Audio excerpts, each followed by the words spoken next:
A very warm good morning to you, ladies and gentlemen. Welcome to day 2 of the 4th Global Ministerial Conference on Road Safety. Once again, an absolute pleasure to be with all of you here this morning. My name is Tumelo Mototwane. I will be your moderator for this next session. But before we get into the business of the day, I'm hoping that we're all feeling good. Well rested, are we? Yes? Are we rested? All great, yeah. I hope you had a great time last night, those who had an opportunity to attend the gala reception, and I hope yesterday was quite fruitful just in terms of the engagements and insights and information sharing that you got an opportunity to have with some of your friends and peers within the workspace that you all are in, which is ensuring that there are safer transportation and usage of our roads around the world in our various countries. So once again, an absolute pleasure to be with all of you here today this morning. I'm looking forward to today's topic, which I will be getting into with my panelists this morning. It has to do with the private sector engagement, and they will be coming up on stage in just a moment to get that conversation going. But of course, as per norm, with our panel discussions, we'll also have a keynote address just to share some of the data and insights and context as to why this conversation is important for us to engage in. So without any further ado, I'd like to first and foremost just welcome our panelists who will of course take their seats. Just for me to reiterate that once I call your name, please come onto the stage and occupy the second seat from my left to your right. I will occupy the first, and then you can occupy the second seat, and we'll go so forth until we, of course, finish up our seats. And just to reiterate to our panelists, please, let's keep our conversation and our answers as short as possible so that we can have at least 2 rounds of questions and have it more conversational as opposed to long formatted answers. So with that being said, I'd like to introduce my panelists for this morning's discussion on the private sector engagement. May I please ask to come to the stage Juan Carlos Muñoz, the Minister of Transport from Chile. Please make your way to the stage.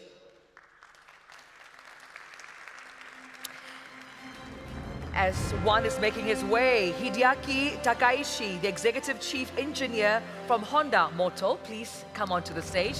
Thank you for joining me. You may take from the second seat. Good to meet you. Good to meet you. Thanks for coming. Thank you so much. May I also please welcome on the stage Sarah Rose, the Vice President from Worldwide Workplace Health and Safety from Amazon. Thanks for joining me, Sarah. Good to have you. Morning. May you have a seat. I'd like to also welcome Kristen Smith, the Head of Global Road Safety Policy from Uber. Thank you for joining us, Kristen. Good morning. Thank you. Also joining us, Bachir Badeau, the CEO of Compagnie Assurances Transport. Please come on to the stage, sir. Pleasure meeting you. Good morning. Thank you for coming. All right, also please help me welcome Fabrice Cambolive, the CEO of Renault Group. Please, Fabrice, come onto the stage. Pleasure meeting you.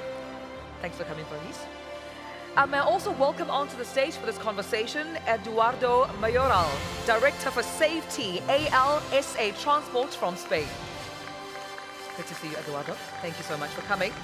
Last but not least on my panel, Matthias de Lamina from Vivo Energy. He's the CEO of Vivo Energy. Thank you for joining me, Matthias. Thank you for coming. Have a seat. Well, ladies and gentlemen, I did mention that I'll be having this crucial discussion with my panelists. I think as promised as well, before we get started, I'd like to also welcome on to give us our keynote address, set the tone and the pace for this conversation this morning. Please help me welcome onto the stage Young Tai Kim, the Secretary General from the International Transport Forum. Please give him a warm round of applause.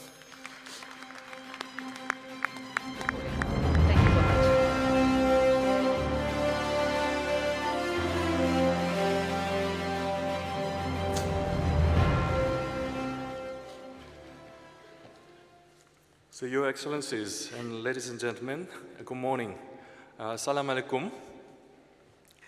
I'd like to begin by reflecting on some of the key things that were said yesterday during the ministerial discussions and the session I attended.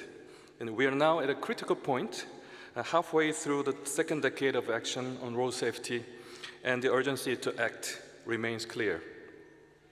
And road crashes continue to claim nearly 1.2 million lives every year, and that is 3,300 every single day. And action driven by the UN has helped stop this number from rising. That's no small achievement, given the world's rapidly growing population and increasing motorization. But stabilization is not enough. We have to redouble our efforts to bring this number down and meet our agreed target of having road deaths by the end of the decade. Data from ITF's IRTAT helps us track global progress toward this goal. While some countries, both high and low income, have made great progress, the overall pace of improvement remains too slow.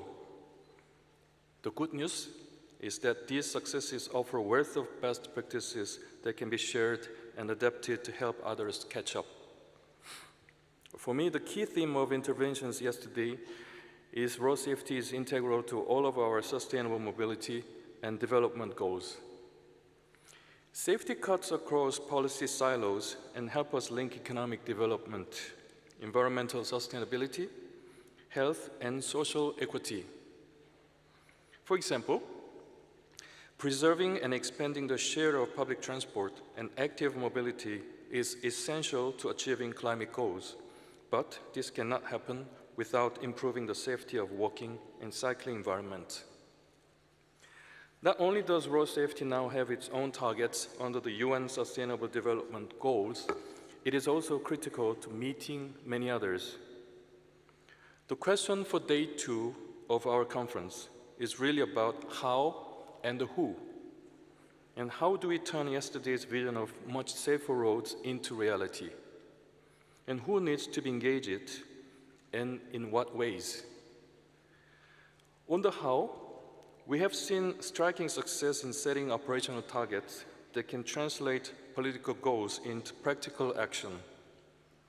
And I'm thinking, for example, of the star rating system for road design and maintenance, and the commitment to ensuring that all new roads meet at least a 3-star rating by 2030. We can and must replicate this approach of managing for success across other areas. The strong presence of business here in Marrakesh is something very new in this 4th Global Ministerial Conference. And 5 years ago, the Stockholm Ministerial mandated much closer collaboration between government and industry. Since then, a lot of preparatory work has been done. ITF and WHO have been working with a large number of corporations on a framework for action and reporting, and one of the key topics of discussion of parallel session later this morning. ITF also works very closely with industry through our Corporate Partners Board. I'm very happy to see 3 of our members sitting on this very panel: Amazon, Honda, and Uber. Indeed, the report on safe micromobility that we launched at the 3rd Global Ministerial Conference was undertaken with the support of our corporate partners. So, it is a special pleasure to be kicking off today's program with an opening plenary on private sector engagement. The private initiative is the engine of transport and mobility innovation, and technology is an obvious driver, with AI now accelerating the development of mobility as a service and automated driving, but the management, location, and investment decision of industry are equally critical. We must also not forget that road crashes are the largest single cause of work-related injuries in developed countries, accounting for 38% of workplace death in the USA. Crashes also disrupt operations and carry a significant cost through delays, material cost, and in relation to insurance. Businesses have a strong interest in managing the exposure of workers to crashes and improving road safety in the communities they serve. More than that, they also hold the potential for achieving this.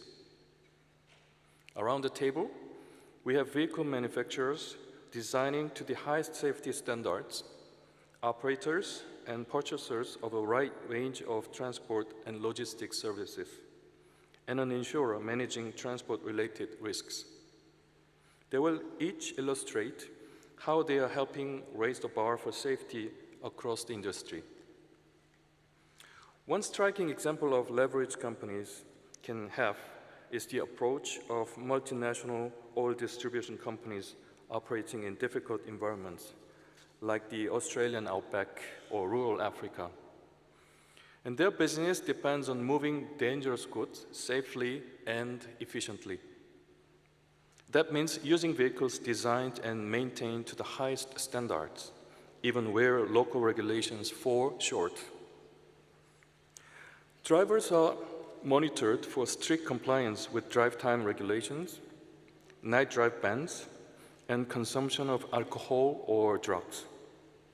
And penalties for breaking the rules are unbending. Schedules are designed not to pressurize drive time limits. More broadly, we are seeing businesses integrate road safety into their employee health and safety management system, using ISO and other measurement standards to demonstrate compliance with best practice, and often seeking partners that adhere to the same standards in their contracts with suppliers and distributors. What I look forward to learning more about in this plenary is what models of collaboration can be most effective in delivering on this potential. And industry associations have a vital role in developing and spreading good practice. The US network of employers of traffic safety is a prime example, and they will be speaking in the parallel session at the end of this morning. And government industry academia collaboration is also central to technological innovation. Sweden, more than anywhere else, has recognized the importance of joint development, sharing cost and effort. And it took US academics to coin the term Swedish triple helix model for this kind of collaboration. But it is common worldwide from defense to digitalization. This is the basis, for example, of Sweden's Closer Innovation Center, which is developing the use of geofencing for safe operation and intelligent switching of hybrid vehicle powertrains between diesel and electric, depending on whether they are being used inside or outside of urbanized areas. And voluntary industry-government cooperation can also be effective in raising standards and spreading best practice, as we hope the ITF-WHO framework for corporate action and reporting will prove to be. But I have spoken enough, and now I look forward to hearing from distinguished private sector panelists, and who will give us their first-hand account of how we can build stronger partnerships, scale up successful models, and ensure that business leadership translate into real-world safety gains. So thank you very much. Shukran. Thank you so much. Thank you, Mr. Yang Tai Kim, for giving us context and opening up our session. A crucial one, I have to say. We've heard yesterday around the importance of public and private partnerships. We get to hear firsthand from some of our leaders in vehicle and motor businesses in terms of what examples they can share with us around collaborating with governments and civil society in ensuring that road safety is a priority for us as human beings. So just to, of course, reiterate on what Mr. Yang Tai Kim has also said, I think what we're also aiming to hear here from our panelists is just how private sector can equally transform road safety commitments into actionable, impactful outcomes. We've heard the commitments from various countries yesterday. What is their contribution in terms of moving from just commitments to now implementable action? So thank you once again to my panelists for joining me. An absolute pleasure having you on the stage. But let me start with you, Minister Munoz. I think it's quite important to hear Chile's perspective in terms of engaging with private companies to improve road safety. What are some of these successful public-private partnerships that you can highlight from your experience? Thank you very much. Well, I understand that road safety is a very complex problem, in which it's very difficult to have a silver bullet. To achieve road safety, you need better technologies, you need better infrastructure, you need to make it part of the culture, and you also need enforcement.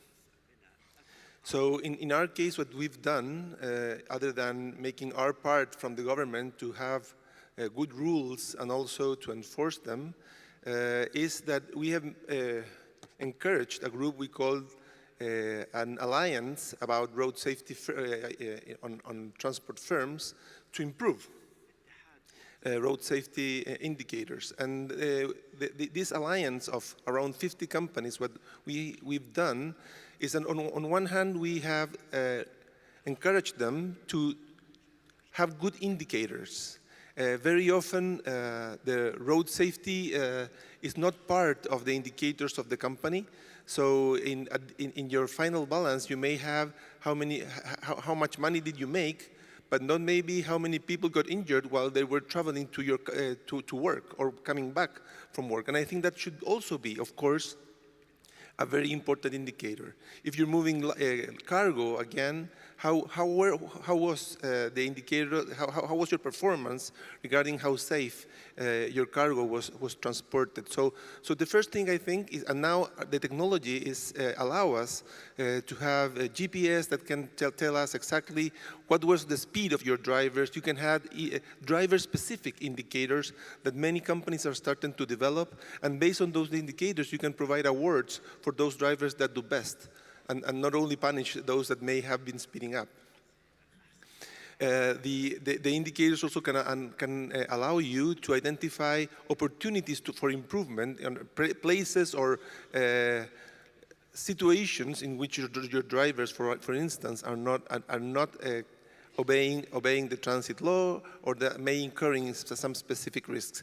That's one of the areas in we've been working, and I think that's also, it is very promising, since by having data and by having indicators, companies which are concerned about road safety can really improve their performance. I think it's very important that we also, the companies, as I said, provide good incentives and awards for those drivers that do best, and also that they can go beyond their specific area of interest, and they can contribute to society to make road safety a cultural issue. We have some of these companies, for instance, providing some support to schools to teach and to train kids about road safety, which I think is really important, because not only because they are the drivers of the future, but also because they are inserted in every family to provide signals to their parents regarding when they're driving, checking their phone, or where they're speeding up, or they have not put their seatbelt. I think very important that we make the link between companies also and schools to provide that message. Finally, I think it's very important that companies do the right thing. And this is sometimes that's not what we see. In the case of Chile, we have a lot of delivery companies that provide the last mile, sometimes through motorbikes that are extremely unsafe. But it's kind of, they're not their business, because it's not what they are providing. They're providing the transport, but we don't really care who's going to be providing the trip. And you have very informal motorbikes that extremely polluting, extremely noise producing, and very unsafe, providing this last mile. So it's very important also that companies that provide this last mile delivery take full responsibility of the role they play. And I think in many cities in the developing world, we see this kind of phenomenon in which the last mile is provided probably in the worst possible conditions, even though we have international companies that are in charge of taking the responsibility of delivering the package. Yeah. Thank you so much, Minister. And I think what I'm hearing from you is that the issue around road safety to be resolved is everyone's, to participate in. It's not a one-man show. It's multi-stakeholders that have a role to play. But let me come to you, Mr. Hideaki, and speak more about Honda. As a company, how are you leveraging on technology to reduce road fatalities? Okay. It's a pleasure to meet you. It is a great honor for me to participate in today's discussion on the theme of private sector engagement, contributing to safe transportation and mobility. My name is Takaishi from Honda. I'm responsible for coordinating safety strategies at Honda's global headquarters office. At Honda, we had adopted the global slogan, safety for everyone. We are working towards a society where everyone can enjoy mobility freely with peace of mind.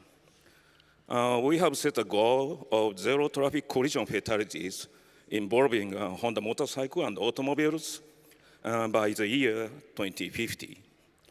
As the world's #1 motorcycle manufacturer, we believe it is our social responsibility to take the lead in improving motorcycle safety. Today, I'd like to share how we, as a private sector company, contribute to society through specific safety strategy and initiatives. Innovation? Let me talk about how private sector innovations, especially autonomous driving technology and intelligent transporting systems, ITS, can enhance road safety. First, let's look at the progress of autonomous driving. Currently, level 3 autonomous driving has been put into practical use on highways. And some pilot programs are already working on level 4 technology. This advancement is expected to significantly reduce accident risks by preventing human error. However, production costs for autonomous vehicles remain high, and the financial burden on users is substantial. In addition, it would take a long time for these vehicles to become widely adopted. Making a complete shift in the short term is unrealistic. Considering the current situation of traffic accidents, approximately 70% of all traffic fatalities worldwide is vulnerable road users, such as motorcycle riders. Moreover, in about half of fatal accidents, the cause of the accident is attributed to the action of the vulnerable road user. Therefore, it means the automotive safety technologies alone cannot entirely prevent accidents. This is where intelligent transportation system, ITS, come into focus. By utilizing AI, ITS works to ease traffic congestion and reduce the risk of collisions. In particular, in integrated communication and data utilization technologies continue to advance. Another major advantage is that widespread use of smartphone allows more road users to start using the service earlier. As a vehicle manufacturer, Honda is aiming to create a cooperative and safe society where all road users can coexist safely by utilizing communication and data technologies. Furthermore, if private companies can strengthen collaboration with government and other relevant organizations, we believe that the development of mobility that balances both safety and cost efficiency will accelerate even further. Thank you so much. Thank you so much, sir. Thank you. Sarah, as I come to you and, obviously placing the vast logistics network that you have at Amazon, how do you ensure driver and road safety in your global operations at Amazon? Well, thank you very much for the question, and thank you so much for hosting this amazing event. It truly is a privilege to be here. Amazon was founded just over 30 years ago, and we were founded as a small online retailer. Fast forward 30 years later, and we are a large global, very recognizable corporation. And with that comes a lot of responsibility. And as part of our growth, we have grown a very vast transportation network, as you mentioned. In 2018, we founded a program called the Delivery Service Partner Program. And our delivery service partners are groups of small businesses, independently owned, that today now total over 4,400 small businesses, inclusive of 390,000 drivers across 20 countries. So quite a footprint. And our delivery service partners, plus our independent contractors that provide services both over our long-haul transportation network and our what we consider our last mile or more localized transportation network, together deliver packages on our behalf to our customers globally. And there are three key things to remember about our approach. First and foremost, at Amazon, safety is our top priority. Packages come second to our people. The second, of all the 4,400 delivery service partners and our independent contractors, safety is also their top priority and essential as well, and we don't accept anything less than that for folks who deliver packages on our behalf. And third, innovation and technology are keys to enabling delivery of packages and also safe delivery of those packages. So as not only an e-commerce company, but as a tech company, we're able to leverage and support our delivery service providers through technology, through innovation, training, tools, and other resources. Now, some of this innovation and technology, I'll give you two examples that we are able to use and leverage and provide are as follows. One are in-vehicle safety cameras that are used with our delivery service partners. These cameras then send signals to alert a driver when they're safely stopped if there is perhaps a violation of some sort of stop sign or even detecting whether or not they are wearing their seatbelt. Not only are they notified, but the owners of delivery service partner businesses are also notified as well. So that's one example of in-vehicle technology. The second is routing. So we all hear the term AI quite a bit. We definitely use AI, and we also use large language models and modeling to help ensure the most efficient delivery of our packages out on the roads. So some of this includes weather notifications and avoidance of that, different types of pedestrian crossings, railroad crossings, and even the avoidance of either left turns or right turns, depending on what country you're in. In other words, trying to avoid cross-traffic routing. So that's two examples of innovation that we're using and leveraging. Of course, a term that people have been using all week is collaboration. Collaboration is obviously very important for all of us. There's no one single entity that's going to drive safer roads. It will take governments, it'll take communities, and of course it'll take the public sector, the private sector, some of which we're representing up here on the stage, in order to drive safer roads.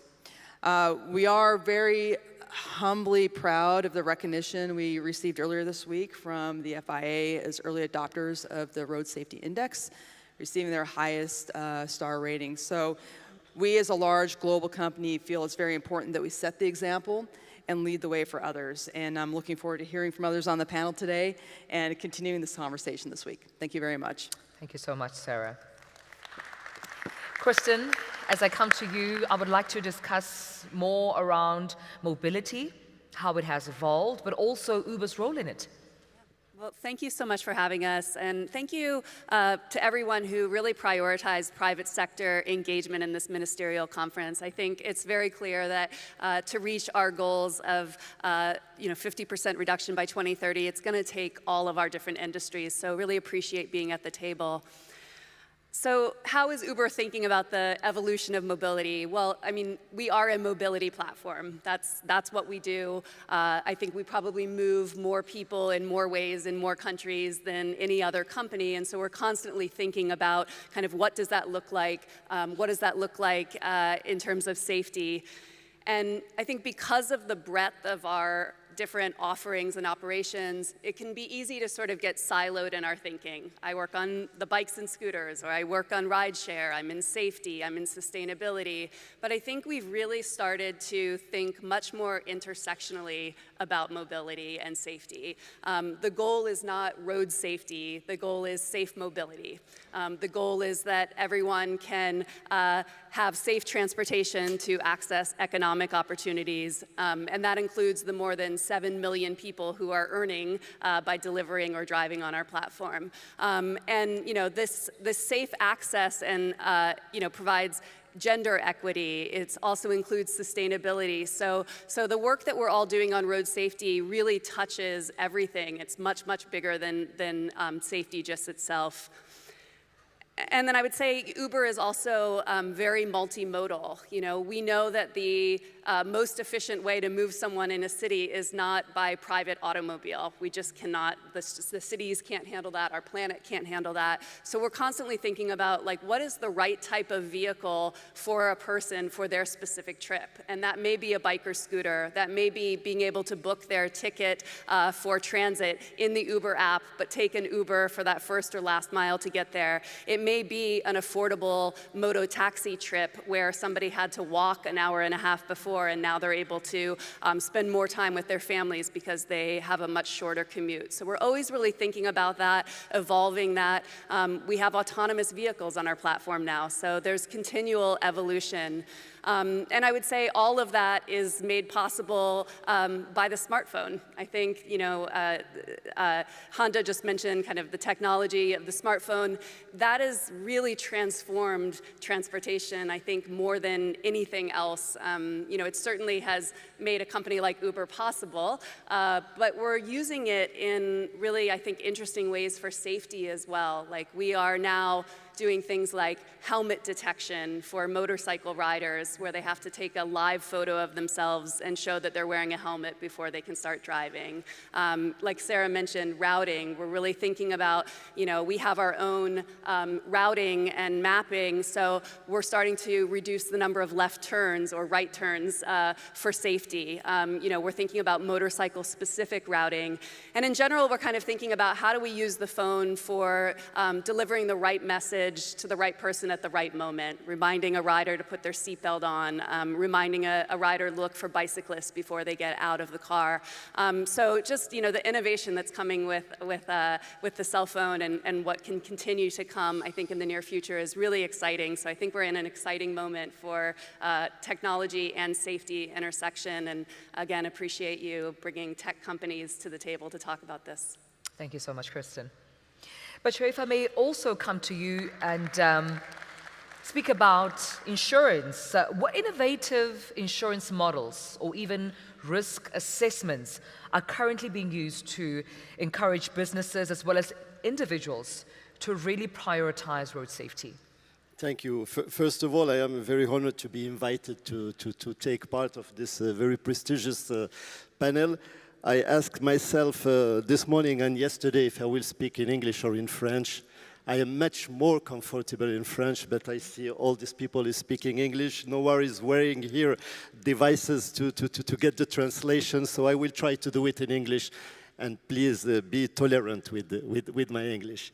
So I am a CEO of an insurance company, but I am also the executive vice president of the Moroccan Insurance Federation. It's the Association of Insurance Companies in Morocco. So today I am, if I can say, the voice of insurance sector of Morocco. You know the insurance sector of Morocco, it's the second largest insurance sector in Africa. It can be considered as a huge sector, and the car insurance is very important in our activity and in our profitability. But it's very difficult to make insurance, car insurance profitable because the claims are very high.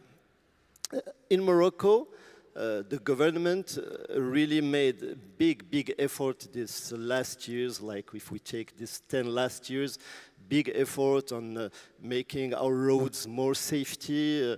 The policy, and when I say policy, I say police on the road. They are much more stronger in the control, so people are afraid to make like a mistake when they drive, because they are exposed to pay money if they make a mistake. And the insurance sector are very involved on the road safety.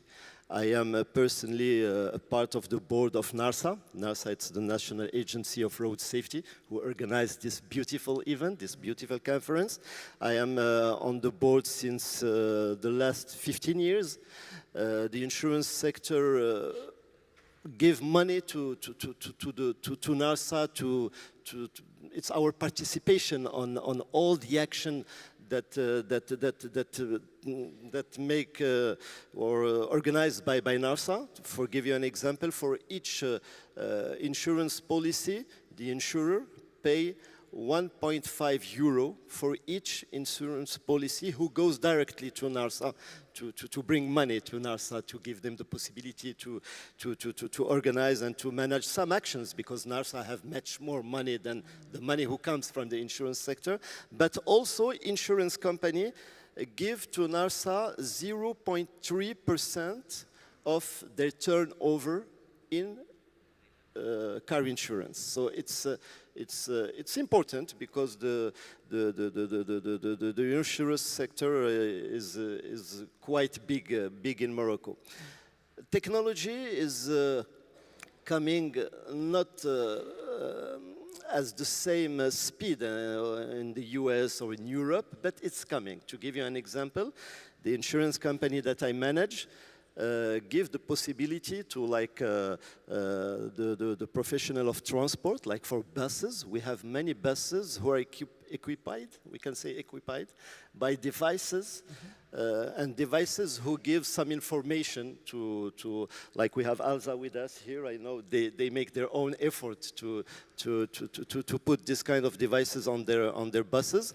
But we have many clients, like one of the biggest player in Morocco in transportation by car. All the cars are equipped by devices who are paid by the insurance company. These devices give a lot of information. The first one, it's the speed, the average speed of the driver. If the driver goes higher than it's permit on the road, there will be an information who will come to say that he's driving not very safely. The information of which road he took to go from the point A to the point B, to be sure that he is going on the right way. We have information about la consommation d'essence, the consumption of oil, of gas. Comment on dit la consommation? Of fuel, the fuel consumption. So many information, and we have also the possibility to have with this device to make a signal if the driver like stop to sleeping, or he is like not looking at the road. There is like a beep, a signal to make him like wake up and be careful with the car. So the technology is coming, but we still have many effort to do on the road. And one of the problems in Morocco, all this last years, we see a decrease of the number of deaths on the road. It's a good information. With the number of cars is going high and high and high, because the penetration rate or the equipment of the Moroccan population is going high. But this last 2 years, we see the number of death on the road is going up exclusively by scooters. And I heard Uber talking. We have in Morocco, it's not Uber Eats, but like Uber Eats, it's Glovo. There is many new company, independent company, and who use scooters to deliver pizza, to deliver food, but they deliver also, like, if you want to send a paper to someone, and many of them are not wearing helmet. And you can see in Marrakesh. Marrakesh, it's the example of the city where we have in Morocco a lot of scooters. I don't know if you noticed that, so if you be careful, because they are driving not as they have to drive to be careful, and it's a very big issue, because all the effort done by the government of Morocco and by NARSA to make road more safety, all this effort is now tiré vers le bas, is going down by this problematic of scooters. So we are looking. We signed 2 days ago with NARSA and the government of Morocco, so the Moroccan Insurance Association. We signed an agreement to buy 20,000 helmets to give to scooters only in Marrakesh. Okay. But you know, 20,000, it's like a drop on the ocean, because in Morocco there is 1.8 million scooters, and we can buy 1.8 million helmets to give to all scooters in Morocco helmets. Thank you so much. Thank you, Bashir, for giving us that context from the insurance perspective. Fabrice, I'd like to come to you and find out from you what are the safety-first innovations that you can share with us from Renault that are being incorporated in your vehicle design to align with global safety road standards. Yes. First of all, thank you, and very proud to be here with you and to share all the values we saw to put safety at the top level of our mindset: innovation, technology, collaboration. All the words, I listen to that, and I will try to give you some concrete examples how we deal with that to effectively improve each time and to reduce the impact of crash, accident, car crash in the real life. I think the first point is to have a global overview and to be capable to distinguish all the phases of a crash.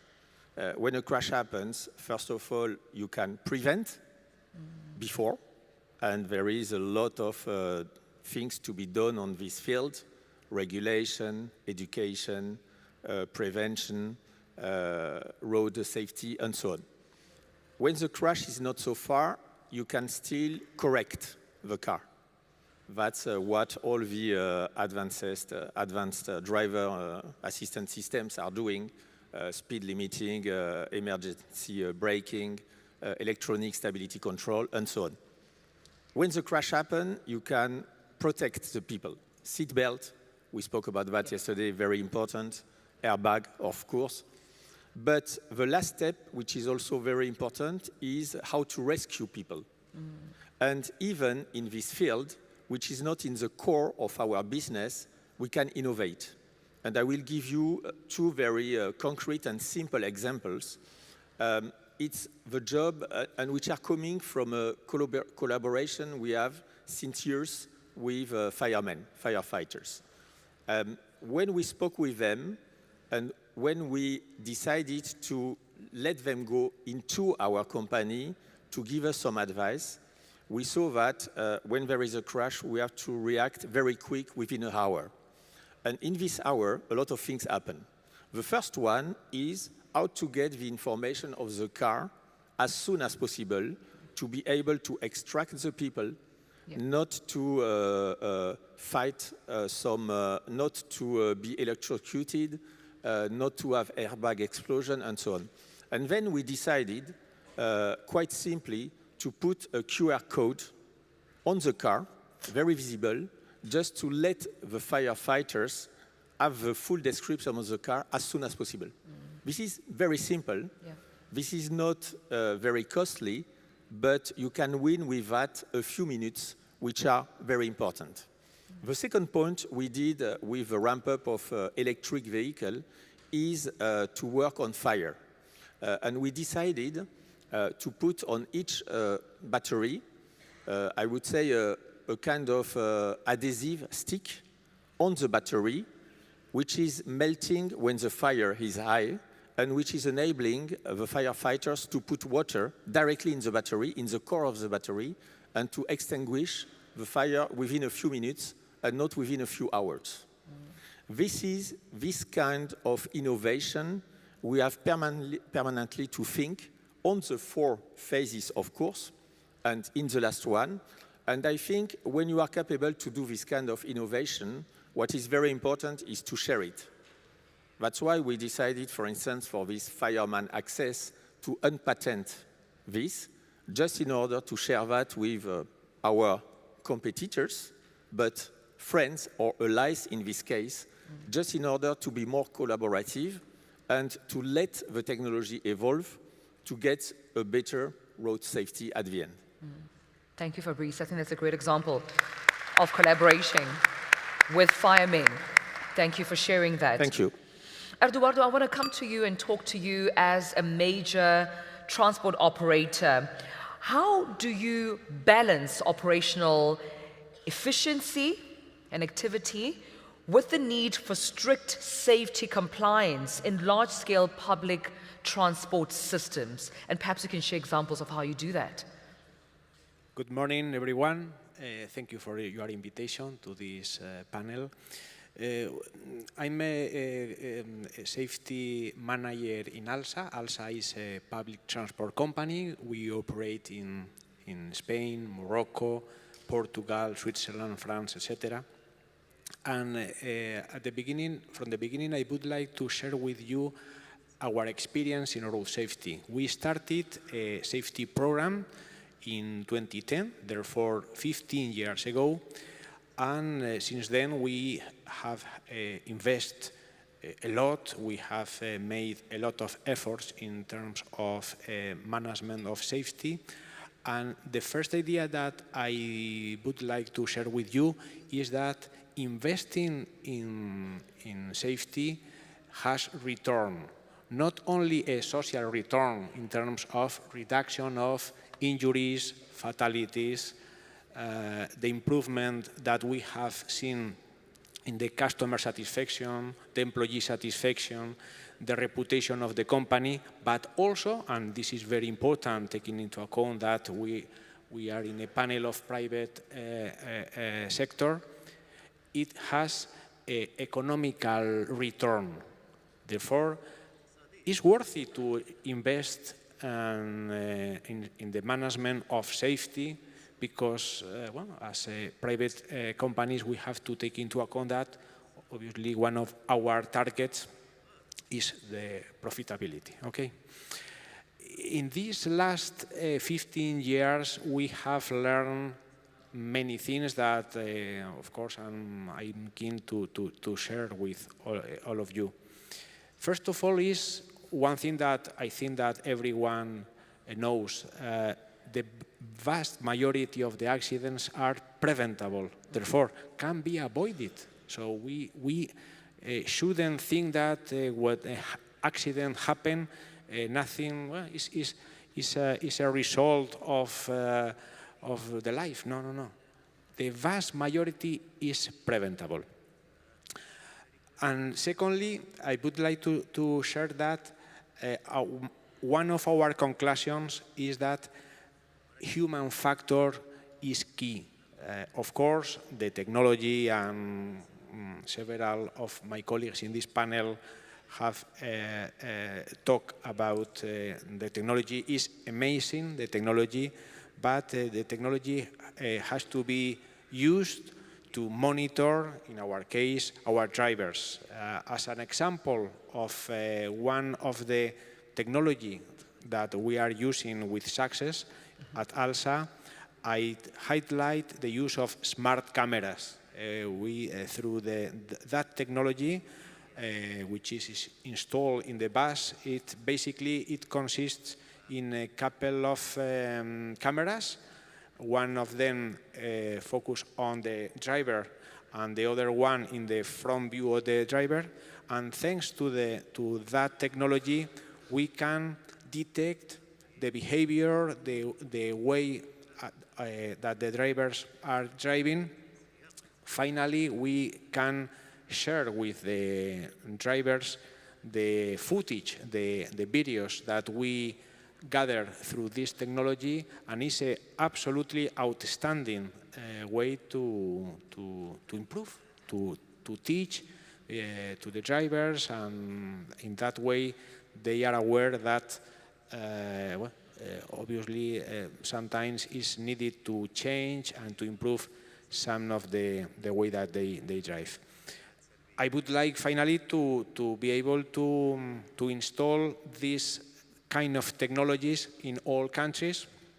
Unfortunately, this is not possible, and this is an idea that I share with you. Due to the different legal frameworks that we have in several countries, unfortunately, it's not possible, but I hope that little by little we can install and agree among many countries that safety is a priority, and therefore we should delay this kind of legal barriers. Thank you. Thank you so much, Eduardo. Thank you for your contribution. Matthias, I would like to bring you into the conversation and seek out your perspective in terms of what incentives or even regulatory frameworks do you think are most effective in encouraging private sector investment in road safety? Thank you very much. Well, everybody knows Uber or Amazon. I'm not sure everyone in the room is familiar with Vivo Energy. So Vivo Energy, we are the leader in downstream oil and gas in Africa. We are known for Shell or engine brand. So when we speak about Africa, Africa is a vibrant continent. And I cannot be more happy to have this conference here in Marrakesh. It's a big symbol of the importance of road safety in this continent. What does that mean, playing in Africa? It means playing in an environment where you have positive vibes, growing need of mobility, growing population, new roads, new cities, but it comes with a lot of complexities.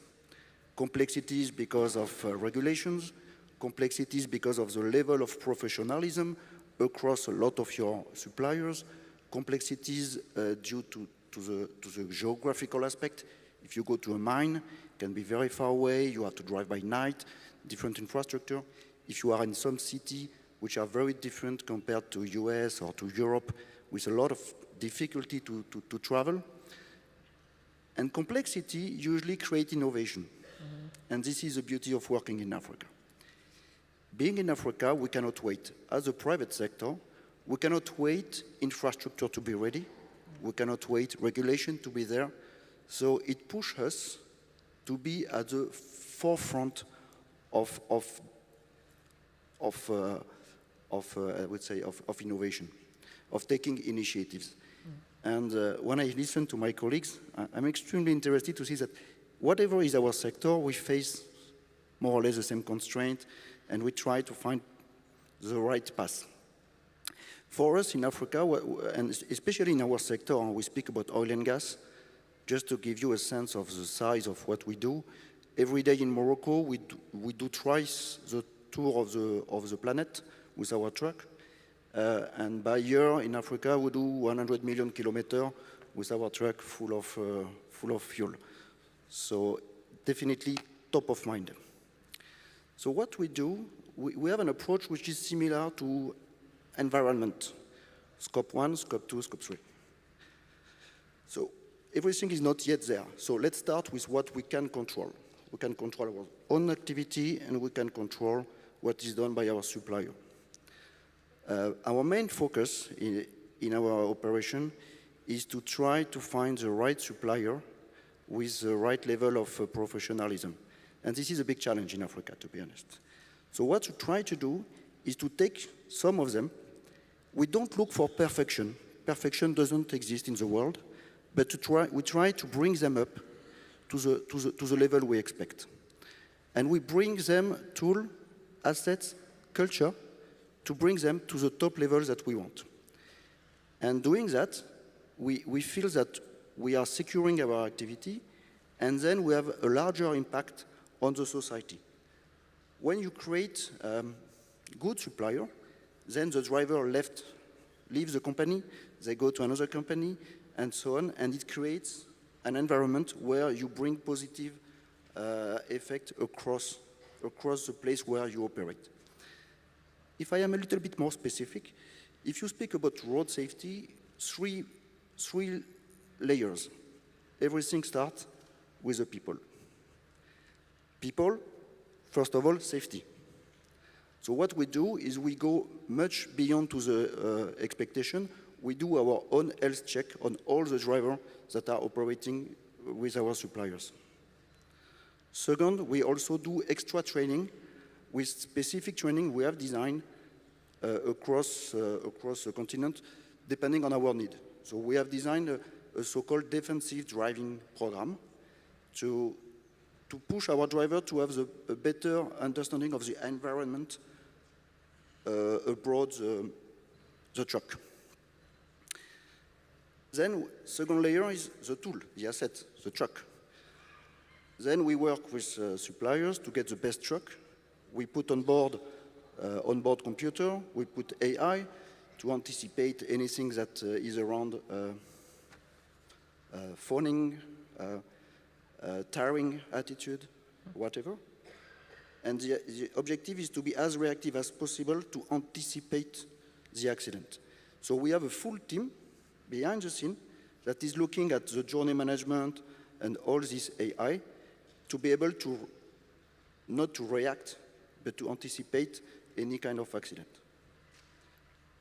As you said, many issues around data privacy and regulations that we are working with. And on top of that, we have and I think this is where it is important, asset, people is not enough. Culture is the most difficult part of it. And I think this is where private sector can bring also its value, is to create an environment where safety is more important than anything else. And so this is what we try to do at Vivo Energy, is to, when we look at our results, we start with safety, KPI. It is our license to operate. This is our conviction. And then it goes to finance. And it is true, I cannot say more, invest in road safety is not a cost, it is an investment. If you look at how much it costs you if you have an accident in terms of finance, reputation, moral impact, I think it's a worth investment to do. Thank you so much, Matthias. Thank you. Well, panelists, in the last 15 minutes that I have with all of you, I do appeal that you be brief in our last round of questions as we conclude and give closing remarks. Minister, I'd like to start with you, please, and as you do give your closing remarks, kindly consider this question as well. Please share with us in your closing remarks what lessons you think other countries can learn from Chile's approach in integrating private sector innovation within your transport safety policies. Well, as I've mentioned, I think road safety is really a collaborative problem. We need to work together towards getting a safer road. And one thing that we haven't mentioned here is that we need to foster those transportation modes that seem to be the safest of all. Those that can show statistically that year by year are showing better indicators in terms of fatalities. And in the case of Chile, what we see is, for instance, that probably because of the policies, probably because of the better technologies, road infrastructure investment, we see fewer fatalities in almost every transport mode, except motorbikes. If we see bikes, for instance, the more people biking, the fewer the people that die. It's very impressive. It's not the rate that drops, it's the total number of fatalities, because bikers becomes more visible. And I think it's very important that we realize that it's with motorbikes where we have a very severe problem in the developing world, especially, where the way people behave very often without helmets, as we've discussed in this conference, but very often also with very aggressive maneuvers and we're very high speed and very little protection.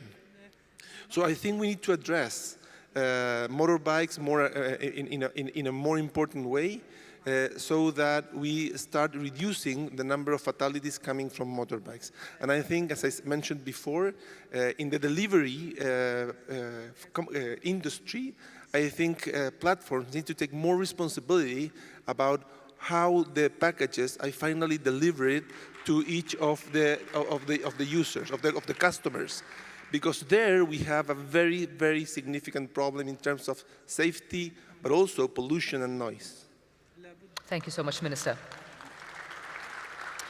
Mr. Takaishi, as I'll also give you an opportunity to give your closing remarks, please also consider this question as you provide us with your closing statement.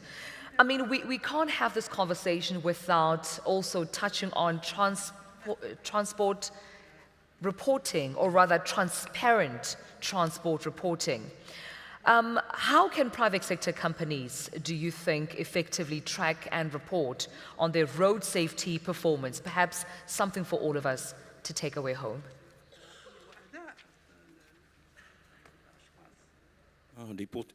Reporting? Yes, please. I believe reporting on safety footprint will help private sector to visualize and accelerate their efforts on road safety. Furthermore, by linking corporate sustainability and financial disclosure with traffic safety, the guideline for appropriate activities for ensuring traffic safety will be clarified, thereby enhancing the importance of safety activities within organizations. In order to promote this initiative, it is essential to establish a system of identifying the number of traffic accident fatalities in each country. It can be said that the most important step in setting measures for mitigating traffic accident is to accurately analyze what has happened at the scene of the accident. This is because the result of this analysis enables us to determine appropriate safety measures by quantitatively estimating its effectiveness on reducing fatalities. In order to promote such initiatives, it is required to standardize procedure of traffic accident analysis between countries, such as how to categorize the detailed information on traffic accidents. And it is expected to establish a system that enables each organization to set and monitor its own target.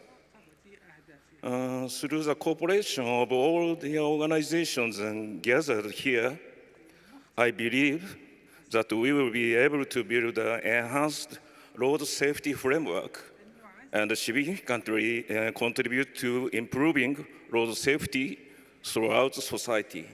Thank you so much. Thank you so much. Thank you. I want to come to you, Sarah, and touch on the gig economy. As I give you an opportunity to give your closing remarks, please also give us some takeaways and how we can assure road safety in this gig economy where there are multiple driver partners, multiple stakeholders that share in the value chain, this in fostering a culture of road safety behavior. Yes, thank you very much for the question.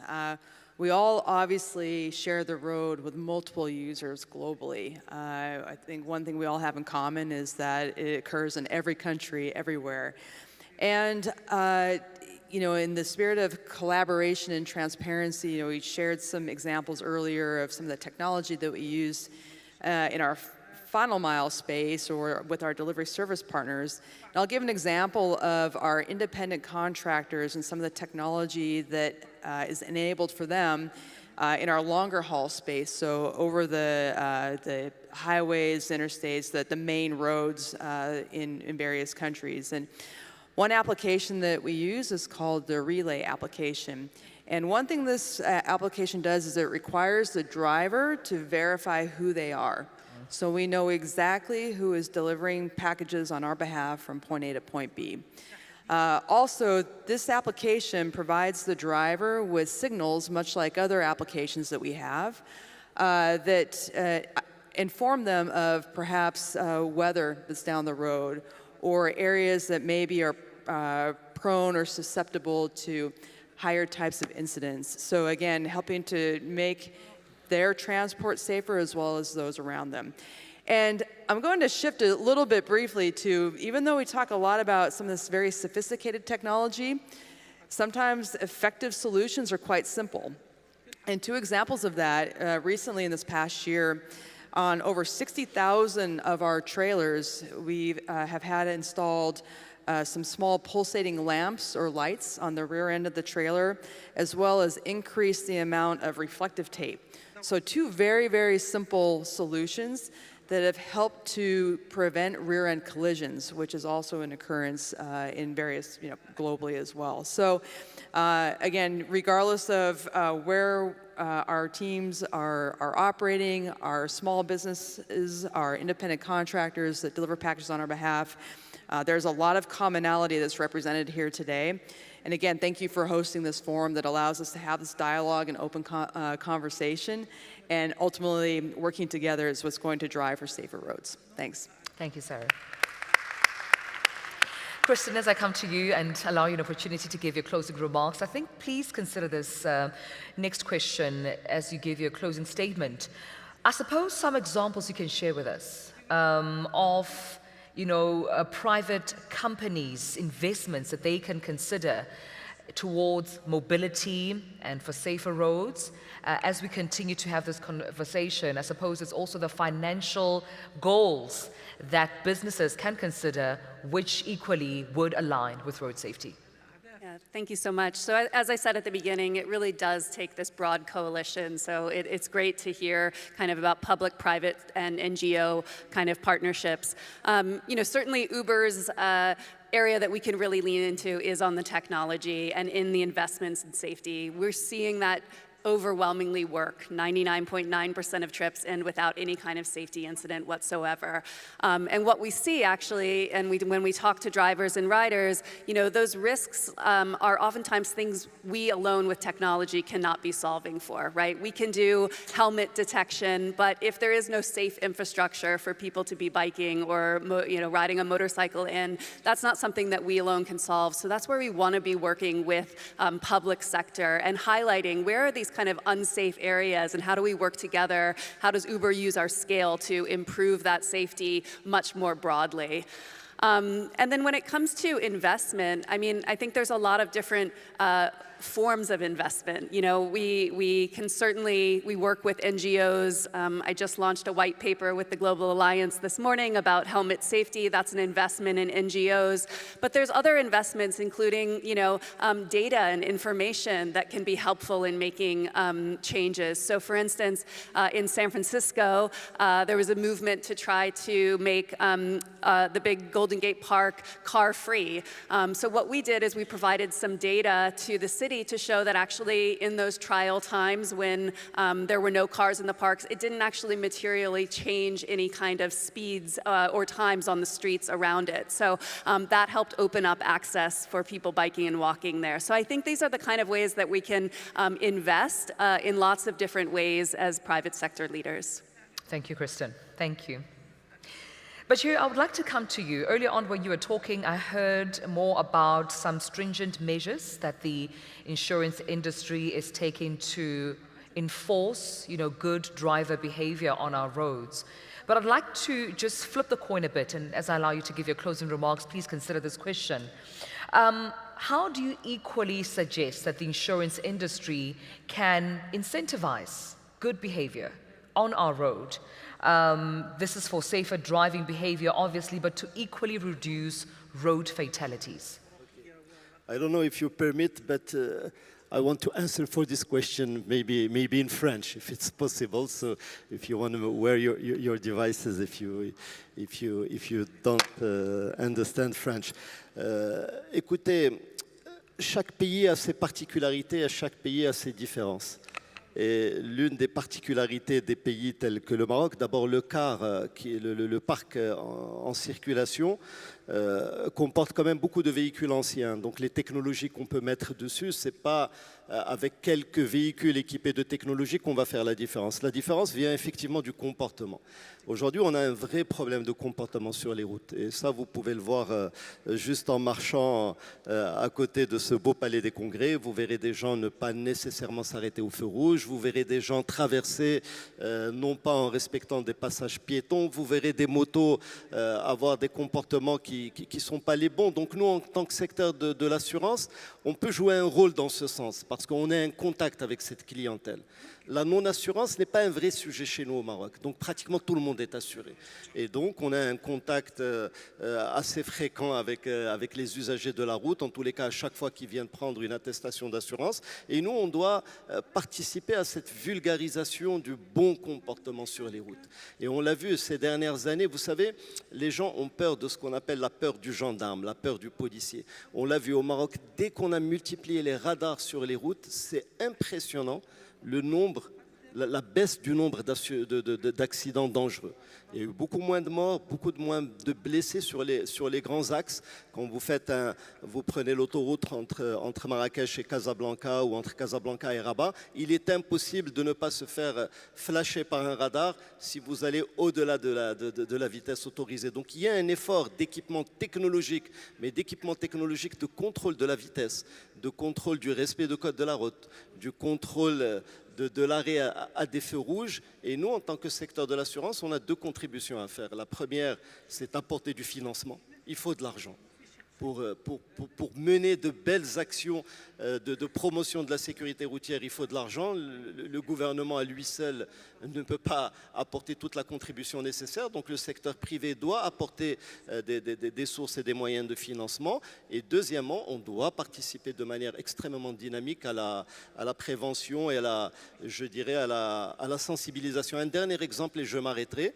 L'entreprise d'assurance où je travaille organise des caravanes avec des opticiens et des ophtalmologues, et on va vers les taxis et on invite les chauffeurs de taxi à passer des examens gratuits. Eh bien, figurez-vous qu'on trouve beaucoup de chauffeurs de taxi qui ont des problèmes de vue, qui doivent porter des lunettes, mais qui ne vont pas chez le médecin, qui ne portent pas des lunettes, qui nécessairement ne voient pas très bien lorsqu'ils conduisent, qui ont des problèmes par exemple de conduite la nuit. On leur offre des paires de lunettes, mais encore une fois, ce sont des efforts dans certaines régions et on doit en fait multiplier ce genre d'initiatives pour faire en sorte à ce que nos routes soient beaucoup plus sécures. Thank you, Bashir. Fabrice, as I give you this opportunity to give your closing remarks, perhaps consider this question in your answer for all of us in the room to take away. How would you advise any private companies that may be encountering challenges with their relationship or collaborative efforts with governments or even civil society to resolve those issues in moving the road safety agenda forward? In your experience, how would you encourage or advise on that healthy relationship?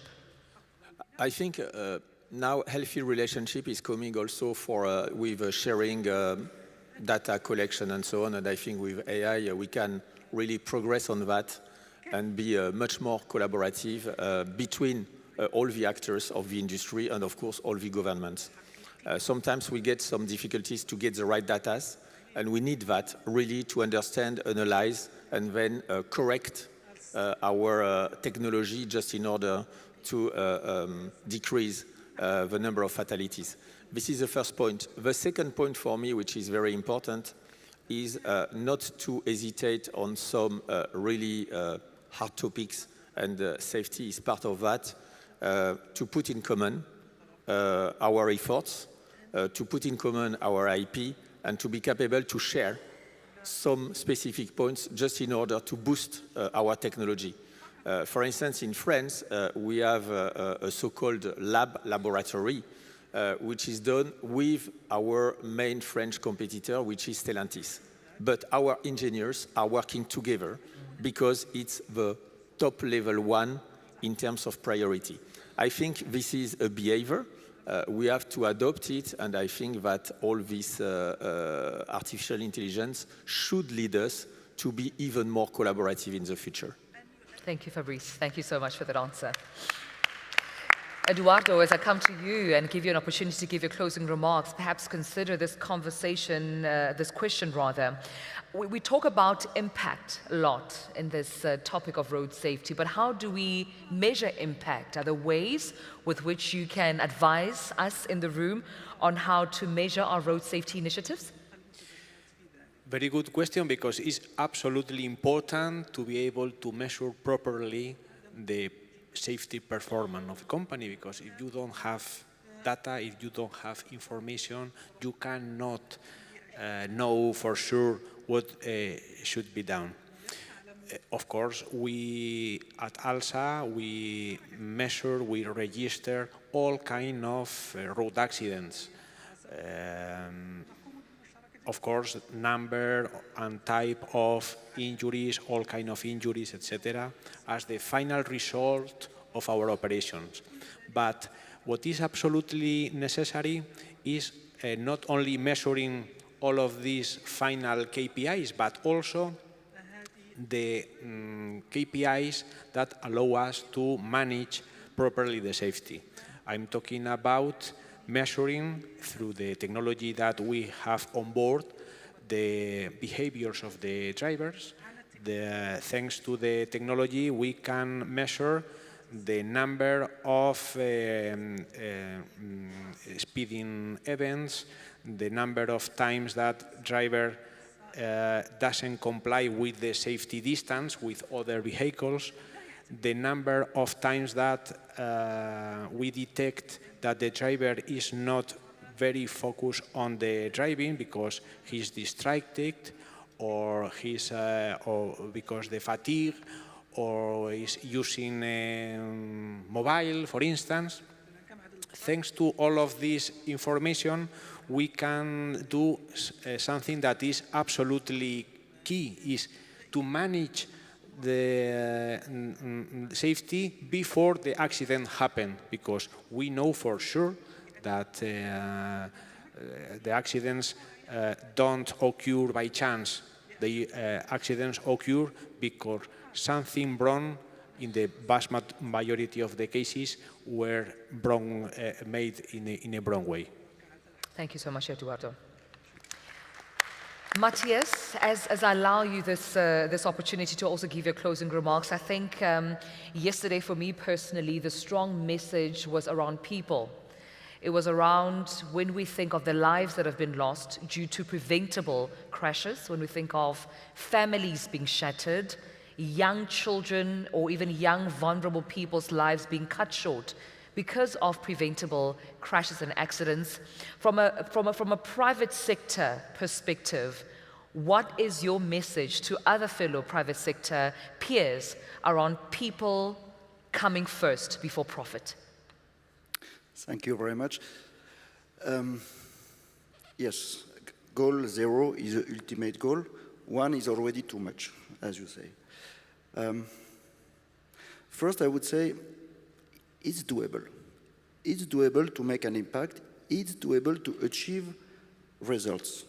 When I look at our industry, today the percentage of accident is always too much, but much, much, much lower to the global percentage. So it means that when you put effort, when you put money, and when you really create a culture of safety first, you can have an impact. And I think it's very important to have positivity in this topic of road safety. Very often we look at road safety as something which is a little bit, you say in French, déprimant. It's very sad. But in everything we do, human people, also we need to celebrate success. We need to showcase what we can do, what results we achieve. This is a way, I believe, even private sector, we can look at this topic in a positive way so as to put a culture of improvement. Perfection is the ultimate goal, but we have to be in a culture of permanent improvement. Thank you so much. I appreciate it. My TS panelists, thank you. You've been great. An absolute pleasure talking to you all. Please give them a warm round of applause, ladies and gentlemen. As we conclude on this conversation, and before I let you go, I'd just like to make a plea to please remain seated. We will begin with our next session in the next 5 minutes. My colleague Melinda Crane will be touching on the mayor's panel.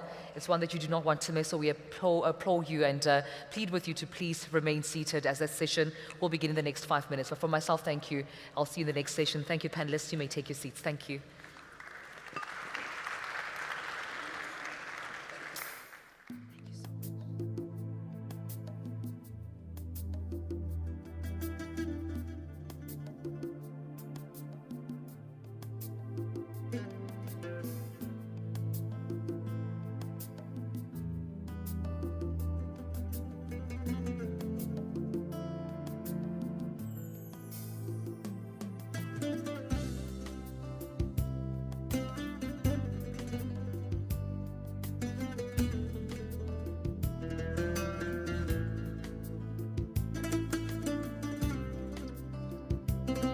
Ladies and gentlemen, Excellencies, ladies and gentlemen, please remain with us. We will begin right away with our plenary.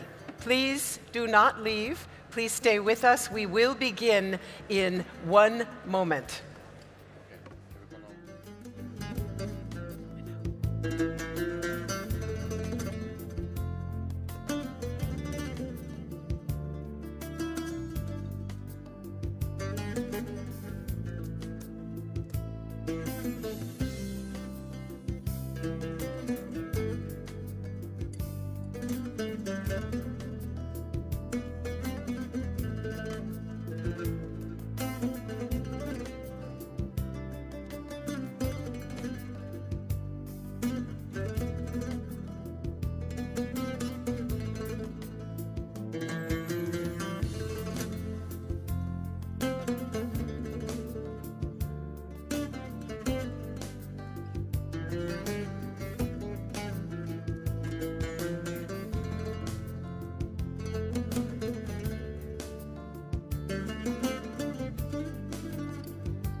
Mesdames et messieurs, s'il vous plaît, vous pouvez prendre vos places. On commence tout de suite. Ladies and gentlemen, please take your places. We will begin in just a moment.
Bonjour, salam alaikum. Good morning, Excellencies, ladies and gentlemen.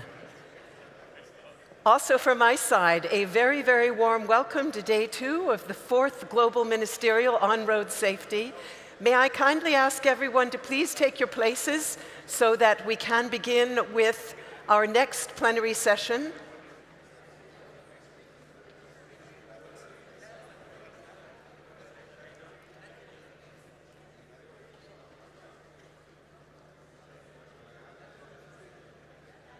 Mesdames, Messieurs, S'il vous plaît, vous pouvez prendre vos places.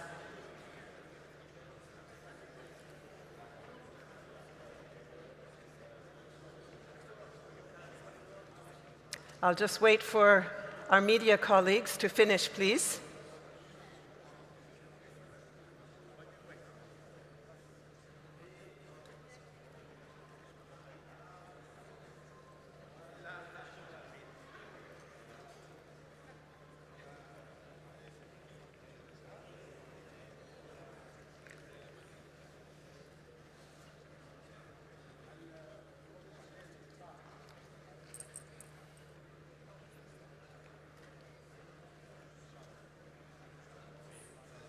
May I ask the media representatives to please come to an end?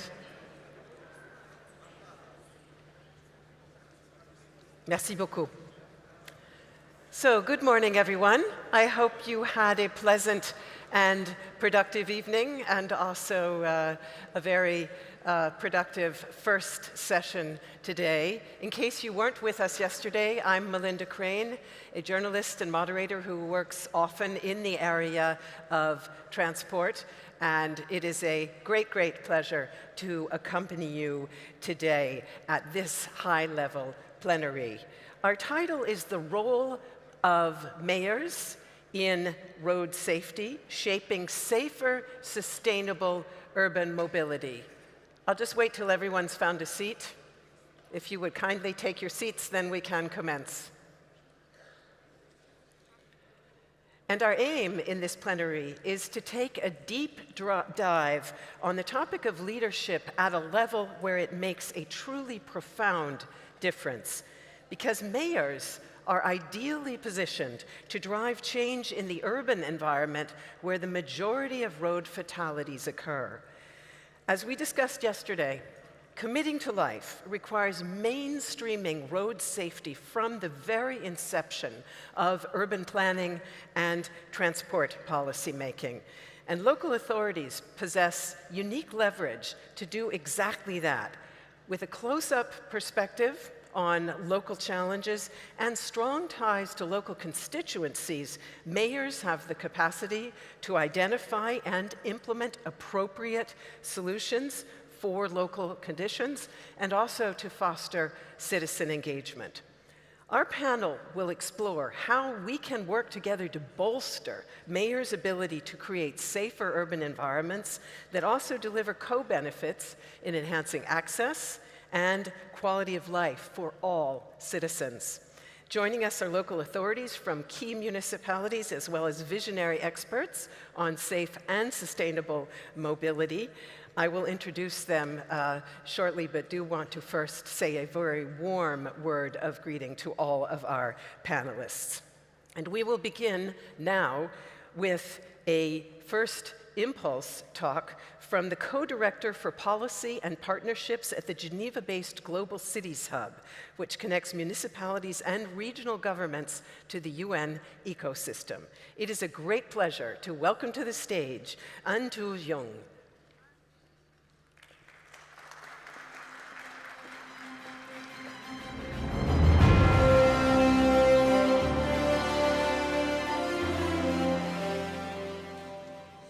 Ministers, mayors, excellencies, ladies and gentlemen, it is really an honor to take part in this conference and to open this panel devoted to cities and mayors. The organization that I lead, the Global Cities Hub, focuses precisely on cities and mayors and their way of tackling global challenges with local solution. Whether it's a question of health, environment, migration, disaster response, sustainable development, or road safety, cities are often at the heart of the issues, but also of their solutions. In a world that urbanizes at a fast pace, we need to focus on what is happening in cities. Because as you know, they're now home to a large share of the world's population, and that will only continue to increase. Cities must cease to be perceived as mere administrative territories where decisions are only implemented. Mayors have become players on the international stage concerned with global challenges and the means and resources to meet them. In international conferences, states generally talk to each other. They negotiate among themselves, and agreements are reached between these same states. However, if they are to have an impact on the ground, these agreements cannot be the sole concern of national ministries. These debates and decisions need to trickle down to the local level where people live, where climate change, social inequalities, and pollution are felt on a daily basis. The channels of communication between the international, national, and local level therefore needs to be established and strengthened to ensure that policies are coherent, implemented, and have a real impact. I'm very conscious that including cities in international fora is not an easy task, and that it is already difficult for the 193 UN member states to agree on a common project. However, involving cities would enable multilateralism to get closer to the people, to listen more attentively to their aspiration, to learn about innovative approaches, and perhaps, let's dream, even break political deadlocks. I'm convinced that if the United Nations is to remain relevant and continue to offer solutions to major global challenges, it must open its doors to cities and allow them to take part in the debate in the same way as NGOs and other stakeholders have been doing for decades. The fact that this Ministerial Conference on Road Safety is devoting one of its plenary sessions to mayors is an achievement.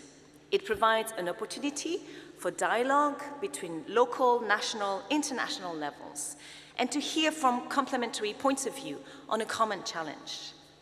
I'd like to therefore congratulate the organizers of this conference and encourage WHO and its member states to continue to involve cities in its debates. Including mayors in policy making strengthen multilateralism and makes it even more legitimate. That's why my organization, the Global Cities Hub, is working to better connect local and regional governments with international organizations and its member states. Today, it is about listening to mayors and recognizing that they know their cities, the challenges they face, and the stakeholders they need to work with to bring about change. Cities have the capacity to work with a multi-stakeholder and multi-sectoral approach to their territory. They create links between different players, different sectors, different issues. In spite of their often limited resources, they test and innovate with pilot projects and have the capacity to adapt solutions to the specific context. They also frequently call on citizen participation to co-design urban projects, thereby anchoring these projects into people's reality. All of this is, of course, more challenging for a state, given the larger national scale on which it must operate.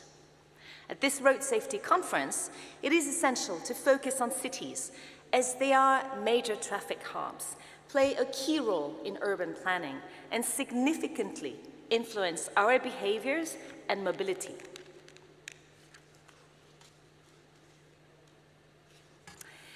This is evident in cities that have implemented very strong traffic control measures, such as London, with its congestion charge, Bogota, with its car-free Sundays, Addis Ababa, with its development of public transport, and other cities such as Paris will be listening to, with multiple bold measures. As you know, road safety is part of a much broader agenda, one that focuses on sustainable cities and the quality of life of their inhabitants. And I'm very glad I've heard at this conference the narrative very much evolve around this broader agenda. Sustainable and healthy cities are those undergoing an ecological transition, providing efficient public transport and alternatives to cars. They limit urban sprawl, prioritize proximity to essential services, use smart technology to better regulate traffic, and strive to reduce pollution and noise for their residents. In other words, road safety is closely tied to how cities organize their societies within a given territory, based on principles of sustainability, social inclusion, and resilience in the face of climate change. I therefore very much look forward to hearing the city leaders today present their vision on road safety, a vision that I hope will help shape the debate and also influence the debates between states. Thank you for your attention. Andu Jung, thank you very much for that passionate reminder that cities have powers that radiate far beyond their boundaries. We will pick up on a number of your key messages, including the message about that broader agenda and the co-benefits that can arise between safety, sustainability, equity, and quality of life. All of them clearly crucial also to making cities more vibrant actors in the international sphere. So it is now my pleasure to welcome leaders of cities and others, and we have an absolutely outstanding panel, so I'm going to keep the introduction short in order to maximize our time for discussion. Anne Hidalgo has served as mayor of Paris for over 10 years. She is was the first woman to hold that post. Her visionary policies have put Paris at the very forefront of the campaign for urban climate resilience and earned Paris a Climate Action Award from the United Nations at COP26. Welcome to you, and you may take the second chair, if you would, the one next to me. Thank you. It's also a great pleasure to welcome Idanis Rodriguez. He has served as Commissioner of New York City's Department of Transportation for the past 3 years, overseeing a staff of 5,500 employees and an annual operating budget, here's where you're all going to be envious, of $1.4 billion. It is wonderful to have you with us. You've declared your aspiration as nothing less than making New York the most walkable and bikeable city in the United States. Next to Anne, if you would. A pleasure to welcome Blanco Lopez. She is Vice Mayor of Guayaquil, the vibrant capital of Ecuador. She has been active in politics since the age of 14 and has held leading youth positions in the Movimiento Revolución Ciudadana party as a strong voice for equity and inclusion. Great to have you with us. And Blanca, you can take that place right there, please. It's a pleasure to welcome Sumaya Al-Nayadi. She's head of safety, the safety section in the Integrated Transport Center in Abu Dhabi. With more than 10 years of experience in leading road safety initiatives, she's currently leading the development of Vision Zero in Abu Dhabi. Welcome, great to have you with us. And there, right next to Blanca, if you would. Saul Billingsley is Executive Director of the FIA Foundation. I think a man who scarcely needs an introduction in this crowd. He joined the FIA Foundation at its launch 23 years ago and has played a leading role in developing the Make Roads Safe campaign, as well as the first UN Decade of Action. He serves as trustee of the International Road Assessment Program, IRAP, and sits on the boards of numerous international organizations dedicated to road safety. And unfortunately, Marrakesh's mayor, Fatima Zahra Mansouri, was unable to join us today, but we are all the more pleased that at very short notice we are joined by Abdel Aziz Fares. He is Director General of Marrakesh Mobility, which is a society that works to develop urban transport solutions, public transport solutions for Marrakesh. And you may take the last seat there. Thank you so much.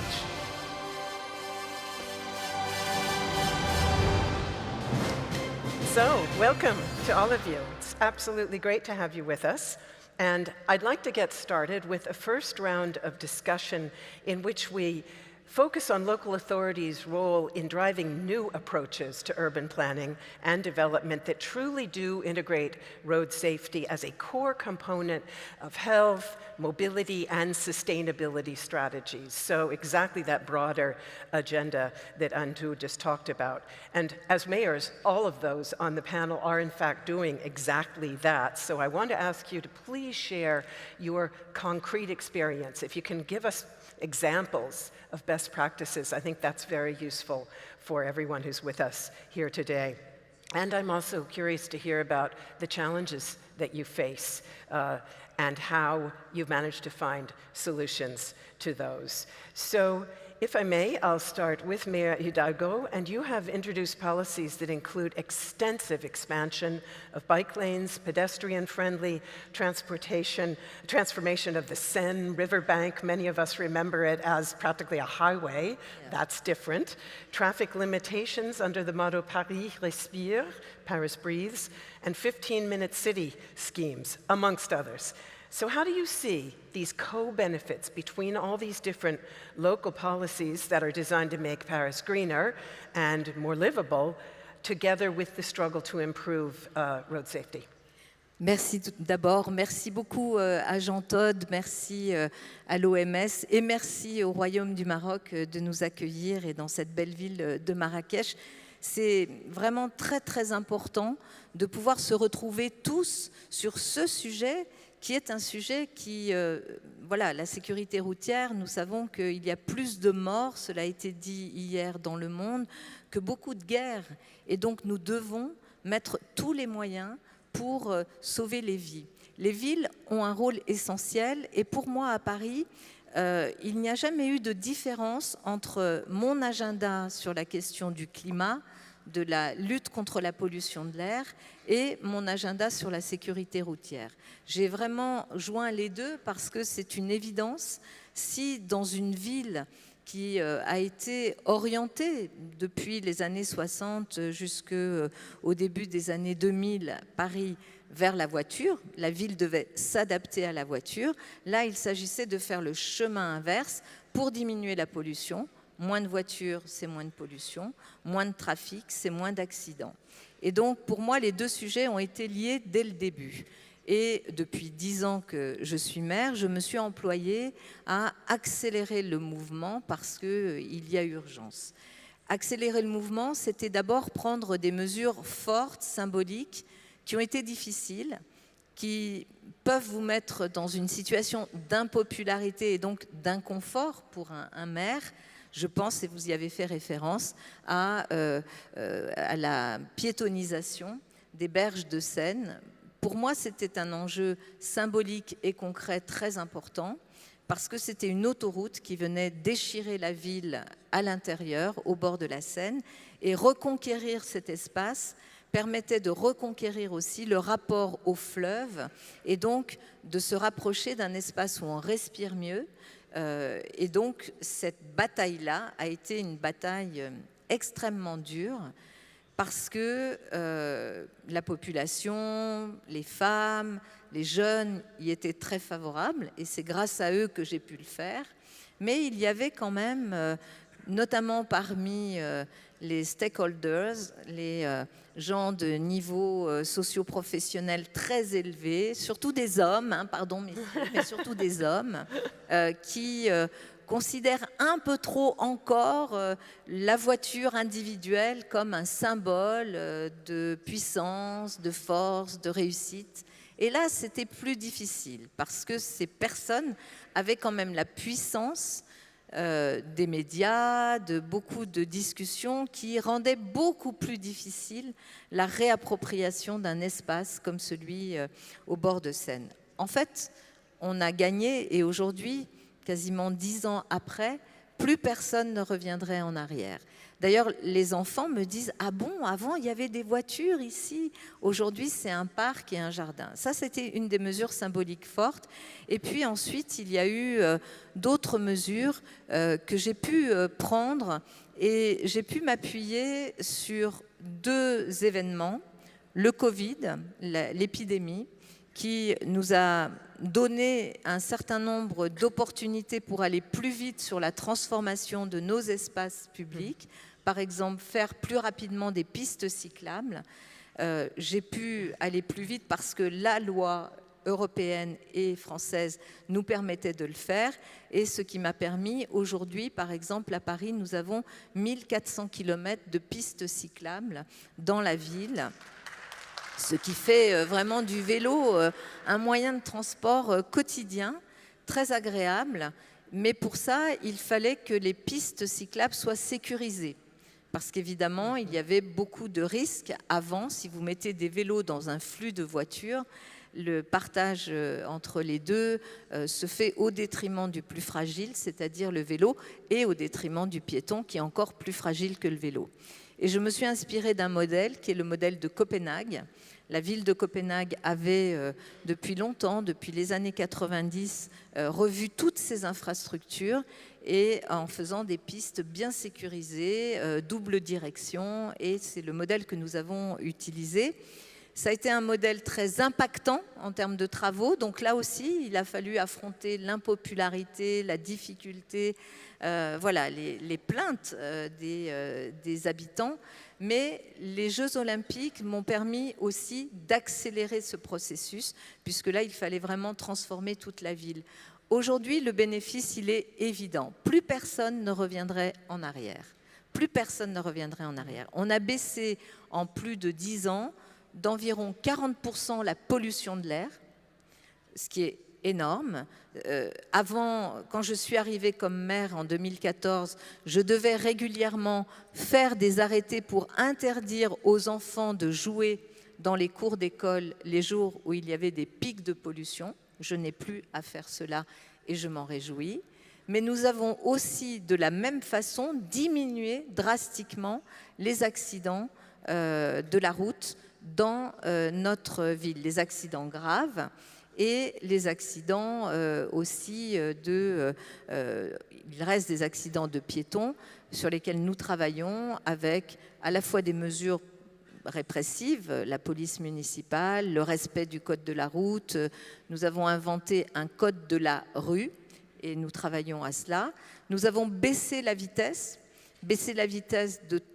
à 30 km/h dans toute la ville et à 50 km/h sur le périphérique. Ça, c'est une mesure qu'on a prise en octobre dernier. En 4 mois, les accidents qui étaient nombreux sur le périphérique ont diminué d'environ 20%. En 4 mois, moins 20% d'accidents, et notamment d'accidents très très graves grâce à la diminution de la vitesse. Donc les maires peuvent faire beaucoup. Je finis.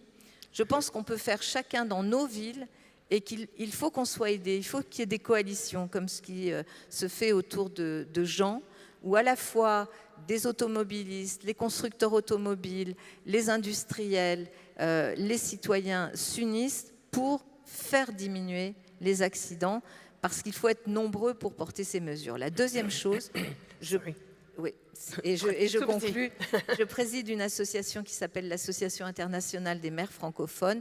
Nous allons prendre des mesures, et c'est une association qui regroupe beaucoup de maires en Afrique, en Asie aussi et en Europe, et nous allons prendre des mesures pour soutenir l'initiative de 2 casques homologués pour faire diminuer la mortalité, notamment des deux roues motorisées. Et c'est une initiative que nous allons lancer avec Jean à la fin avril, avec l'Association des maires francophones internationaux, où nous allons accompagner financièrement ce programme pour que là aussi des vies soient sauvées. Pardon d'avoir été si longue, merci. Merci beaucoup à vous. And I'd like to come back to the latter point about collaboration a little bit later, but what I'm hearing, and there was a lot to unpack there, what I'm hearing are a couple of very notable points. First of all, a big symbolic action. Just take a risk, do something, and then worry about the public acceptance later to some degree. But what you're also telling us is if you choose that very symbolic thing, you will win public acceptance because it's so visible and people become attached to it. And you're also telling me, I think, that the co-benefits help create that public acceptance, especially the ones that have to do with children, no doubt. Then use a shock like COVID, make the most of your crisis if you get it, and learn from best practices elsewhere, Copenhagen. So great examples there. Thank you so much. Commissioner Rodriguez, you have said elsewhere that your interest in transit was actually sparked by your work on the New York City Council when you were hearing stories of terrible traffic accidents that could have been prevented. And you also describe social justice and equity as central to your work. So can you tell us a little bit about how you tie those things together, how you work to maximize synergies between equity, between access and safety? It's on. First of all, thank you. It's an honor to be here.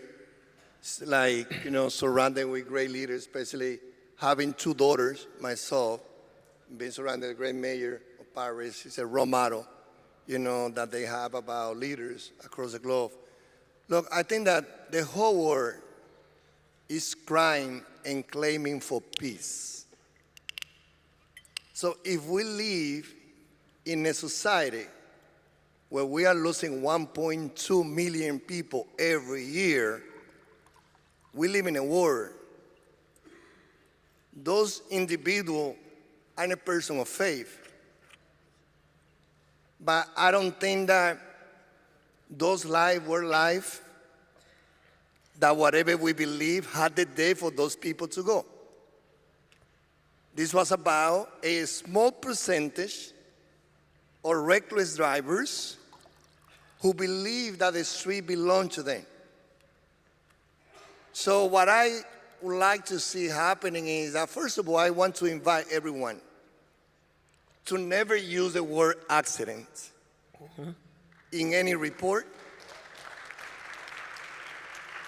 in any presentation. Let's make that pledge. Because if we say that those crashes are avoidable, that most crashes that happen is happening because the driver was speeding, the drivers were distracted, the drivers was drinking, so that was not an accident. It was a pedestrian who was waiting in her or his light. The driver didn't stop in the red light and hit the pedestrians. It's about leaders that has not been creating the stop sign so that the driver stop and pedestrian walk. Have you heard any story in any part of the world where a pedestrian or a cyclist hit the car and the driver died? Never. So it means that if we are driving in an object that weighs tons of pounds, yes, we want pedestrians to look for themselves when they walk. We want cyclists to look for pedestrians. But drivers are the ones that have the biggest responsibility. So what I have learned with my gray hair, now turning 60, is that we have to build a world of peace in all areas. In one of those is peace in our street. That the street is not private. I heard many times over and over and over, including in New York City. Because the New York City that we have is not a New York City. I wanted to bring this slide here with me. You will see on one side a lot of cars. Well, that was a storage for car in Times Square. After New York City said, let's build one of the first plaza, in the other side of this slide is Times Square Plaza. That now when my daughters, the visitors, the tourists, 64 million visitors that went to New York City to Times Square, they would never imagine how I was transformed from a storage to car to Shakira holding a concert of 40,000 people in Times Square. So I believe that what we got to do as leader from King Mohammed VI, the whole leadership in Morocco, that, by the way, let's spend money here because that's what we want. We want visitors when they go to New York City to spend money. So we want all of us to spend money here too so that we help the economy, and thank you to the great hospitality. So from leaders across all the sector, here we have leadership of Family for Safe Street. You don't want to join that institution. because it will mean that you have your loved one being killed by a reckless driver. So in New York City, what we are doing is changing the culture. For people to understand that those individuals that we are losing in crashes, they come from different social, economic class in the city.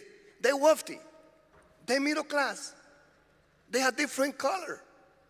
So we are bringing together a coalition when it comes to policy, thinking about how can we rebuild our street that is not a public, but it's a public access, and guarantee a safe and efficient movement of people and peace.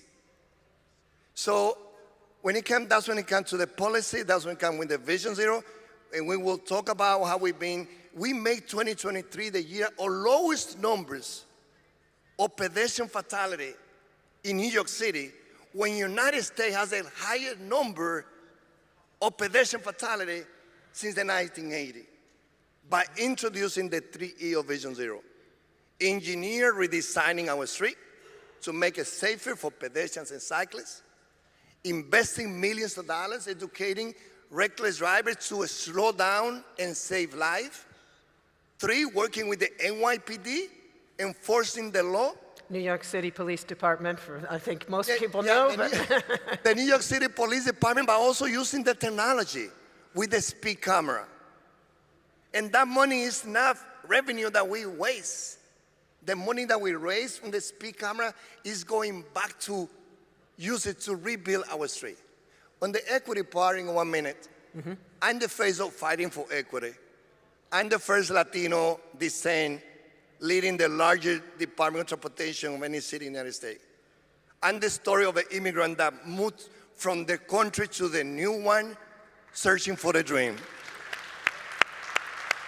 So as someone that at 55 Water Street, where I landed working in a cafeteria doing sandwiches, today from that place I lead this agency that with the capital in Spain is a $4 billion budget, 6,000 men and women, and my thanks to them, working every day to be sure that we do the right investment across the city, in community of color, in wealthy, middle, and upper class community. So for me, it's about, when I had this opportunity to be all of you. By the way, thank you. I want to acknowledge Milton Morrison, Secretary of Transportation, also in the Dominican Republic, where I was born and raised, and all the leaders here. Let's leave this great conference with a commitment that we will put the resources, that we will dedicate our time for us and for the present generation, making our street a place of peace for the present and future generation. Commissioner, thank you so much. And speaking of generational equity, let me go to Blanca Lopez. And I'm guessing that what we just heard from the Commissioner resonates with you, because I know that equity and inclusion have been a big part of your political work. So tell us how you also are working to promote synergies between these and road safety goals, and also what challenges you encounter in doing that. Bueno, muchas gracias. Mi presentación la voy a hacer en español, que es mi idioma nativo. Bueno, en primer lugar, quiero agradecerles por la oportunidad de estar hoy aquí con todos ustedes. Como joven tomadora de decisiones, realmente es un orgullo poder compartir en este espacio el trabajo que estamos haciendo.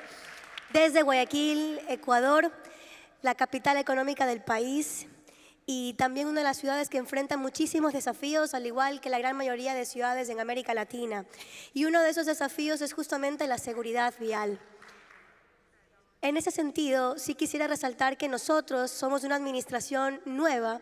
Junto a nuestro alcalde tenemos apenas 1 año y medio en funciones y hemos tenido que llegar a la ciudad de Guayaquil, al municipio de Guayaquil, y organizar muchos temas, especialmente la parte de equidad territorial.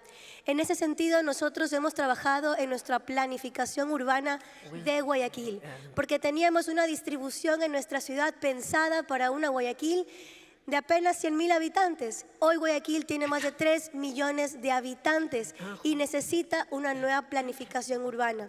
Es por eso que nosotros apenas llegamos a la institución, lo primero que hicimos en Consejo Municipal, justamente para respaldar las nuevas iniciativas, por ejemplo en seguridad vial, era redistribuir nuestra ciudad a través de un proyecto normativo que nos permita distribuir a Guayaquil en 19 áreas de gestión administrativa.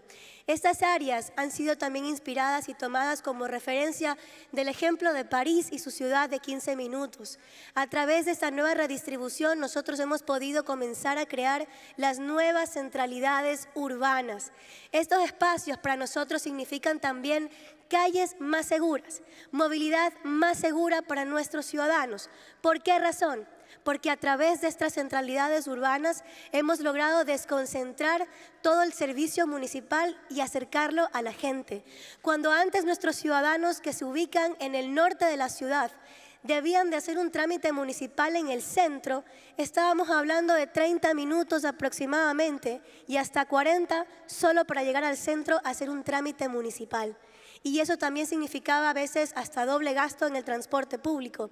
Ahora, a través de esta nueva redistribución de la ciudad, a través de estas nuevas centralidades urbanas, pensando a futuro en un Guayaquil de 15 minutos también, hemos logrado reducir ese tiempo de traslado de nuestra población, lo que les ha permitido recuperar tiempo para pasarla con la familia, por ejemplo, pero también les ha permitido un ahorro económico que antes destinaban para gastos de movilización y ahora lo destinan en educación, en bienestar para la familia, en alimentación, entre otros aspectos. A través de las áreas de gestión administrativa nosotros hemos dado un primer paso, porque no podemos aplicar estrategias, por ejemplo, en seguridad vial, si no tenemos la ciudad pensada para hacerlo. Es decir, el primer paso debe de estar siempre de la mano de la planificación y es como lo hemos venido trabajando en esta municipalidad que apenas tiene 1 año y medio en funciones. Por otro lado, considero que es importante también que se destaque el rol de los municipios dentro de la decisión política. A esto me refiero de que podemos tener las mejores estrategias, los colectivos sociales pueden tener las mejores iniciativas para transformar nuestra ciudad, pero si no existe la decisión política de las autoridades por implementarlas en las ciudades, nunca van a ser una realidad. Y nosotros hemos mantenido desde el primer día una agenda participativa, una agenda que además considera, ahora sí, a la seguridad vial como un eje transversal en nuestros programas, proyectos y obras municipales. Antes, la seguridad vial era únicamente tener a nuestros agentes de tránsito en puntos estratégicos de la ciudad. Ahora tenemos una estrategia integral para reducir los siniestros de tránsito desde una planificación que nace de la nueva distribución que tiene Guayaquil y sus centralidades urbanas. Pero además de ello, hemos iniciado con la recuperación de nuestras calles. Yo también he traído una lámina que me gustaría mostrarles con nuestro proceso de pacificación de calles que estamos iniciando. Más o menos así se ve. Esta es la calle Mariana Argudo Chejín. Está ubicada en el sur de Guayaquil, en un sector popular de nuestra urbe y que antes era un caos vehicular, como pueden ver en la imagen derecha. No había absolutamente nada de señalética y era un peligro constante para los habitantes. Lo primero que hicimos nosotros fue conversar con la ciudadanía, nuevamente con el trabajo participativo con la gente. Y después de socializarlos con ellos, el modelo de este urbanismo táctico para iniciar con la pacificación de vías en la ciudad, logramos el resultado que está en la segunda imagen. Esto nos ha permitido a nosotros reducir drásticamente los siniestros de tránsito en esta zona del suroeste de Guayaquil, que ha significado no solo salvar vidas, sino también mejorar la calidad de vida de nuestra gente. Este ejemplo de acá nosotros lo hemos llevado a cabo con alianzas estratégicas, como aquí nos mencionaban los compañeros, con alianzas importantes como la que mantenemos con Bloomberg Philanthropies y con sus socios implementadores como Vital Strategies, con quienes hemos logrado implementar este tipo de urbanismo táctico que nos permite recuperar las calles de Guayaquil. No me voy a extender mucho en este punto, pero sí quería que ustedes más o menos sepan que en ciudades como la nuestra, que en ciudades como América Latina a veces nos toca empezar de cero, y eso parte desde una planificación y redistribución de nuestra ciudad para que proyectos como el de la Mariana Argudo puedan ser implementados, y no solamente eso, sino que sean sostenibles en el tiempo y, como decía la exalcaldesa de París, que además sean valorados y cuidados por la gente. Gracias. Gracias. Thank you very much for sharing that amazing energy. And clearly, you've hit a number of the key principles that are enshrined in the Marrakesh Declaration, including the mainstreaming of road safety from the inception of urban planning, and that bottom-up focus of communication with users, with the citizens who are out on those streets. So many, many thanks for that. There were also a lot of Vision Zero elements in what we just heard, and I will come now to Madame Anayadi to talk about Abu Dhabi's effort to implement Vision Zero. And Abu Dhabi, of course, has been expanding its urban footprint at breakneck speed, and I go there often. It is, in fact, one of the most motorized cities in the world. So how is this commitment to Vision Zero altering the way that local authorities in Abu Dhabi are approaching urban planning and street design? And what are the challenges you face in this true, immense transformation?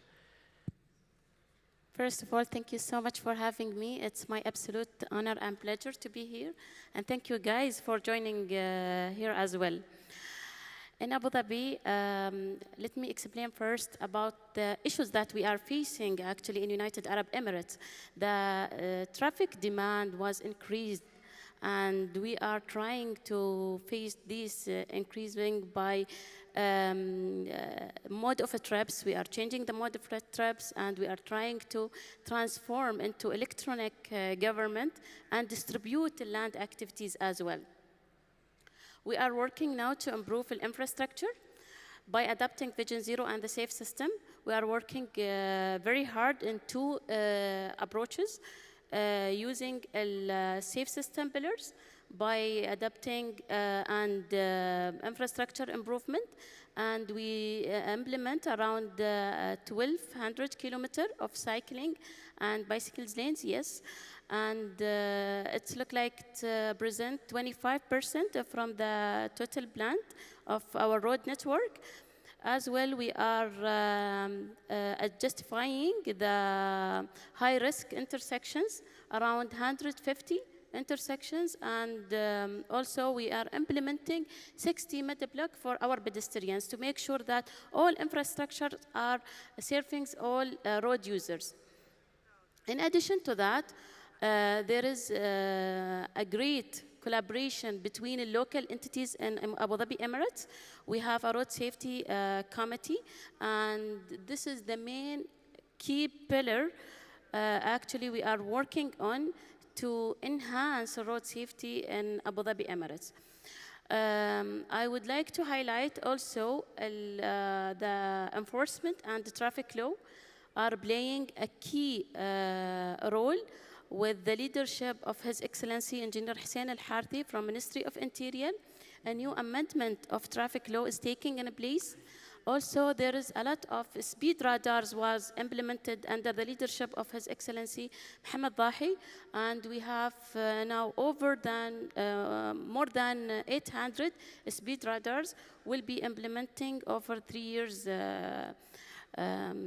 coming. In addition to that, I would like to highlight the ITS in Abu Dhabi Emirates. We are working in a great ITS implementation by implementing more than 100 gantries and more than 50 VMS to guide the drivers in a great routes for them, and to tell them if there is any incident to avoid it while there is something happening through our network. Also, I would like to highlight to not ignore and to introduce a low carbon of transport ecosystem as part of from the 2030 Sustainable Safety Agenda that's highlighted by the United Nations.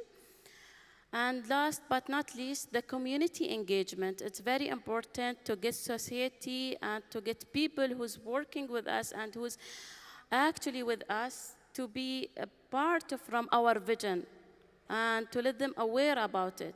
So empowering the youth is very important, and we let them to be part from what we are doing. And I believe on them because when they are doing some things, they are impacting to each others. And it's very important to highlight that we don't want to lose anyone in our road network. We have to be committed for every road users, especially for youth. And other things, we have a big fleets now are coming, and I don't think it's only in United Arab Emirates, but also in the worldwide. It's a motorcycle, delivery motorcycle. It's a huge problem now. It's happening with us, and we are trying to put the regulations and policies for identifying those issues and to cut them down and to let them to have a safety and dedicated lanes for them. They don't have to lose their life while they are bringing their foods to us. Yeah. So yeah, and this is one of the challenges that we are facing now in our roads network. In addition to that, also we have truck drivers.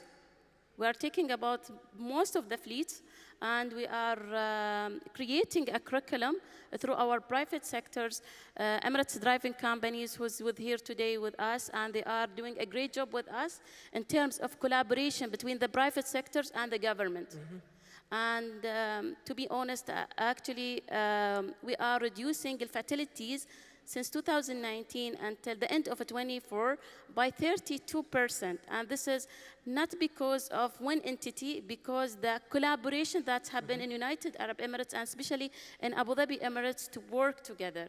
Thank you. Deliver this. We're coming back to collaboration, so I'll stop you right there. But I want to pick up on the point that you just made about collaboration with the private sector and jump over to Director General Fares, if I may, because I know that you do work closely with the city of Marrakesh on public transportation options. And maybe you can say a little bit about that in the context also of municipalities' power to shape the campaign for safer roads.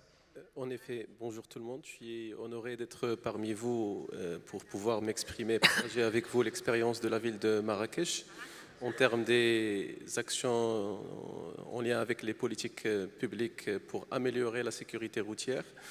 Donc, par rapport à la ville de Marrakech, elle agit en totale conformité avec ses prérogatives réglementaires qui se trouve la loi organique qui gère les collectivités locales, dans la mesure où la ville de Marrakech a la responsabilité de faire la planification urbaine, de la gestion de l'espace public.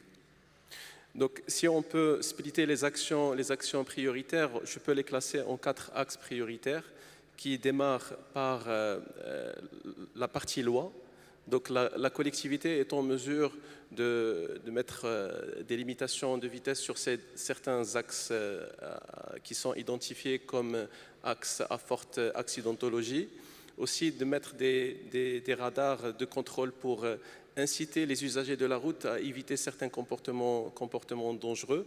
Là-dessus, la commune de Marrakech a entrepris des conventions avec des acteurs nationaux, en l'occurrence la NARSA, pour la mise en place de radars sur plusieurs axes qui connaissent un taux d'accidentologie élevé. Ensuite, il y a aussi le partenariat avec d'autres entités en lien avec l'éducation. Donc, dans plusieurs interventions, on a entendu l'importance de l'acteur humain. Donc, ça doit démarrer par une sensibilisation de l'usager de la route, et ça démarre depuis l'âge le bas âge vers le conducteur professionnel. Là-dessus, la ville de Marrakech a entrepris avec l'Académie régionale de l'éducation, la mise en place de la première école d'éducation pour la sécurité routière. Donc, c'était un projet qui était initié avec l'opérateur privé de la gestion déléguée des bus en 2020, où il y a des salles de formation pour les jeunes enfants pour connaître les meilleures pratiques et puis prendre conscience des usages qu'il faut absolument éviter en vue de créer un espace public plus sécuritaire. Ensuite, il y a la partie infrastructure. Donc, dans le cadre de la planification, la ville de Marrakech a entrepris une démarche volontariste pour améliorer l'espace urbain en créant des pistes cyclables, en créant aussi des traversées piétonnes qui soient encore plus sécurisées par la mise en place, par exemple, sur des voies qui sont très larges, par la mise en place des terre-pleins centraux qui permettent aux piétons de faire la traversée de la route dans des conditions de circulation et de sécurité optimales. Dans la mesure où il faudra mettre des indications sur les aménagements qui sont entrepris, en l'occurrence les dalles podotactiles ou les dalles de guidage qui permettent d'identifier les zones de risque. Aussi, la commune de Marrakech a entrepris la réalisation d'une charte communale en termes d'aménagement pour que tous les aménagements qui se font doivent obéir à certaines réglementations qu'on voit dans toutes les villes à l'international par la mise en place des barrières de guidage au niveau des intersections à forte accidentologie, de mettre des barrières aussi de guidage pour orienter les gens vers les passages piétons, de signaliser les traversées piétonnes, de mettre de la signalisation lumineuse de trafic, aussi des éléments sonores pour les personnes à mobilité réduite. Aussi, en termes de planification, la ville de Marrakech a entrepris une démarche pour faire une étude de restructuration du réseau de transport collectif, l'objectif étant d'inciter les usagers à emprunter le transport collectif et réduire ainsi l'utilisation du véhicule particulier en introduisant une certaine hiérarchie dans le réseau de transport, en intégrant aussi des types de transport de masse, exemple de BHNS ou tramway. Enfin, dernières interventions par rapport à la collaboration avec des acteurs internationaux, donc la partie technologie. On revient, sorry, we return in just a moment to the question of collaboration. So let me stop you there, but I will pick up on that in our second round. Saul Billingsley, we've heard so much. So I know that, of course, a central part of your work is also about private sector engagement. But let me ask you, if you would, to reflect on all the message that we've heard here, with nonetheless in a fairly compact amount of time. But what strikes you amongst these messages, particularly when it comes to the power of cities? Sure, thanks. I think the key message to come out of this is. And we have a lot of high-achieving cities here, yes. is something that came out of some research that we commissioned a few years ago from the World Resources Institute and the Overseas Development Institute. And we asked them to look at the political economy of cities and road safety. And what is it that makes a city take the right decisions or the wrong decisions about road safety? And the key factor, you won't be surprised to hear, given all that we've heard this morning, is political leadership and political will. But the trigger for that is an understanding of the safe system. Because if you believe that the responsibility for road crashes falls on road users, and it's about mistakes, and it's about human error, then politicians won't be engaged to try and fix it, because it's just one of those things. It's an accident. As the Commissioner said, we shouldn't use the word. But if you consider it to be a crash, then there's a whole series of policies that can flow from understanding it's a safe system. And we've heard quite a few of them this morning, but I'll just sort of reiterate sort of the key ones. I think, when we looked at the cities in the report, the cities that are succeeding are the ones that are taking a safe system approach, looking at engineering solutions, trying to fix the problem, understand it as a system failure and fix it for engineering, and use speed management to put the protective levels in so that, when you have protections for vulnerabilities, the speed level reinforces it. So if you take speed limits, for example, there is a huge amount of work that can be done there and low-hanging fruit. The latest WHO status report shows that only 58 countries have best practice speed policies, which includes allowing a 50-kilometre-an-hour speed limit in cities and also allowing cities to reduce speed limits. We were just involved in the campaign in New York City with Families for Safe Streets, where you've just successfully got the power from the state to have 20-mile-an-hour speed limits. And that's an example of where you need to be able to have that flexibility. So speed is really important, and we're doing a lot of work around safe school zones particularly. I know in Paris, you've introduced a lot of school streets where cars are removed at certain times of the day, where the priority is children, a safe system solution. Then you look at vehicles. If you have a 5-star car, global NCAP rated car, and you have a 50-kilometre-an-hour speed limit, then you probably will have 0 fatalities or close from passengers in cars because you have that protective safe system. If you have pedestrian protection designs for the cars, if you have intelligent speed assistance, if you have brake assist, then you'll be protecting pedestrians. And if you have a 30-kilometre-an-hour speed limit where pedestrians are present, you're not going to be getting as many pedestrians and cyclists killed. So these are all things that we can do. And then finally, infrastructure. I know that infrastructure features heavily in all of the cities that have been featured today. Vitally, vitally important. There are, I think the International Road Assessment Programme estimates that only 20% of roads where pedestrians are present ranks at 3 stars or better for road safety, which means that a lot of pedestrians and cyclists are being put at risk from traffic, easily fixable. Just put in some sidewalks.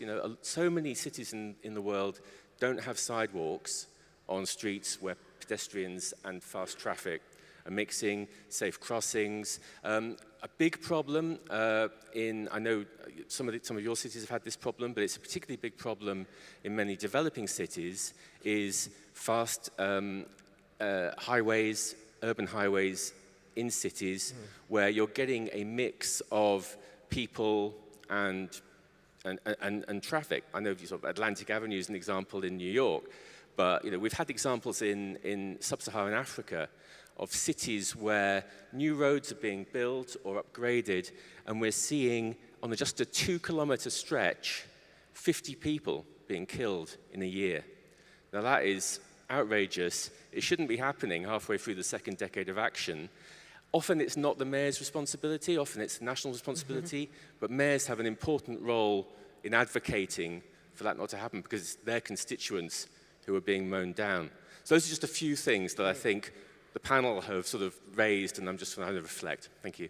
Very, very helpful. Thank you. And in fact, as I've said, I'd like to talk in a second round of discussion about collaboration and your point about devolution of power to mayors, the ability to get the decision-making to take place where the action is a very good example of collaboration in the sense of public and of the federal and local authorities working together. So let us now pick up on whatever aspects of collaboration each of you would like to address, but I would like to go across the panel one more time to talk about that. And Ana Hidalgo, if I start with you, Paris is essentially an international city.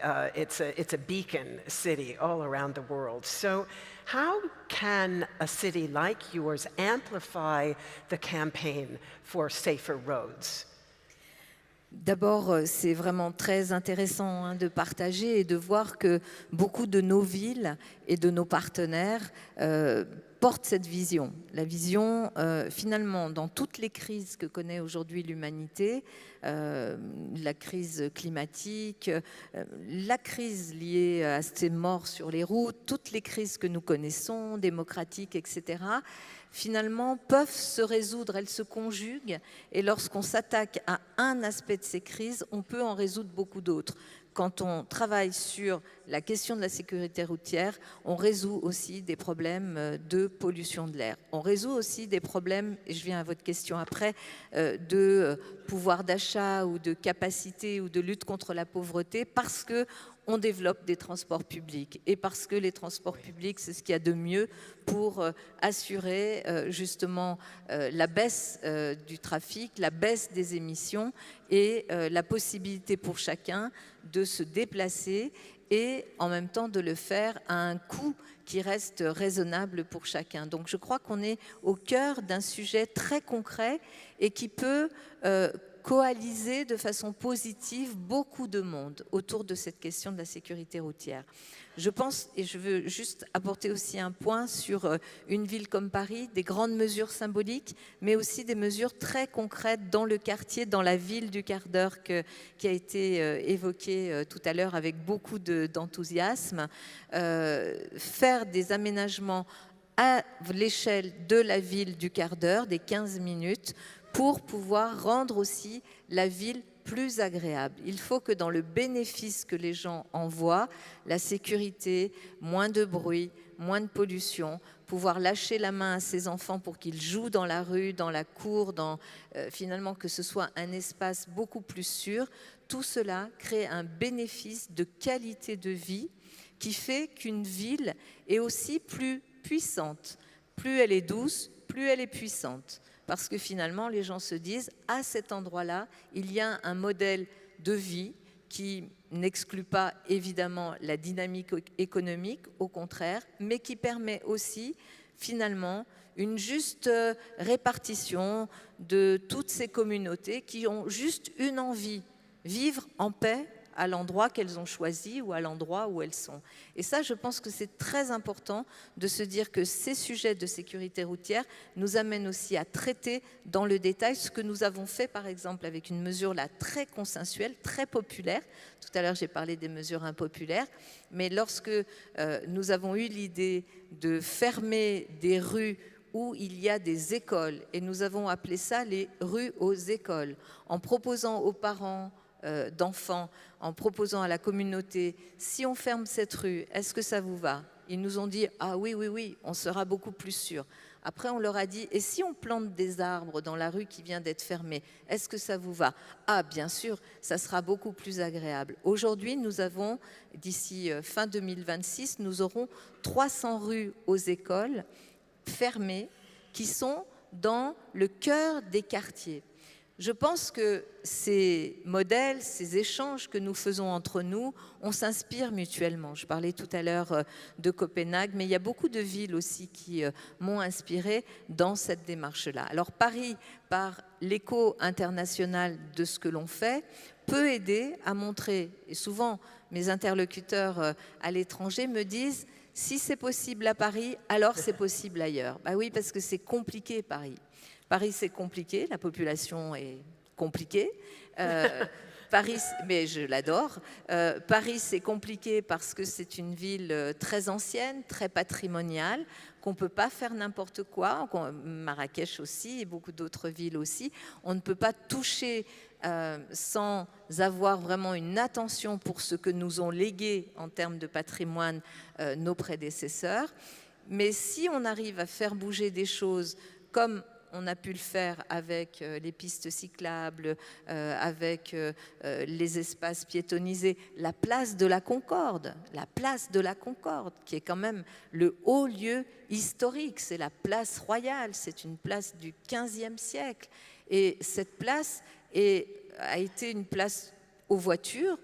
J'ai pu profiter de plusieurs événements sportifs, dont les Jeux Olympiques, pour montrer que si on ferme la moitié de la place aux voitures, finalement, ça roule mieux. On a une plus grande fluidité de trafic automobile et on a la moitié de la place qui peut être récupérée par les piétons, par les promeneurs. Et là, on a fait tout un travail avec vraiment des professionnels du patrimoine pour réduire le trafic sur la place, tenir compte des aspects historiques et patrimoniaux de cette place de la Concorde.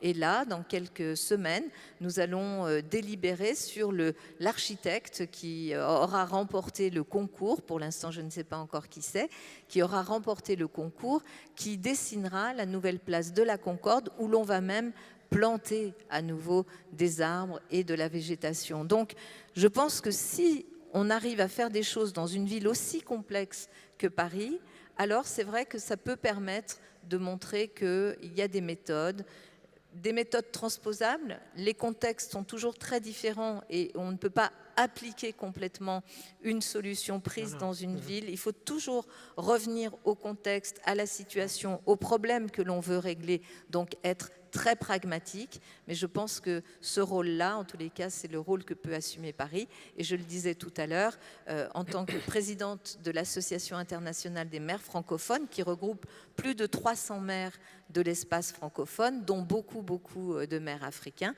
Les maires marocains sont les maires marocaines, parce qu'il y a 3 femmes extraordinaires à Marrakech, à Casablanca et à Rabat, qui jouent un rôle aussi très important dans cette association.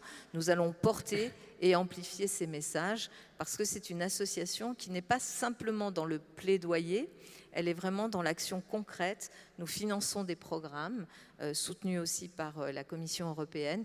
Nous finançons des programmes concrets et donc nous allons porter les projets, les programmes de notamment Jean Todt sur la sécurité routière pour amplifier cela. Voilà aussi ce à quoi peut servir Paris. Je suis désolée, je dois reprendre un avion, donc je ne pourrai pas écouter la suite, mais je suis vraiment très heureuse d'avoir pu participer à votre panel. Nous allons continuer, mais nous vous remercions beaucoup pour votre contribution. Au revoir. And Commissioner Rodriguez, I'd like you as well to talk about collaboration, but across multiple partners, if you don't mind, because you work, of course, closely with the Public Transport Authority. You talked about working with the New York Police Department, but in addition, civil society, academia, the federal government. Tell us how you put all that together to really make safe streets happen. Thank you. Look, I always say that after 29 years in government, in public service, I had the best job in my life because now I get paid to do what I love to do. And I do things not looking to be popular, but just doing the right thing for the present and future generation.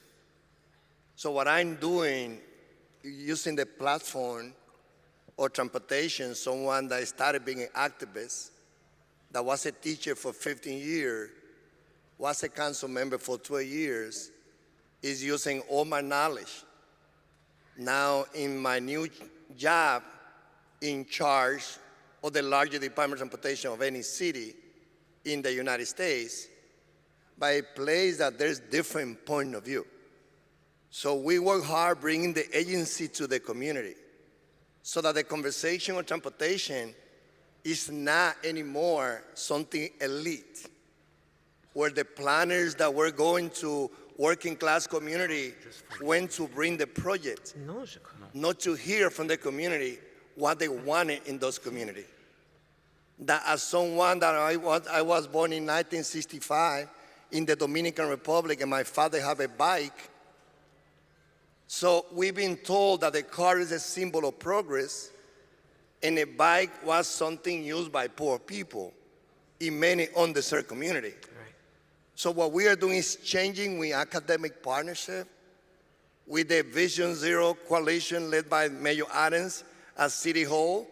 We bring the NYPD, the Taxi Limousine Commission, the Department of Health, because when there's trauma in the hospital, society had to spend more money. Then we also ending with people that they are not productive as they would be if they will end the critical condition. So it's about building the partnership again with different institutions. With the academic institution, in New York City, we are the first one that is starting using the plastic, mixing the plastic in our asphalt. So we produce 50% of our asphalt that we use to pave our street, and we buy the other 50%. So we're working with professors from Rutgers University, in the United States, where they're helping us with the academic expertise to look at the sustainability piece, to think about how we can mix the plastic so that we can use it. But then those of you that have been in New York City, you know the BQE is a big bridge that goes from Queens to Staten Island. So we are also the first city that created the weight and motion. So with the new technology that we are using now, with the software that we install, working with the private sector in the technology piece, now the NYPD can give ticket to those drivers that are going through that corridor in New York City with overweight truck. Immediately, months after we started doing the pilot project, we saw a reduction of more than 35% of overweight truck in the bridge. What is the benefit? If you build a bridge, you are an engineer, you know that you build it for 90 years. After that, we had to invest on keeping the bridges in a state of good repair. So it's good for the government, it's good for the private sector, and it provides opportunity for the technology community to be part of. I just feel that I just look for near to all of you guys. You are leaders. And those of you who are following this conference, having John Toh, global leader, having the Safe Row, having so many individuals who care to educate our society is breaking the culture that drives the belief that there's a word that when we talk about bike lane, in 3rd Avenue, that's the biggest avenue, one of the biggest avenues in New York City, we look at data and we saw that we lost 5 pedestrians and cyclists from 21 to 23. We started redesigning, building a bus lane, being the first city also widening the bike lane, because 85% of New Yorkers are placing an order once a week, and 24% of New Yorkers are placing the order 4 times a week through Amazon, UPS, Uber. So those delivery workers that we see going so fast, it's not just them.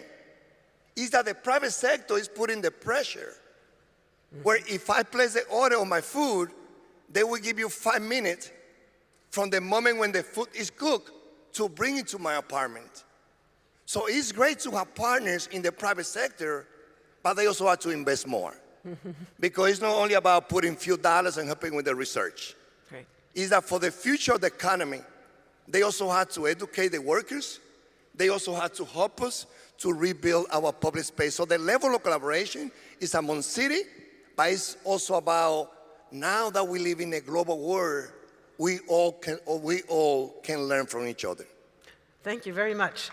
I'll go straight on to Vice Mayor Lopez. I know that everyone has other commitments, so we'll try to keep the conversation moving quickly, but tell us more about collaboration. You were just starting to talk at the end of your remarks about the importance of partnerships, so say a little bit more about that, if you would. How are they helping you with your safe roads vision?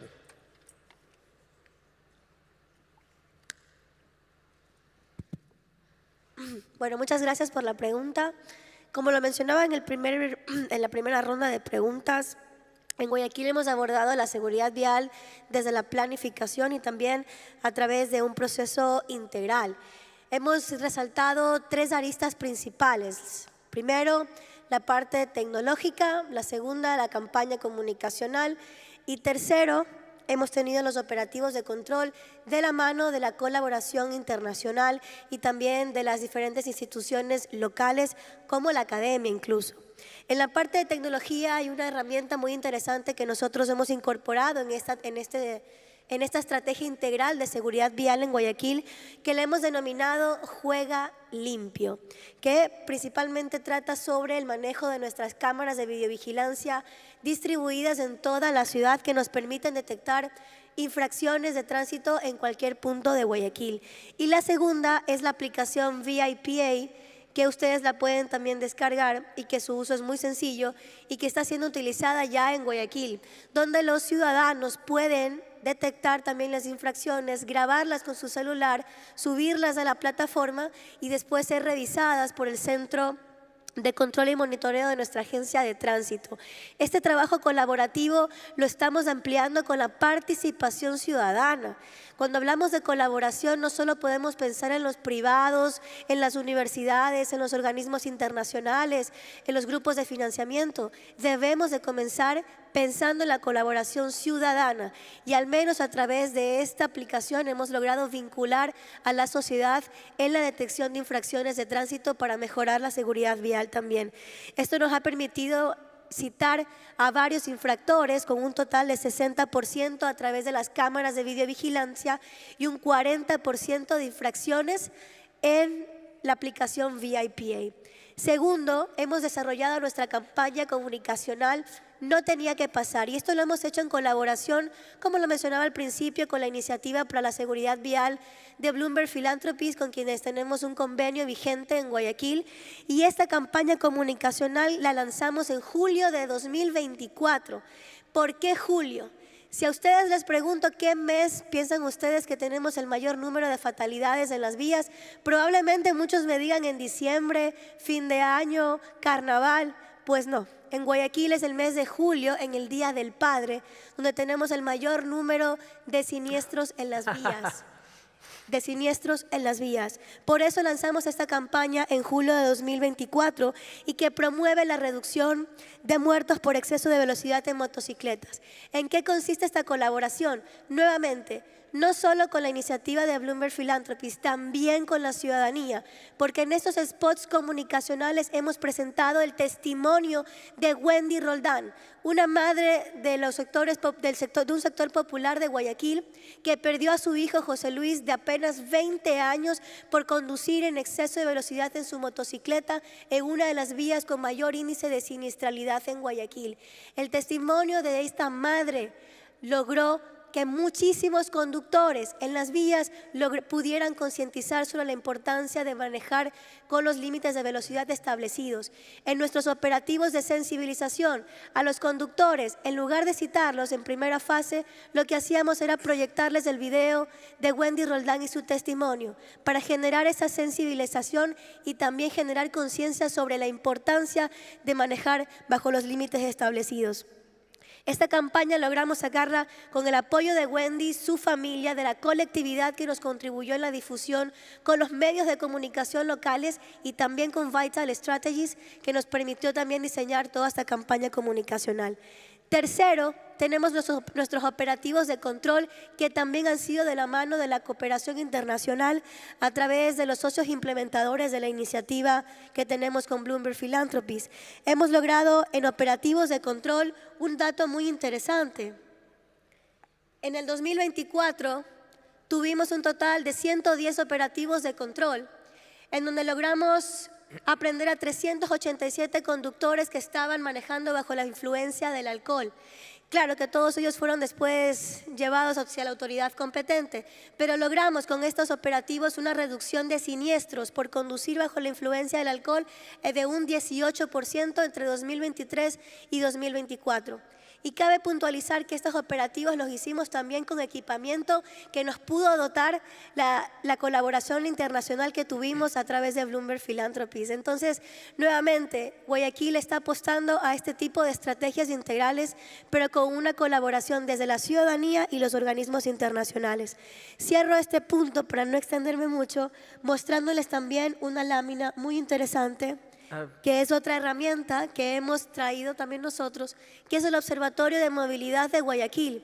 No sé si hay más ciudades aquí presentes que tengan una herramienta similar, pero Guayaquil ha logrado presentar este observatorio que tiene un visualizador de siniestralidad que actualiza la data de siniestros en Guayaquil cada mes. Y esta información que está actualizada nos ha permitido focalizar nuestros esfuerzos y recursos para que sepamos en qué vías debemos de ir con todo el contingente que tiene la Municipalidad de Guayaquil.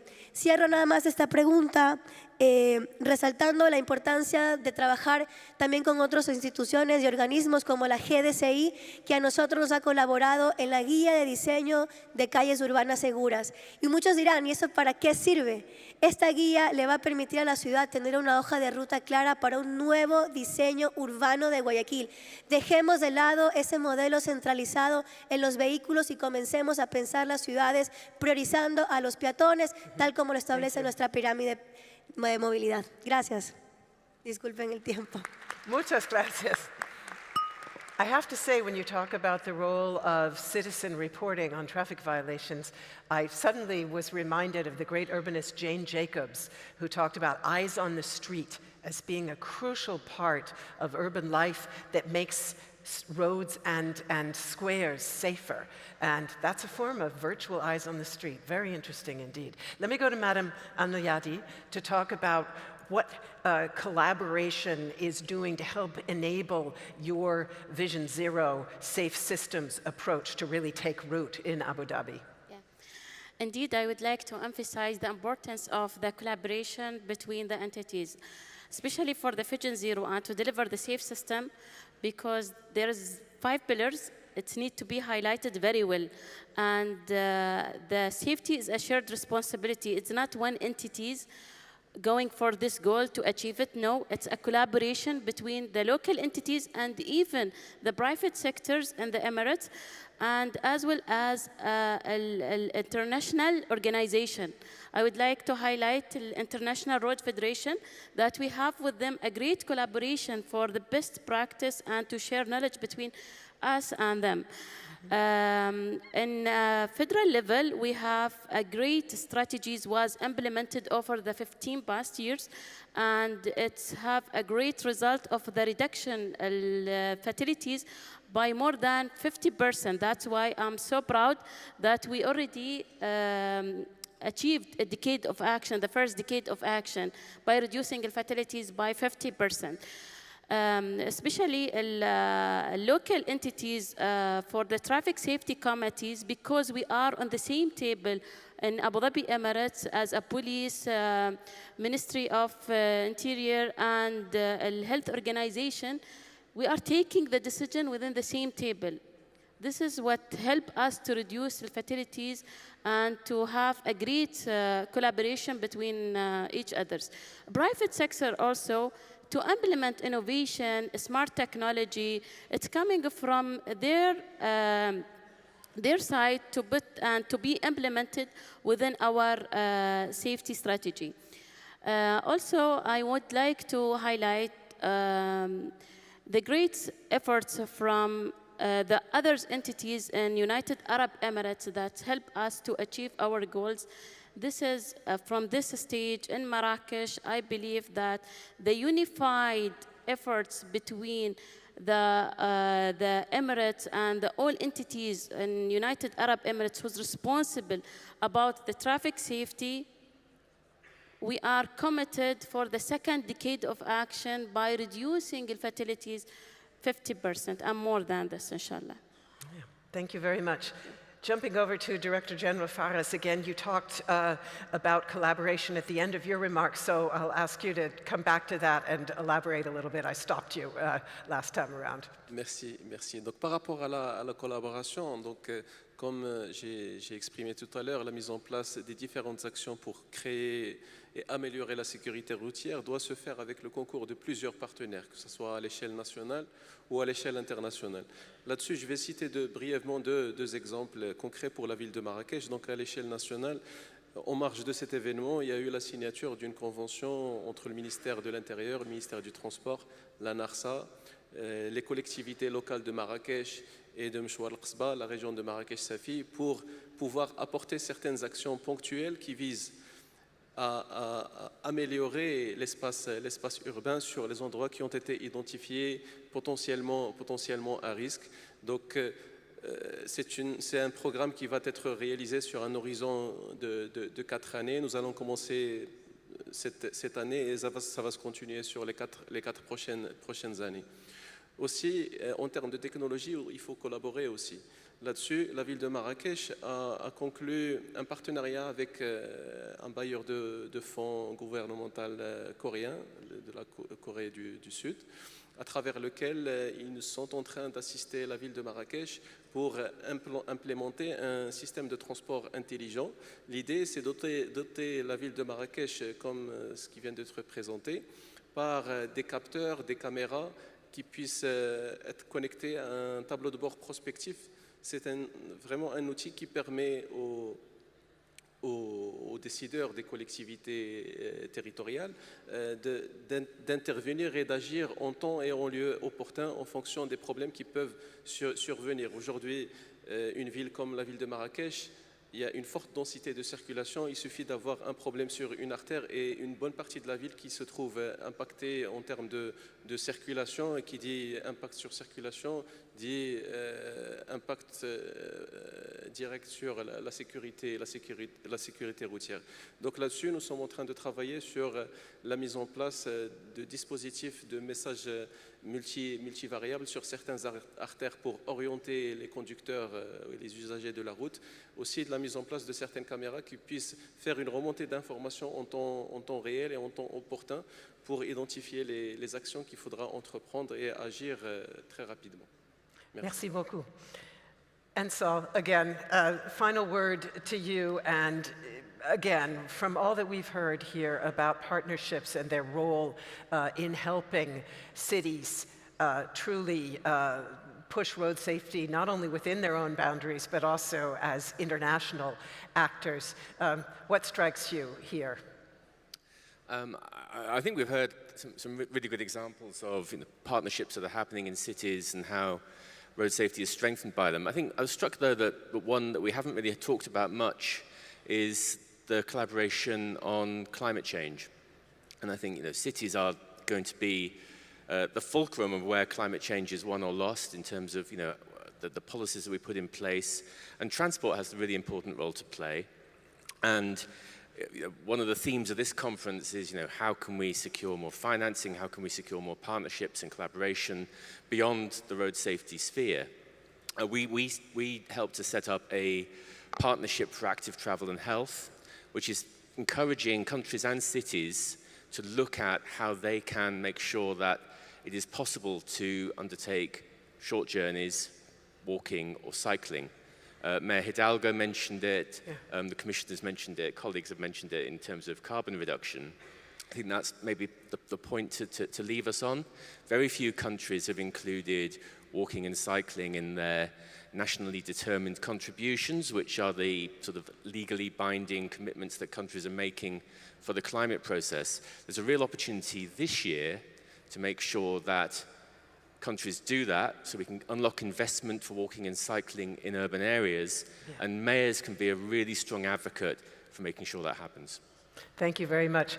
I was struck when Anne Hidalgo was talking about the 15-minute city. I've always thought of it in a way as an urban quality of life issue, but it is also very much a rebalancing of transport modes, isn't it?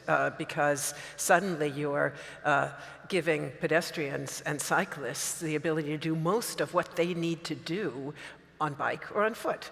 And yeah, absolutely cutting CO2 at the same time. So a perfect example of co-benefits, as we've been calling them. Thank you so much to all of you for this truly, truly interesting exchange. Let's give them a very warm round of applause, please, ladies and gentlemen. And I'm afraid that is all that we have time for, but we certainly have heard a lot about the power of mayors to inspire change, both within their own cities, but far beyond as well, and to make them healthier and more livable and more sustainable as well as safer. So, Excellencies, we now will take, I believe, a 15-minute coffee break, and following that, you can choose from parallel sessions on safe road infrastructure or mobilizing business, back to private sector participation, followed by a World Film Festival on road safety. Lunch will be served at 1:15 p.m., and if you're interested, then come back at 5:15 p.m. to my commitments session here in the auditorium, where we are going to try to generate exactly those kind of pledges that Saul Billingsley just mentioned. So look forward to seeing you again. Have a great afternoon. Thanks. Bye-bye.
Ladies and gentlemen, please have a seat. We're going to start in a few seconds. Thank you. Mesdames et messieurs, veuillez prendre place. Nous allons débuter dans quelques instants. Merci.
Good afternoon, everybody.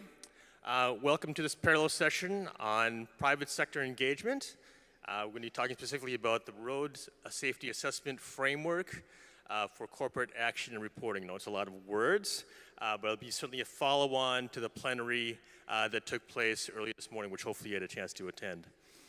My name is Dan Chen. I was formerly the president of the 3M Transportation Safety Division. After retiring, I've been now engaged in working with organizations like WHO and ITF and FIA on private sector engagement in road safety. And it's been just really a pleasure to work with these organizations in that capacity. So we have a fantastic panel here this morning, and it'll be across sectors, across different countries, different industries. So I'll be pleased to introduce then the panel and please be seated as you're able to, starting with the second seat. So, Mr. Munoz from Chile, Department of Transportation, will be joining us today. He's doing double duty. He was also in the plenary. We have Nicolas Pelletier from World Bank, who heads transportation. We have Imran Berry from Total Energy.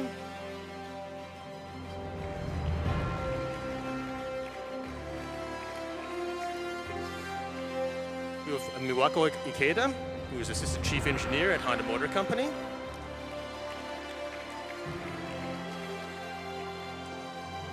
We have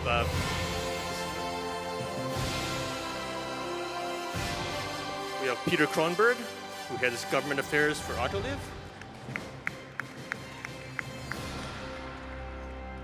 And then Susan Hipp, who's Executive Director for NETS, the Network of Employers for Transportation Safety.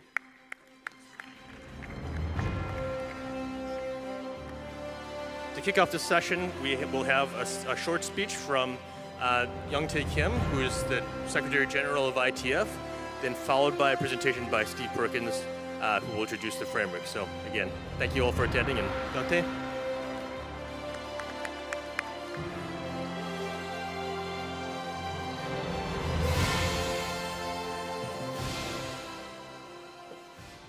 Good morning, everyone. I'm back. Salam alaikum. One more time. And as we just discussed in the opening plenary today, businesses have a huge potential to improve road safety and help accelerate progress in meeting our collective goal to halve road deaths this decade. And this parallel session gives us the chance, and with my friend and current ITF President, Mr. Munoz from Chile, to continue the discussion in more detail. And the businesses represented here around the table are all leaders in achieving high level of performance in preventing road injuries for their workforces and in the wider communities that they serve. And they are engaged with the ITF and WHO to develop a framework for spreading best practice and being recognized for achieving it. We are also beginning to look at helping the finance community to recognize road safety as highly eligible for social finance. And my good friend Nicolas Pelletier from World Bank will take us into one aspect of investing more private finance into road safety. And first, I'd like to ask my colleague Stephen Perkins to set the scene on the ITF WHO Road Safety Assessment Framework for Corporate Action and Reporting.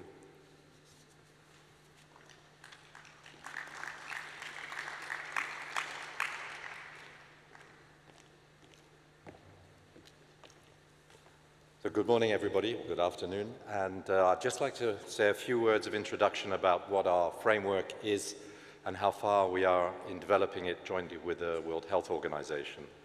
So 2 years ago, the ITF and WHO started discussing what we could do to take forward the commitments made in the Stockholm Global Ministerial, and particularly the new emphasis on engagement with the private sector.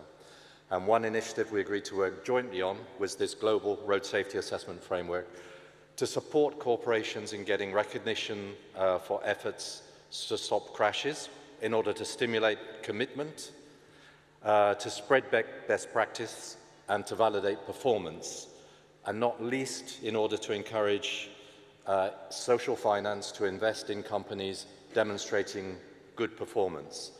And this program was endorsed at our International Transport Forum Summit with ministers last May.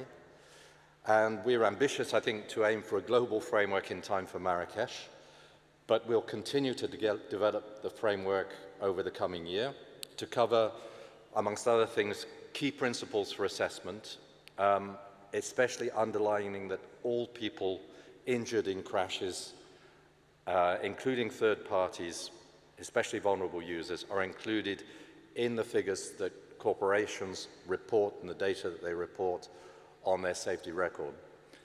And we hope to be providing guidelines for finance institutions to reflect road safety performance in their investment decisions, particularly in equity investment. And some of the companies that we've been working for are looking forward to having that kind of very visible recognition. And as Jungte said, our very long-standing partner, the World Bank, has already taken part of the finance dossier forward, and Nicolas will discuss their proposals for investment in infrastructure later during the session. But that concerns just one part of the finance and investment world, and we still have some way to go to set it all in an overall framework alongside investment in company equity. So what we'll focus on today is part of the overall framework, focusing on corporate action and reporting. And this is designed to recognize and stimulate best practice in the way corporations integrate road safety in their management decisions and their management of day-to-day business. It also covers broadening their impact beyond health and safety at work to workforce commuting and to the company's suppliers and distributors up and down the supply chain. So over the last year, we've been consulting with a broad range of stakeholders, over 50 corporations, 10 finance companies, government agencies, standards organizations and experts, IGOs and NGOs, including, importantly, the FIA and the World Economic Forum, to develop our framework. And we'll discuss the results today with a panel of companies and industry associations that we've consulted. We'll be releasing the proposal in a more formal report at our next ITF summit this May under the presidency of Minister Munoz, who's kindly agreed to join this panel again today. And there's a huge variety of corporations in the world, from multinational conglomerates right down to one-person trucking businesses. Some companies, of course, manufacture goods that are integral to road safety, including cars. Others make products that are not obviously linked to safety. And of course, government corporations also operate large fleets and have a big impact on safety. So one of the first things we had to do was consider or decide the scope of what we were going to try to cover with the framework. And though we acknowledged that the largest corporations have the biggest impact and the biggest potential to improve road safety, we wanted to create a framework that can apply to businesses in all sectors and all parts of the world. So we therefore decided to build the framework around existing business management standards and recognize business practices for addressing societal goals such as climate change. So we modeled the framework on management and reporting systems already developed for workplace health and safety and for monitoring social governance commitments that companies have made. Some of these requirements have been standardized for auditing by the International Standards Organization, and large corporations pay for accreditation and pay for auditing of their performance. And the ISO standards for health and safety have also been recently augmented with an ISO standard specifically on road safety management. But as you see from the table, if you can read it, that latest standard at the top concerns, for the moment, only a very small number of companies that have been able, or that have the resources to buy the, pay for accreditation and auditing. And then the International Labour Organization has agreed an important set of recommendations on what constitutes safe working and contractual conditions, and on relationships with suppliers. And of course, regional business associations also provide guidance on management practice, and the US Network of Employers for Traffic Safety is a great example, and we're delighted to have Susan Hips with us on the panel today. So we use these existing management standards and guidelines to set out what we consider good practice, providing a structured reporting system to demonstrate adherence to standards, best practice in relation to these different existing standards, and cases of non-compliance. Reporting is going to be, at least initially, on a voluntary basis, but companies with the resources can obviously pay for ISO certification. This system is going to need to be piloted to ensure that it's practical and scalable, and which is why we're releasing today a brochure, which is available here for you to take at the end and available on our website, rather than a detailed report, which we will have prepared in time to for our Ministerial Summit in May. And then we aim, in about a year's time, to publish the results of the first round of piloting. Now, we have some of the companies most active in helping us develop the framework to discuss it today. And I would like to thank Miyawako from Honda and Peter from Autoliv, in particular, for all they've contributed. And then Imran from Total Energy, who we co-opted only late in the process. But of course, Total has very advanced road safety management embedded in its operations right across the world, and a lot of very valuable experience to bring. So I'd like to end with a word of thanks also to the FIA and their advisors, who inspired us at the beginning with the development of the FIA Index, which you would have heard about at several events and sessions during the conference. Total and Honda have both already used that index to audit performance and have come out with very high ratings. And so, of course, we've designed our framework to be fully compatible with that exercise. I think the main difference is that the FIA Index goes further, pushing the frontier of what can be assessed, and includes measuring a safety footprint that goes into the way consumers use the company's products. Once that methodology is mature, we hope to be able to incorporate it into our broader and, for the moment, simpler framework. So both systems assess management of the workforce, contracted labor, and company operations, and both cover the influence on the supply chain through contracts with suppliers and distributors. So I'd like to end there, and that's the QR code for downloading the report such as it is today. I'd like to hand back to Dan. As former president for transport and safety at 3M, he has a very, very deep understanding of how businesses can mobilize for road safety and what our road safety assessment is trying to bring to achieve spreading good practice. Thank you very much. Great, thanks, Steve. I'll have you join the panel too, because in case questions come up, appreciate your contribution there.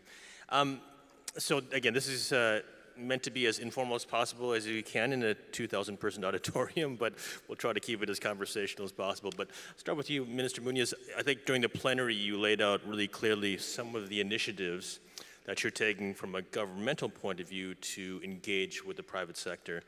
And I'd like to maybe dive deeper on one of the ones that you talked about, which is the alliances. And we just had a short conversation about how that deepens the thinkings of companies to think not just about what they do, but also how they affect the rest of the whole ecosystem. So, please. So, thank you very much. I think that yes, the issue of having an alliance of around road safety of different companies makes clear that the issue on how, or the task of addressing road safety is something in which we need to work together. It's not just each of the companies doing their own business by themselves what will give us to reduce the number of fatalities in the world.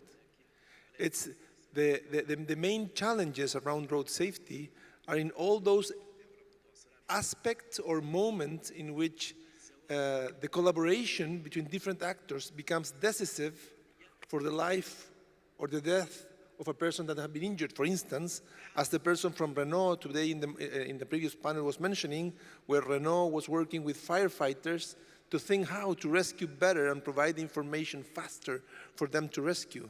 It's not really Renault's business. Still, they were interested in going one step further to make the work of firefighters easier. And I think that's kind of the paradigm in which we need to stand. It's not about what we do, but also how can we collaborate for those aspects of road safety that are no one's responsibility, really, or everyone's responsibility to improve. And that's why I was mentioning that in the case, for instance, of what we see in the streets of the developing world, it's very concerning the number of motorbikes we see and the conditions in which motorbikes are moving around. And we can see it here in Marrakesh. If you go to the Medina, you will see motorbikes going in between people, which is clearly unsafe at anyone's sight. And it's interesting to see that very often those are people that are taking packages that a company sent. A company that didn't consider insurance, didn't consider that the vehicle was allowed to operate, didn't consider that the person had a license to drive or permission. So I think there are issues among, for instance, motorbikes around the city that need to be addressed better. And that's in that case, in my opinion, is the company's responsibility. So these alliances allow us to put forward policies that allow us to provide, to encourage better, safer conditions for everyone in our roads, but at the same time to work towards a future in which we can have a better collaboration. One element that I'm also very interested in, this alliance I've been working on, is how do we address road safety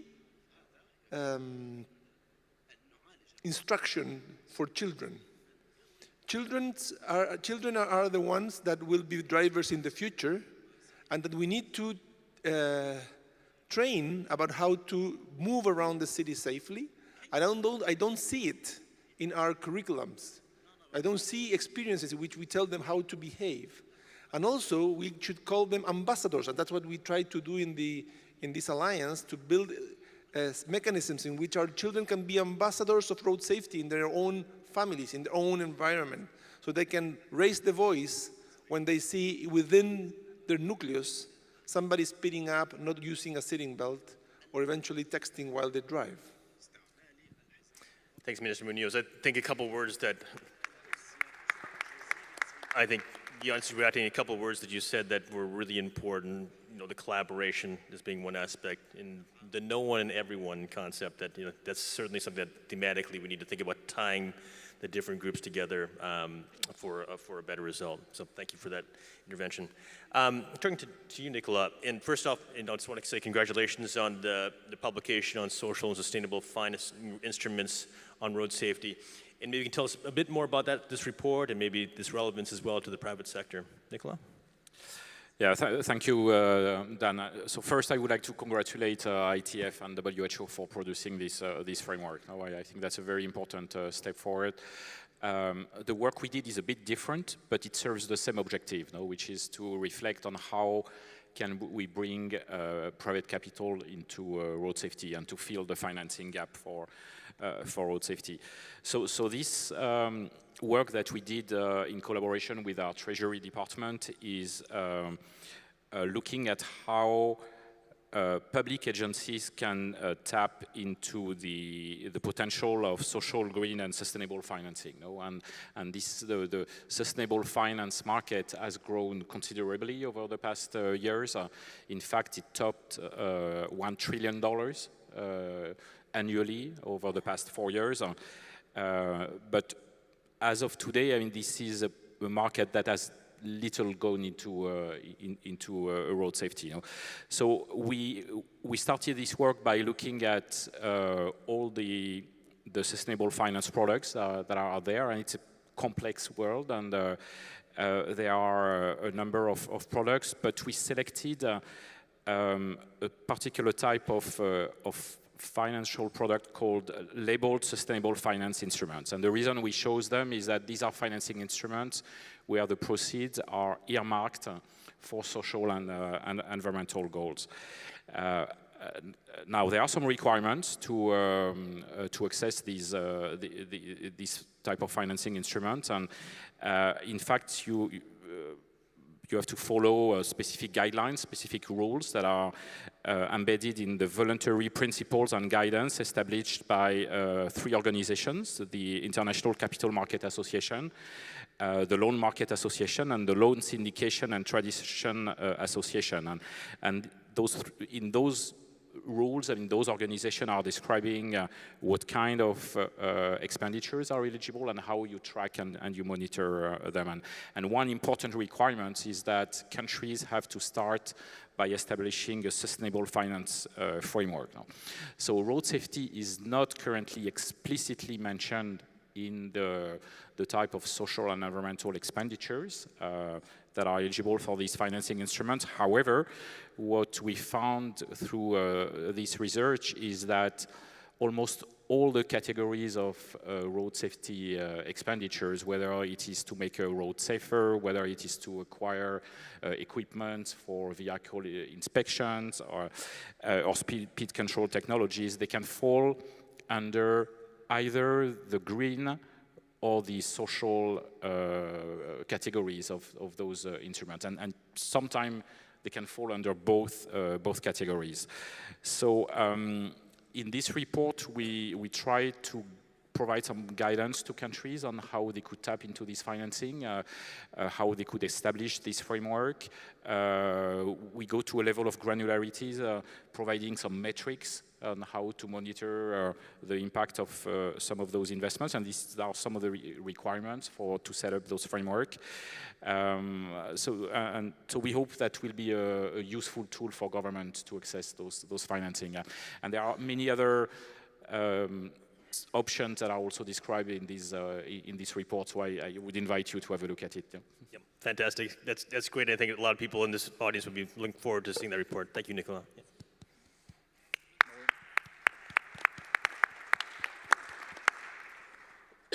I'll turn it over to Imran from Total Energies, and as Vice President of Health and Safety. You know, we've admired a lot of the progress that Total Energies has made in their safety footprint. You know, I was stopping by your stand here at the exhibition, and I encourage all of you to do that as well. It's really impressive in terms of the type of work you're doing and the focus on safety. Can you just talk a bit about how you're engaged in road safety in terms of operations internally, but also especially with the contracted drivers and the transport suppliers? I think that's such an important part of what makes up your entire value chain. So, Imran? Thank you so much. I'm really honored to be with all of you here today. Just to set the stage a bit, Total Energies' commitment to road safety is a long-standing journey, because it's totally unacceptable to have fatalities occurring throughout our supply chains. It's about 500 million kilometers driven every day, 7,000 contracted trucks. Actually, 90% of our trucks are contracted. The part which is not contracted are the one related to aviation business and tarmacs. We have also something like 12,000 light vehicles which are part of the framework. In Morocco, for example, we have 275 trucks, 11 transporters, and it's about 20 million kilometers driven. So what we do, and more importantly, how do we do it? Three things. First of all, it's a global approach in terms of scope, in terms of scale. We address the technical specification of vehicles. We tackle issues related to the drivers. How are they selected? How are they trained? How are they monitored? And thirdly, we promote the adoption of new technologies. I will not say aggressively, but really in a way that move all the system together forward. So this is on the theme of the global approach. Third, last but not least, we use very strong KPIs, because if you don't measure things, you will not progress. So very aggressive on the KPIs also. So that's in a nutshell how we go about implementing world-class standards in high-risk, driving risk countries, and regardless of the maturity of the local environment. Thank you. Great. Thanks, Imran. Nice. It's very interesting to hear about what your company is doing, and again, you've been at it for a long time in high-risk environments. Turning to you, Miwako-san, and again, I just want to thank Honda Motors, again, especially Takeshi-san, talking at the plenary session about the effort that Honda's making as a company on safety. I want to maybe ask you, Honda has this great reputation for vehicle quality, high vehicle safety orientation. As you've been closely, and we can talk a bit about that first and expound on that, but as you've been closely following the development of the road safety assessment framework, how has that also informed your company's broader thinking about safety? So please. Thank you, Dan. So at first, I'd like to share the reason why Honda is actively engaged with this framework. So at the world's leading motorcycle manufacturer, we believe it is our social responsibility to take the lead in improving road safety. In 2021, Honda's CEO, Mr. Mibe, committed to advancing road safety worldwide, setting an ambitious goal of zero traffic accidents fatalities by 2050. To achieve this, Honda has identified 5 key elements: evaluation, education, engineering, enforcement, and emerging medical service based on the safe system approach. These elements form the foundation of our global safety strategy, which we are systematically implementing worldwide. Furthermore, Honda is committed to transparency and has disclosed the number of traffic accidents fatalities involving Honda automobiles in Japan and the United States, where government authorities maintain accurate accident data. These efforts mainly focus on product-related safety measures. At the same time, within our organization, Honda promotes a strong commitment to traffic safety through the Code of Conduct, which emphasizes not only workplace health and safety, but also traffic safety. To gain the trust of our stakeholders and achieve sustainable growth, we must go beyond simply complying with laws and regulations. We are committed to maintaining honest and ethical business practices. Moreover, we place the highest priority on the quality and safety of our products and services, ensuring compliance with established standards and procedures. We also expected our business partners and distributors to uphold these same standards. With this comprehensive approach, Honda is driving traffic safety initiatives both inside and outside the organization. while also working to enhance transparency through the disclosure of its traffic safety footprints. Additionally, we are actively working to evaluate the effectiveness of these initiatives, focusing on the development of robust assessment system for traffic safety activities within the organization. As someone who has closely followed the development of the WHO ITF framework, I am convinced that this framework provides strong and practical guidelines for traffic safety initiatives. Let me highlight 3 key reasons why the framework is viable. The 1, best practices for traffic safety activities. The framework compiles a comprehensive list of best practices that companies should adopt based on the safe system principle. By comparing their own initiatives against this list, companies can objectively identify gaps and opportunity for improvement. The second point, clarifying organization influence. Effective traffic safety management requires a clear distinction between internal and external activities.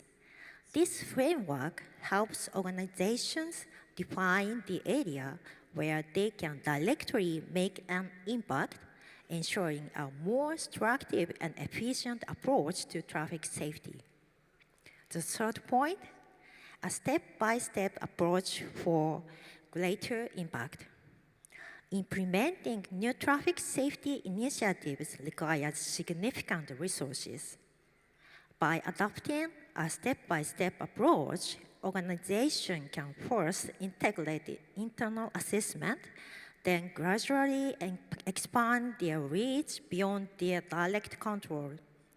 These gradual strategies can help spread traffic safety efforts across initiatives and societies. In this way, I believe this framework serves as a powerful tool for fostering and expanding a global culture of traffic safety. Following the development of this framework has reinforced our understanding of how to systematically assess traffic safety efforts. It has provided valuable insights into setting clear priority, aligning with globally recognized best practices, and making our safety strategy more structured and measurable. Thank you. Thank you, Mwako-san, and thank you for your comments, and also thank you for your deep engagement with the framework. I think certainly one of the most hardest working members from a corporate point of view to help us out on that. Also, Peter then has also been deeply involved in the framework from Autoliv.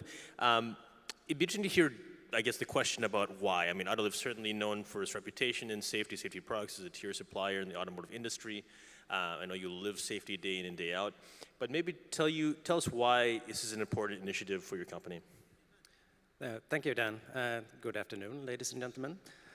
So, Autoliv is a world-leading supplier of safety solutions. We have a vision of saving more lives. And this is where we're coming from, right? I think we're very proud in how we see ourselves. We even estimate that we save 37,000 lives every year, reduce injuries of another 600,000 lives. And this is how we traditionally look upon ourselves. The value chain perspective, I think, has been quite an eye-opener, even for us. And I mean, I'm looking back to what the academic expert group presented in Stockholm in 2020, and we are at that point, I think, in some sort of, at best, a status quo in terms of road fatalities globally. And we needed a game changer. And I think that what they came up with is, in fact, that game changer. And we've been heavily involved in that since, and I'm very happy to see the progress of the FIA index and now with this framework. And the key point, I think, in that data, and we saw it already today as well, that 400,000 lives are lost as involved in the private sector value chain. So I think that's extremely important to take seriously. And looking at our own value chain and looking at our own, how we operate, you mentioned some impressive figures, Imran, from Total. And when we look at how many of our employees are commuting by the buses that we operate, we have 30,000 daily trips.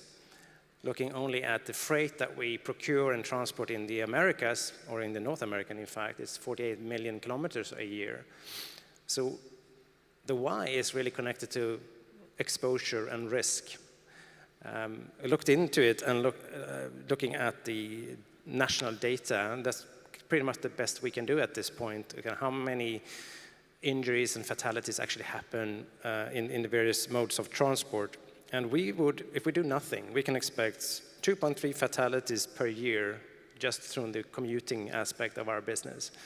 And we could possibly expect up to 37 fatalities per year from the freight that we procure. So I think for us, it's very clearly that, yeah, we can be fairly proud about what we're doing with our products and services, but we clearly have to do more in understanding the risks that our global operations actually impose.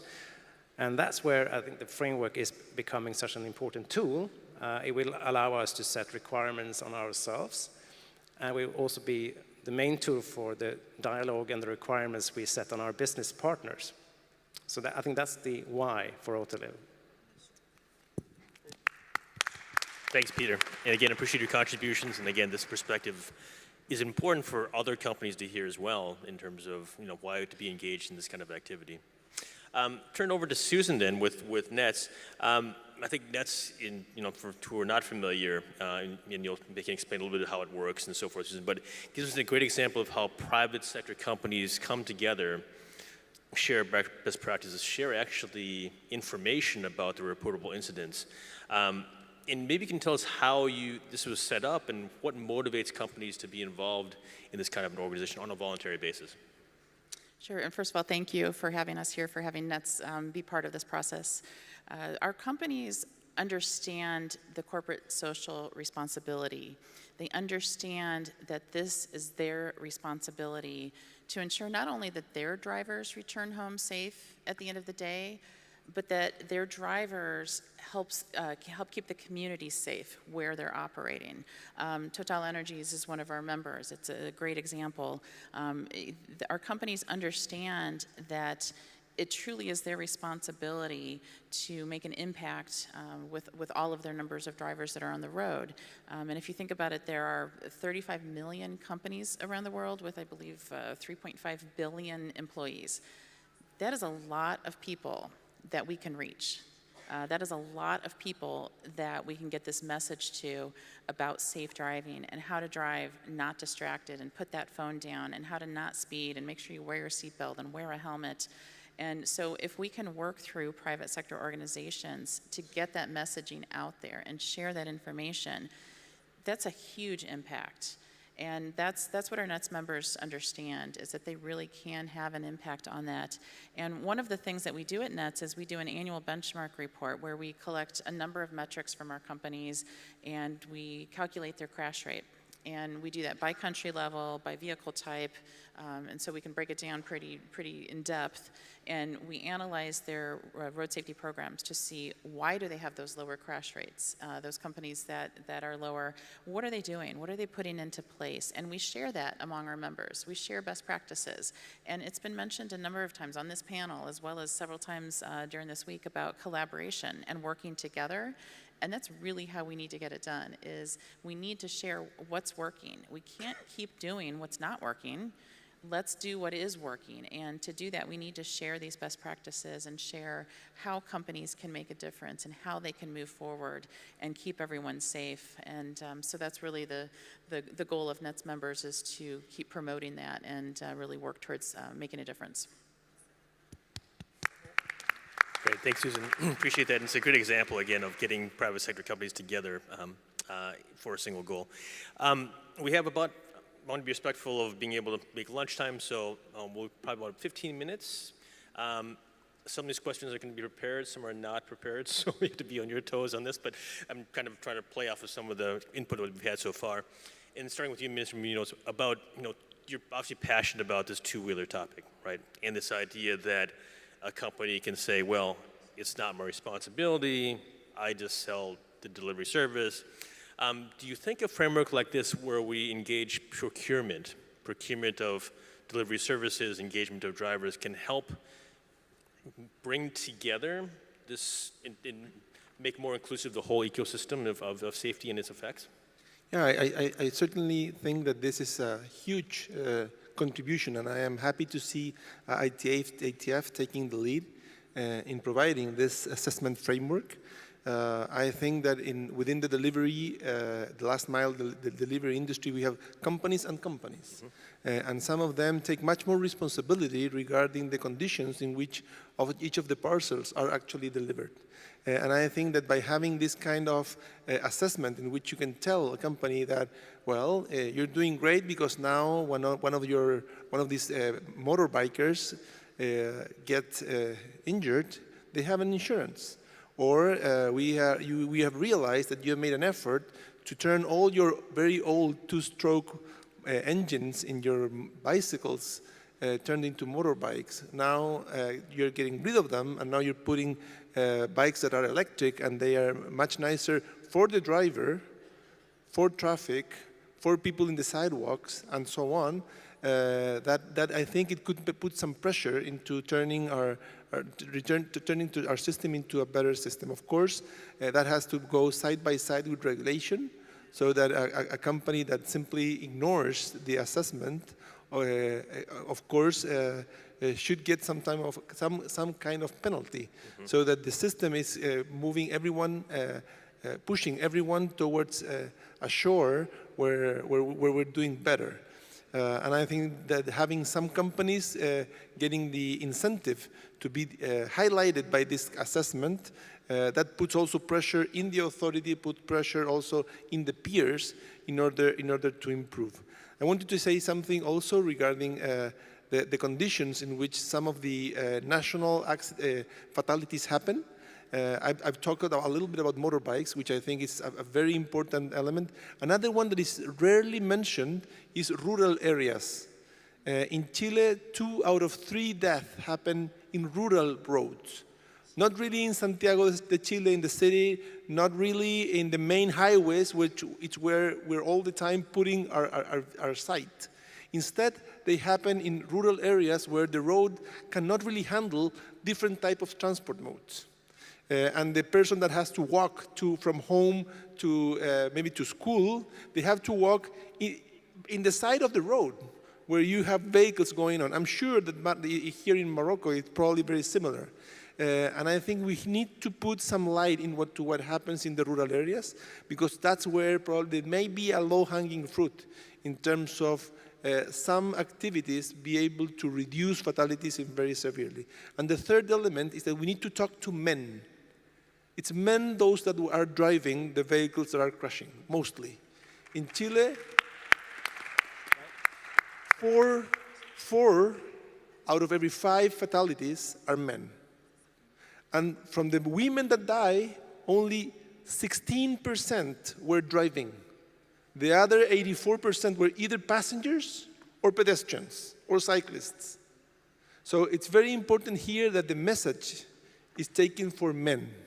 It's us, the ones that need to change the way we behave, the way we drive, to make better and safer conditions for everyone. Thank you, Minister Munoz. Just very insightful comments, and certainly the deep knowledge of the data is going to be helpful in terms of knowing where to focus in this effort. And again, appreciate your perspective on that.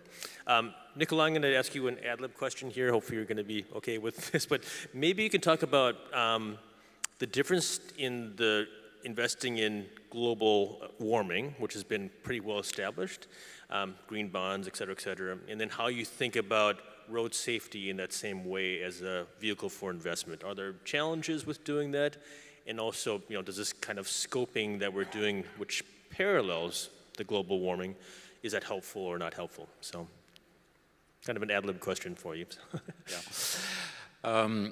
So thank you, Dan.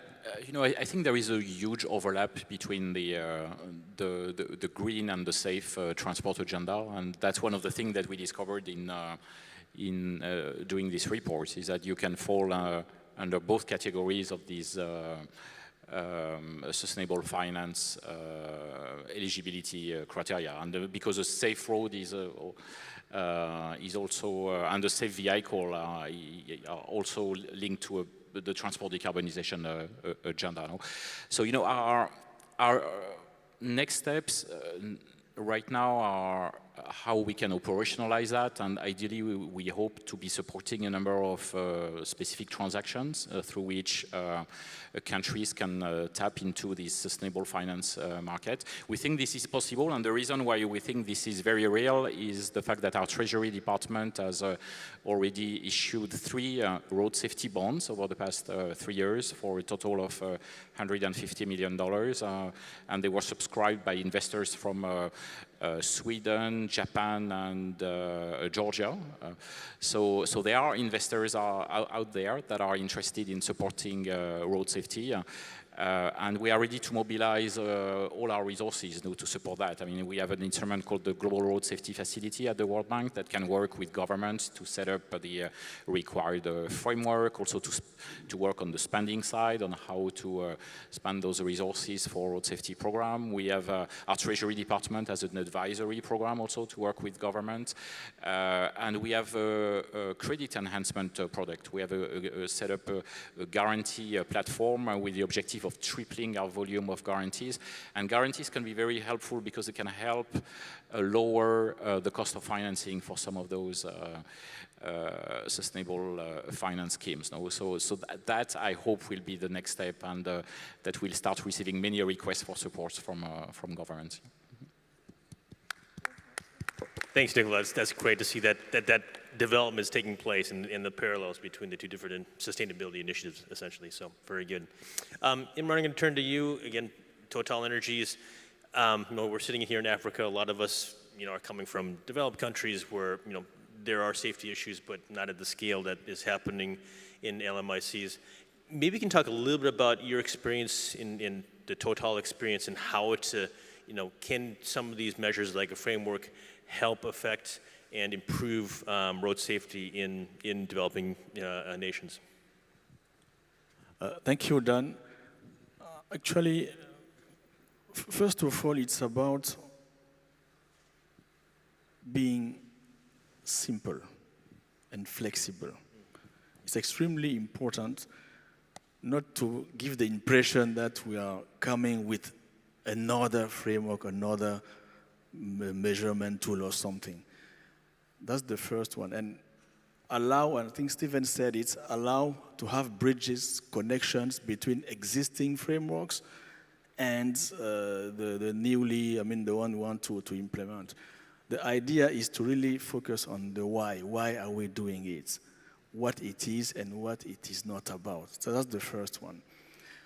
The second experience I drove from my almost 30 plus years in the company is the fact that we have to ensure that we talk from the other person's perspectives, to explain to the contractors, to the drivers, that it's about them and not us.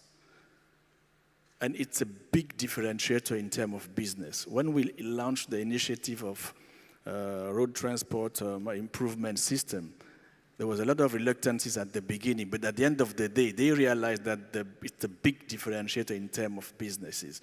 So when big mining companies land in a country, for example, where we operate, firsthand they go to pick transporters who have been working for us because they embark in the process. And what I used to tell my colleague and my young friend is to say it's like a journey. The most important is not the destination, it's what you learn throughout the journey. This is extremely important. Last but not least, it's about valuing reporting. It's not for sanctioning purpose, it's about sharing. What is good with sharing is that you don't lose anything by sharing. If I have a banana I want to share with the 3 of us, we'll all have 1/3 of a banana. But if I share my knowledge with 3 people, I will still remain with my knowledge. All of them will stay with their own knowledge. So togetherness is extremely important to move from the famous I am because I think to I am because we are. So let's do it together, and there's no way we will not achieve the target. Thank you. Thanks, Imran. It's such, I appreciate the wisdom that you bring to every time you speak. And I think this idea of, making it about them, probably the one thing that, as we think about the framework, how we engage with across the globe, such an important message to bring across. Very good. Mwako-san, just a question for you.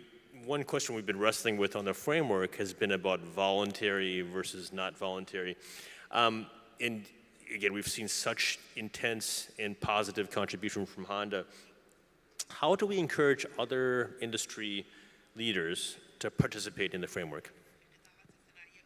Thank you, Dan. So let me have a comment based on my background as a research engineer. So as previously mentioned, safety is at the core of everything Honda does. We aim to achieve zero traffic fatalities involving our products by 2050. The definition of its products includes not only new vehicles, but also those that have already been sold. This means our responsibilities does not end when a vehicle leaves the dealers. So it continues throughout its life. To fulfill this responsibility, Honda aims to participate an early adopting company in this assessment and contribute to the expansion of these initiatives. These efforts will not only benefit Honda, but also contribute to the reduction of traffic accidents worldwide, ultimately bringing us closer to achieving Honda goal. To broaden the impact of these initiatives, it is crucial that the framework is based on international recognized standards and supported by evidence-based approaches. The effectiveness of traffic safety activities can be quantitatively measured through the reduction in traffic accidents, fatalities, and injuries.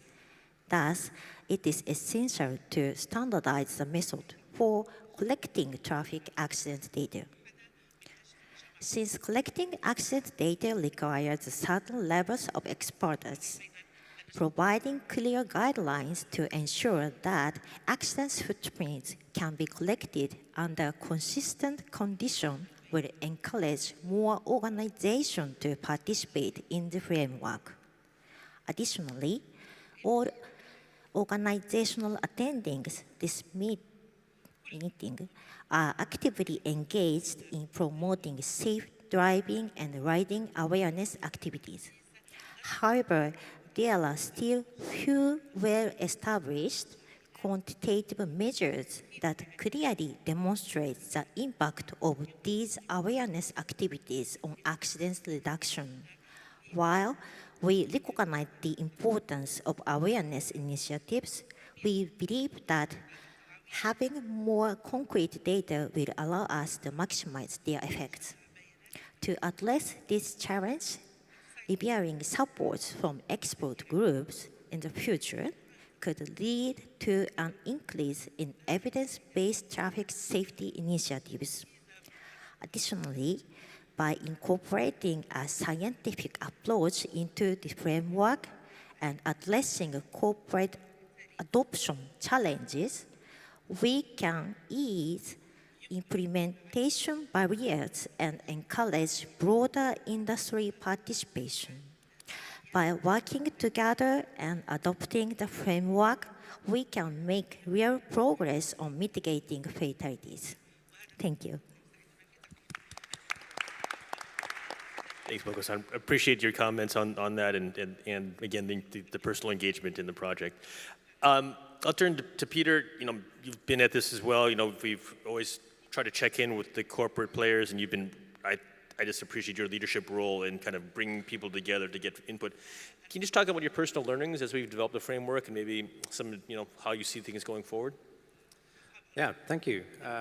So, I mean, first of all, I think we're very happy to the ITF and to the WHO for involving us in a consultation process from the start, and we try to pay back a bit from Autoliv in bringing in other industry players on a voluntary basis into some sort of ad hoc group, and Mivako, Toyota, and many others have been glad to do so, and I think, well, I trust that the input has been valuable, and I'm happy to see that the input has been considered. And I would like to maybe bring up a few of those things just to get the audience also to appreciate some of the things that we consider to be important success factors. That's not to say that they are the critical ones for everyone, and there are many stakeholders to this process, but it's important to at least be aware of them. And one of the things that I feel is very well captured is that it is a framework that is intended to be for any organization.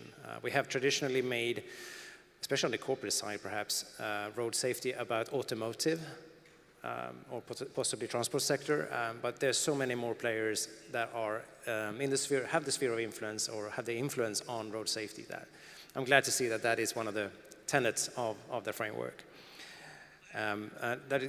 It has a few elements like low barriers, make it easy to understand, easy to implement.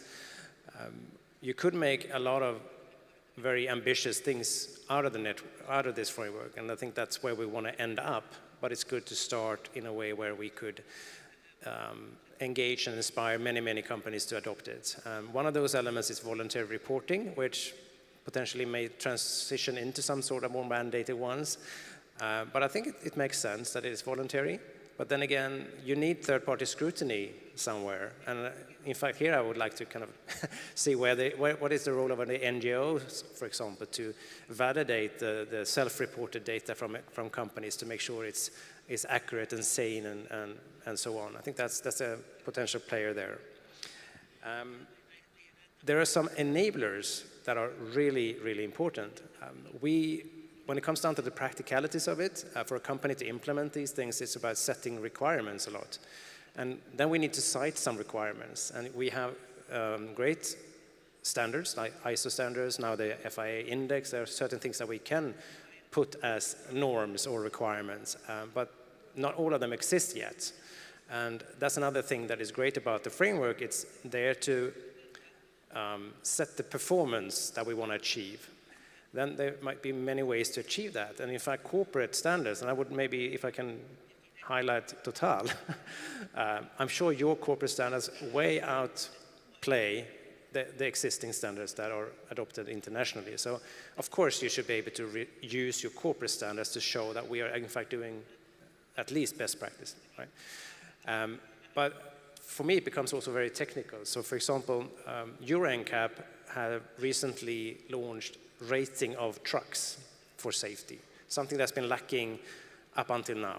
And that's a fantastic enabler for us to use to say, well, we only want to have transports with trucks that fulfill the highest rating in Euro NCAP, like we do on our own personal or company cars. We have a requirement on 5-star ratings in NCAP on our procured company cars. Now we can actually start using that vocabulary also for our procured transport. I think that's a fantastic thing. The thing that we need to develop more, and I know that's part of the plan, is how we integrate with equity financing. How do we get that incentive also from our owners of our company and shareholders, and make us really commit fully to that process? And I think that's where we need to engage further.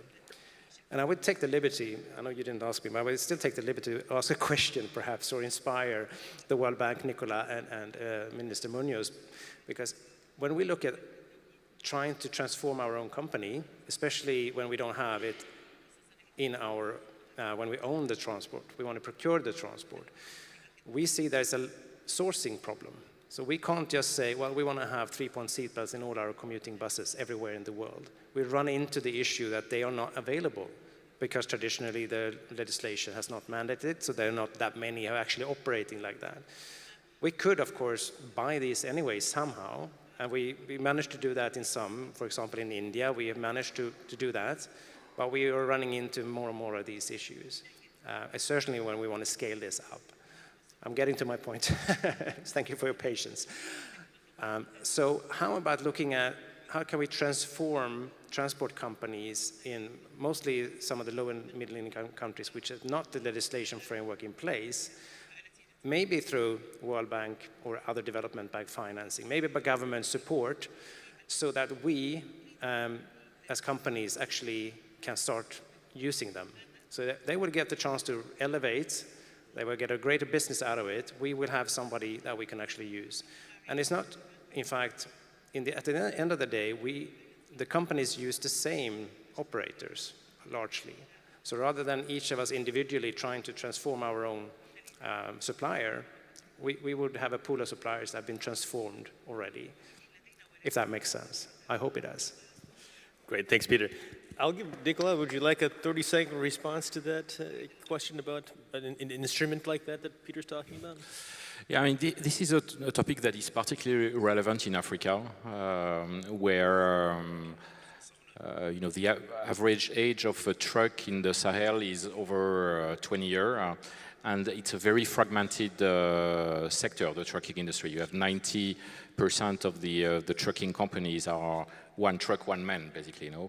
And so we are working with a number of countries on how you build up the incentives to professionalize and to elevate, as you were saying, the level of the trucking industry. And that can be a combination of regulation and, you know, for example, regulating the trade of used vehicles. That's a very important issue, because as the global north is starting to electrify its fleet, you know, the risk is that the old vehicles are all shipped to the south. No, so there are the number of regional organizations in Africa and countries who have started to modify their regulation for the import of used vehicles, but also new vehicles, and then we can work also on the incentives to provide fleet renewal, to support fleet renewal programs, to facilitate access to financing to some of these operators to modernize their fleet now.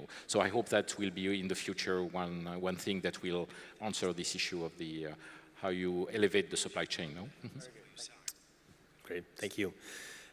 I'm going to have Susan answer. I have one question for Susan, and I have Steve. I'm going to give you a warning. I'm going to have you wrap up with a couple of comments, just so you can think about it. But just, you know, Susan, Nets has been at this for a long time, volunteer in very detailed reporting. Do you have any advice for this group as we move forward on the framework about, you know, how we get people to sign in and report data and the like? So. Well, I think it was said earlier here that it needs to be simple. And I think companies do need to understand that responsibility of why it's necessary. And I was talking with somebody earlier here who said it's really difficult to figure out how to reach the employers in his country. And so that's a big question too for the team here, is how do we get this information out? How do we provide education and awareness in order to even spread this message and ask them to do this framework? Because even in the United States, every state has you know, like a highway safety office, a transportation department. And I've been trying to work through them to reach employers in their state, and even they're telling me, well, we don't have a list of anybody. We don't know how to reach them. So that's the first question, is in each country, how do you get this messaging to the employers? How do you raise awareness? How do you teach the men that are the high number of fatalities what not to do, you know, to teach them to not speed, to make sure they're wearing a seatbelt, to wear helmets on those motorcycles? How do we get that message out there? So I think that's a big part of it. You know, within our Nets membership, we're able to share in that network and to provide information and resources and to benchmark and share the best practices. But to those companies that are not part of our network, like I mentioned, there's so many, you know, billions of drivers out there and employees out there. And so how do we share that messaging? You know, private sector companies can have such an impact, and Peter stole my answer, by the way, so thanks, Peter, for talking about the compliance and regulation. And, you know, if countries are regulating these things and requiring it to happen, private sector companies have to do it. You can put policies in place and make sure that you're addressing these things on your own as an organization, such as providing the high-rated NCAP vehicles in your fleets. LATAM, Africa, that's not required. And one of my board members is here from Johnson & Johnson, and they require 4- and 5-star vehicles in their fleet, but they can't get those in LATAM. And same in Africa. So how do you make sure that happens? You can regulate and you can require companies to do that. But again, the messaging is that's the question. How do we get it out there? We've got to figure out a way to do that. Great. Thanks, Susan. Great comment. Steve, I'll just leave the last couple words to you, maybe to sum up the panel, and also to maybe also tell people how they can engage in this process, because it's really a collaborative process, both with government, finance, industry, NGOs. We can just let them know how we can move forward together. So, Steve? Well, we'll be running pilots over the next year, and I think everybody on the panel is volunteering to be part of that. Some other additional business organizations and companies around the world in places like Mexico have already volunteered to be part of this. So if you're sitting there, would like to get engaged in this audience, then please do contact us, and you'll be very welcome to work with us over the next year to try and make it as robust as possible and as scalable as possible, which is coming back to why we chose to use embedded business practices rather than trying to add novel regulation.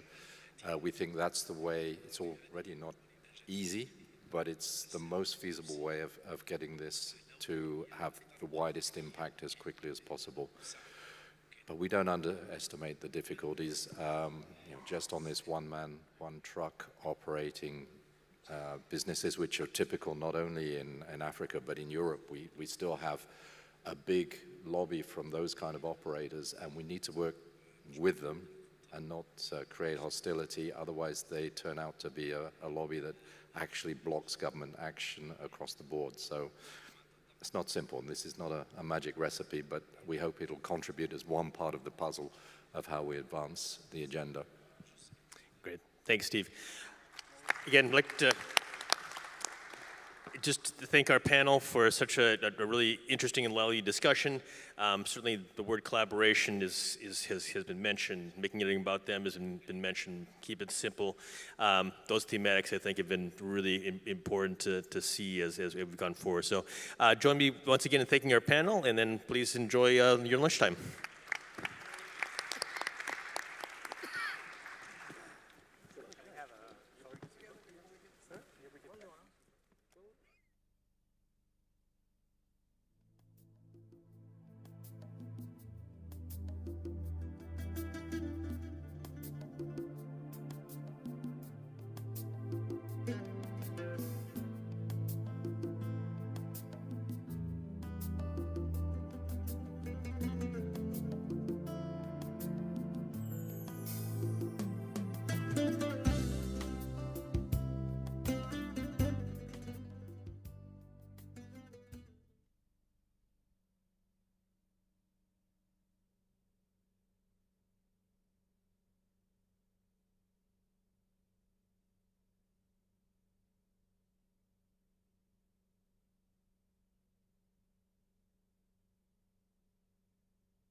Hello, everyone.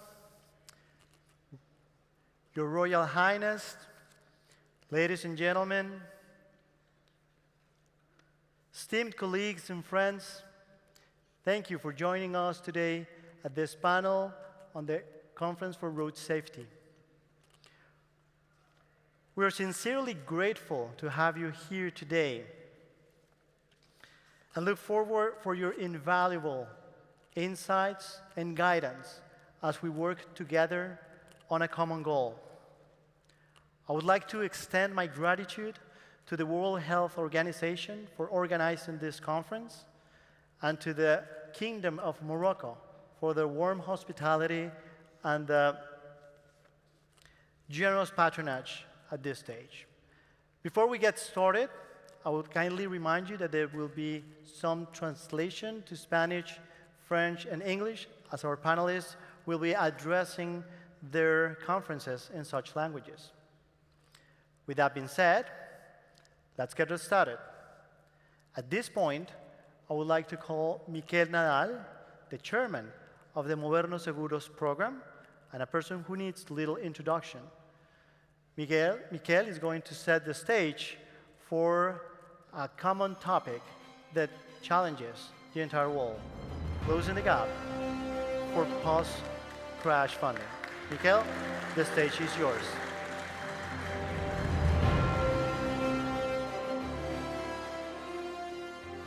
Okay, good afternoon, everyone.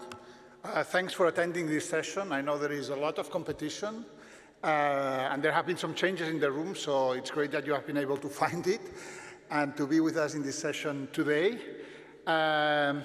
where we will be talking about post-crash care, and especially we'll be talking on the importance of motor insurance for road safety. Much of the session will focus on a program that's called Movernos Seguros, Motor Insurance for All. You have the logo of the program on the screen. This is a program that is supported jointly by the FIA Foundation, the FIA, and the IDB. It's a program that was started in 2019, and it's a program that its goal is to promote and to strengthen motor insurance as a tool to improve road safety in Latin America. As I said before, this program was established in 2019, so it's been running for 4 or 5 years, and you will hear a lot about it during the panel. I've been asked to set the scene, So I have opted deliberately to have a very conceptual presentation. So I will not talk about the Movernos Seguros program itself, but rather I will talk about the origins of the program and about the rationale that backs the program. And I will try to keep this introduction brief, and I will only use two slides. The origin of this program, of Movernos Seguros, dates back to exactly 10 years ago, when during the ministerial meeting that took place in Brasilia, maybe some of you were there, the World Bank organized a session, I think it was Carla Gonzalez at the time, who organized a session to discuss the factors that influence driver behavior and that have an impact on road safety. That was a session where many factors were identified, impacting on behavior, factors going from psychology to education to training to fines, and also the idea that motor insurance has also an impact on driver behavior was highlighted. If we try to be a bit more systematic, we can try to depict the relationship between driver behavior and road safety in the terms that I have tried to illustrate in this slide that I will show you now. This is a slide that is not exhaustive, doesn't want to be comprehensive. It deliberately simplifies the issue, but I think it helps understand the message that I want to convey to all of you. So when we think about driver behavior, the first channel that we need to think about is human error. Okay, so we have a problem because humans make errors, okay, and this has an impact on road safety. The solution for that we all have agreed after many years, is forgiveness. Forgiveness is a very religious concept, if you want. What do we mean by forgiveness? What we mean is accommodation. We say that the system has to accommodate human errors. Human errors will always happen, and we need to design the system in such a way that these errors are accommodated. And the instrument that we have, the one that we talk most about, is standards or tighter standards on vehicle and infrastructure, tighter safety standards on vehicle and infrastructure. And this is, for example, all what the NCAP program is about or the IRA program is about how to implement and how to have tighter vehicle and infrastructure safety standards. Okay, when we think about driver behavior, in addition to human errors, and probably statistically more important, we have driver misbehavior.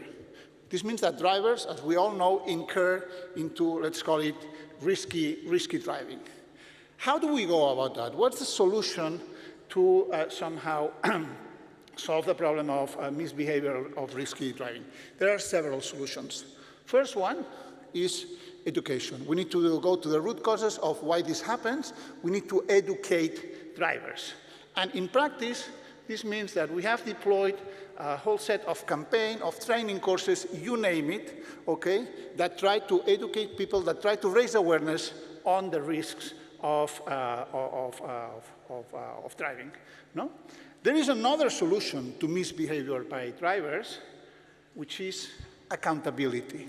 Accountability means that we want to hold drivers accountable for the way they drive. So we want to really make sure that drivers follow the traffic rules. Okay? This is the goal that we are pursuing through accountability. And accountability can be achieved in two ways, with two instruments. One is enforcement. Enforcement, we know what we're talking about. We're talking about speed cameras, we're talking about police controls, we're talking about alcohol tests. But in addition to enforcement, there is another instrument of accountability that we too often forget, which is precisely motor insurance. Motor insurance can be a very powerful accountability mechanism vis-à-vis drivers. Why?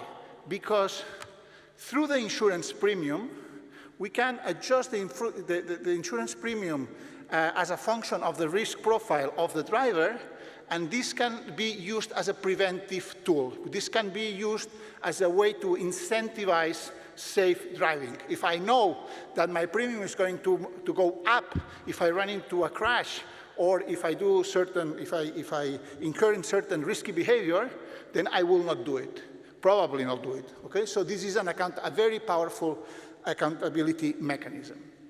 So we have these two accountability mechanisms, enforcement and motor insurance. They are complements. We need both of them. Okay? There is a difference between the two of them. Enforcement is an instrument that basically is financed through fines and through taxes. So it's the system that finances enforcement. In the case of motor insurance, it's the driver himself who finances this accountability mechanism. So this is a very important difference that we need to consider. Okay, so we have this, all these mechanisms that have an influence on driver behavior.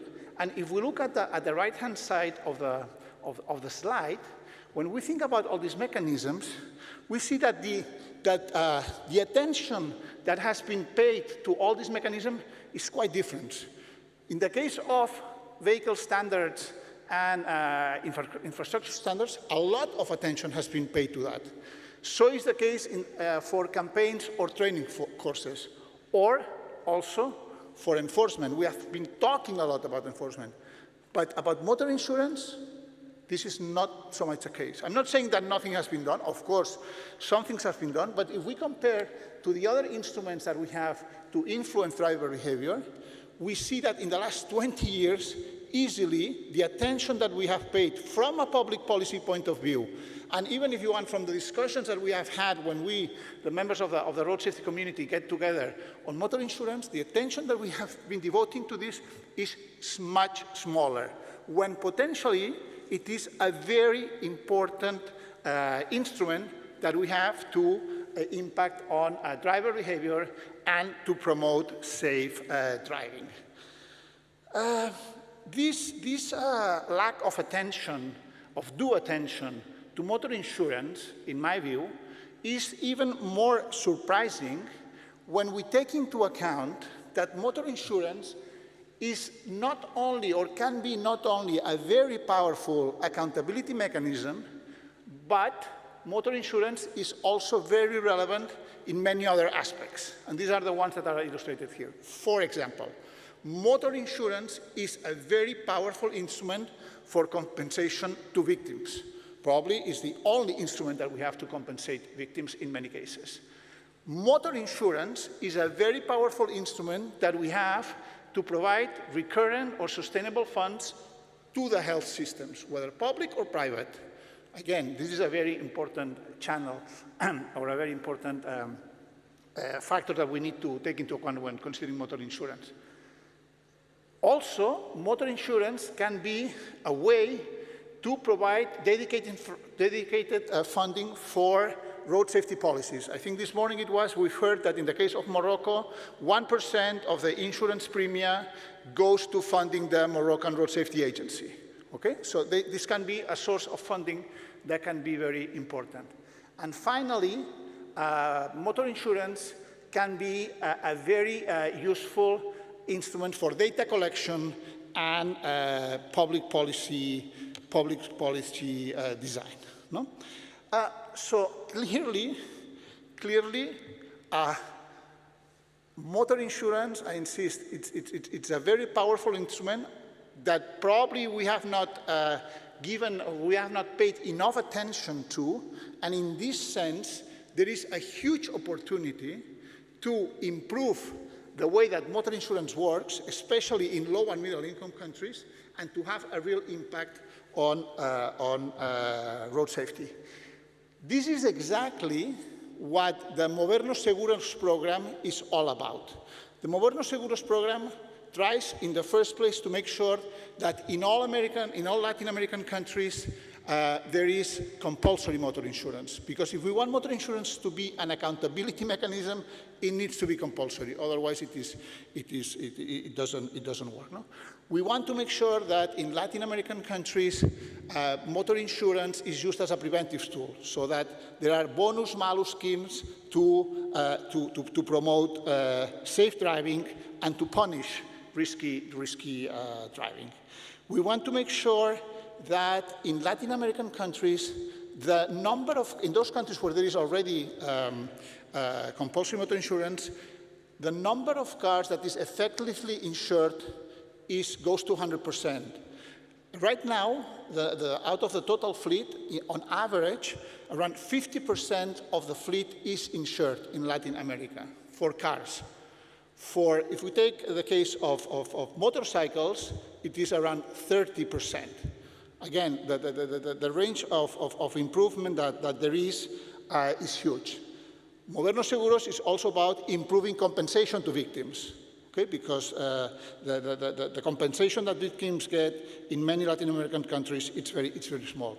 We want to make sure that motor insurance also really serves to fund the health system. No? And here there are many things that can be done. So this is basically the potential that we have, to develop motor insurance, and on all of this we'll be talking today.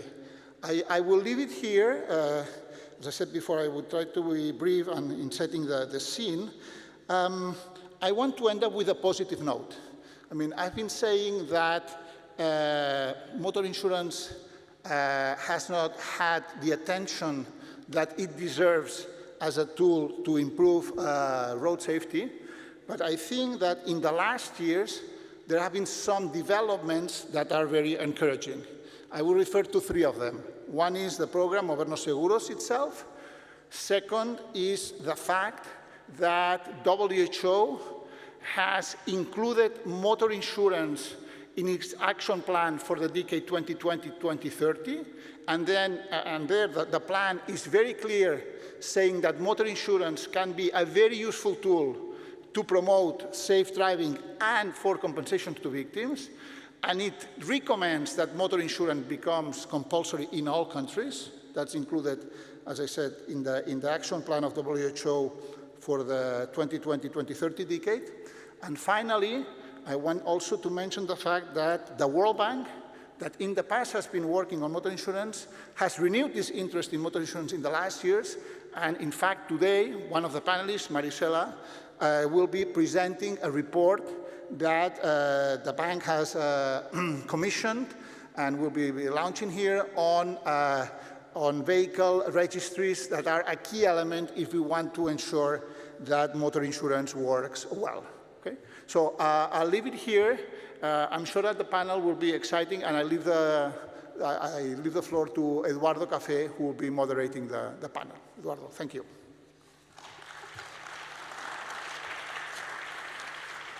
Thank you, Mikel, for your remarks. I'm sure you have paved the way for a rich discussion over the role of motor insurance and road safety. At this point, I would like to ask Eduardo Café, the General Manager of the Modernos Seguros program, to join us on stage so that he can summon an incredible set of panelists that will dig deeper into the role of motor insurance and road safety. Eduardo, the floor is yours.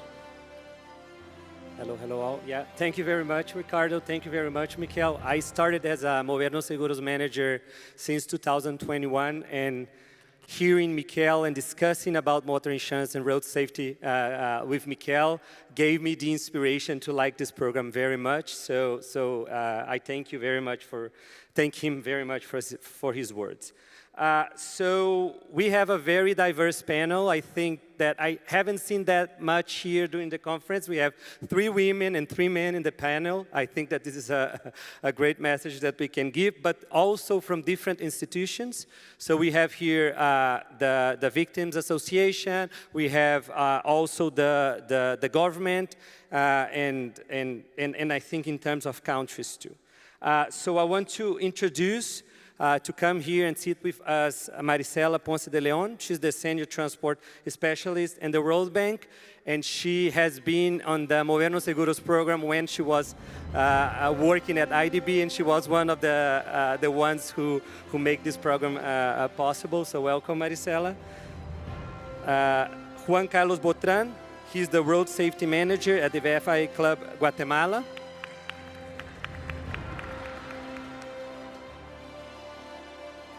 Marí Botadizio Reyes, director de Fundación Liga contra la Violencia Vial. We have here also Mr. Lamar Yunis. He's the Director of Policyholder Protection, de Autorité du Contrôle des Assurances et de la Prévoyance Sociale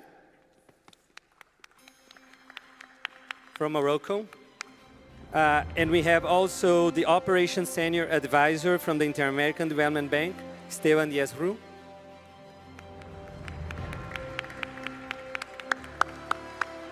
And Luz Renata Infante Acevedo from the Comisión Nacional de Seguridad y Tránsito, CONACET, from Chile.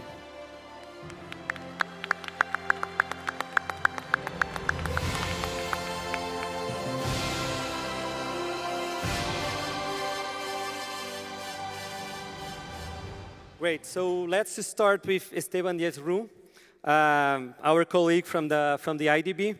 So Latin America was a pioneer in studying the relationship between motor insurance and road safety, as Michael has already pointed, with the help of the IDB, the FIA, and the FIA Foundation, which led, as Michael has already told us, for the first time, the Global Status Report on Road Safety 2023 to collect data about mandatory motor insurance policies. So Esteban, my question to you is, could you provide an overview of the challenges that Latin America and the Caribbean faces in financing the healthcare for road safety victims and supporting road safety agencies, and how IDB addressing this issue?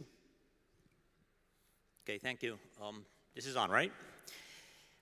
Thanks, Eduardo. And first, I'd like to thank everybody that has been participating with us in Movernos Seguro. FIA Foundation, Maricela, who started the program, she was working with us a couple of years ago. It's been quite a journey, and it's something that actually we're very proud of, and what we want to do is we want to continue with this program.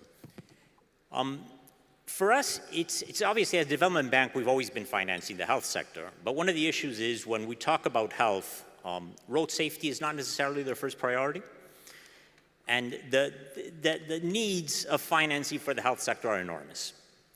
And coupled with this, when we talk about road safety, and I'd say when we talk about transportation in general, in many cases we have something that I like to call the original sin. The cost and the benefits of the sector are all wrong.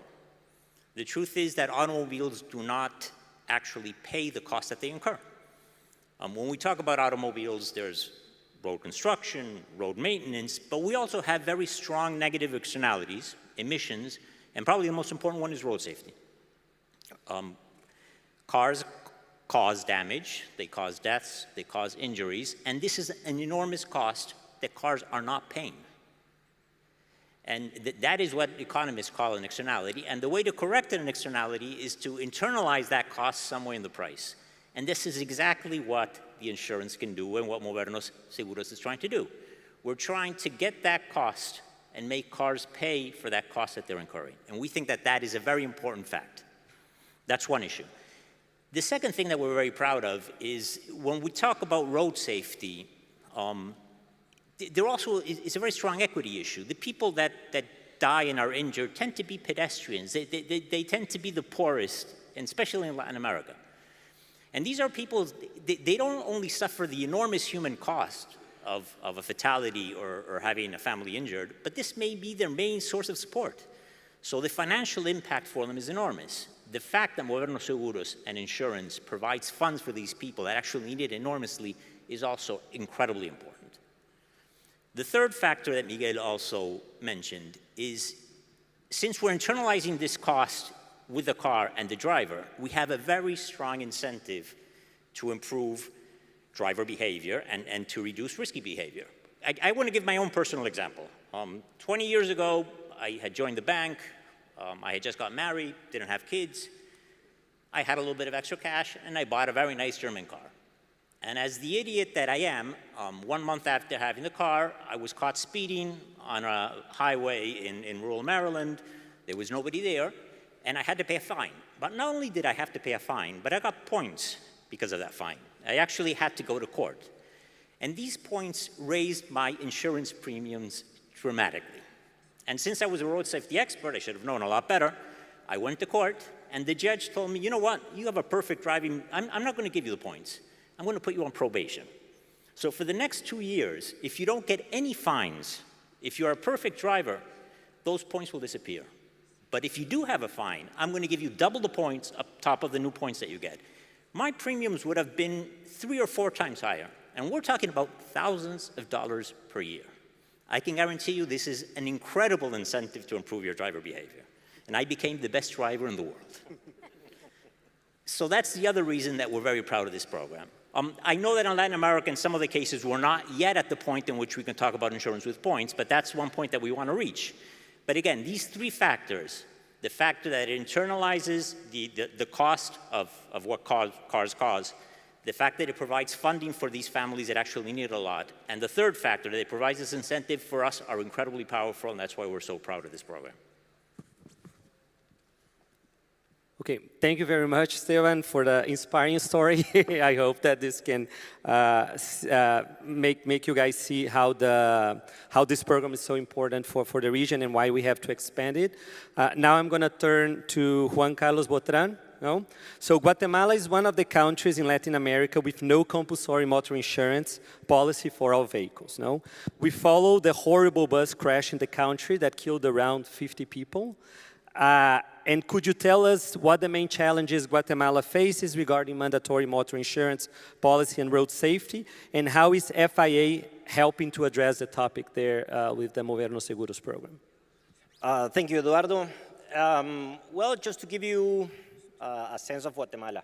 Guatemala is a small country in Central America, a population of 18 million people, but we have a vehicle fleet of 5 million people, which is growing a lot. Thanks to the great explosion in motorcycles that we have seen in the last 5 years. To give you an idea, in 2019, the distributors were selling around 4,000 units a month. They are now selling 40,000 motorcycles a month. As you can imagine, the number of driver's licenses issued is not following the same level. So it is estimated that around 80% of motorcycle drivers do not have the education or the capabilities to be good drivers. And we see that on the roads. 50% of deaths in the roads are motorcyclists. And to give you a sense, in Guatemala, the official numbers say that we have about 3,000 deaths per year, about 8,000 injured. I've seen some unofficial data, and that easily doubles the number of real deaths that we have in Guatemala. So it is a very serious problem that we have. There's another group that I've been very interested in looking at, which is the passengers of public transport, especially those that go from city to city. You mentioned it, for those that didn't know. Last week we had an accident in Guatemala. One bus went over a cliff. 56 people lost their lives. 8 people were injured. And the sad thing is that we get one of these tragic accidents about every 2 years. Accidents over 20 deaths is like 1, 2, or 3 a year. So the situation is quite scary for these people. And so we decided, with the help of the Movernos Seguros team, we thought, well, what do we do? And obviously, the mandatory insurance was one of the main projects to implement. We don't have mandatory insurance in Guatemala. It is optional. So only 11% of vehicles are insured in Guatemala. So luckily, the 56 people that passed away last week, that particular bus was insured, but it is estimated that 70% of buses are not. So you have a large amount of people there which are unprotected. So we went out and did a study, a perception study. We wanted to know what was the perception of citizens regarding insurance, because we wanted to use that as a tool for the authorities to convince them. And I'm going to give you some statistics, some results. 90% of the respondents say that road safety is important, that we need to work on that in Guatemala. They say that 94% of government entities should deal with the health issues that arise from road accidents, and they are sort of doing it. 50% of the budget from the 3 main hospitals in Guatemala is used to deal with road accident injuries. That's a lot. That's a lot. But still, only 61% of the respondents say that institutions do comply with that. They do help the people. So that was interesting. We asked them who should pay for that. Who should pay for when there's an accident? 44% says that the person responsible for the accident. 24% said that government through taxes. Government have a lot of other things to invest in. We asked them how many had an accident in the last 5 years. 11%. That's a lot. That's a lot of people. So we asked them who paid in that case. 46% paid themselves. 35%, the responsible, the person that caused the accident, and 12% the family member. Basically, we're putting a big toll on the family. So we realized that road accidents, besides the physical injuries, the psychological issues, it is pushing people to poverty. It is a cause of poverty for many people, because in a country, with a GDP of $4,000 a year, people to spend $3,000 in an emergency, not to mention the lifelong costs, it's too much. If they don't have an insurance blanket there that can help them, this will put the whole family into poverty. So we presented the results of this study to different agencies. It gave us a fighting chance. The government had thrown the whole insurance thing out, and thanks to Modernos Seguros, we had a fighting chance with the government.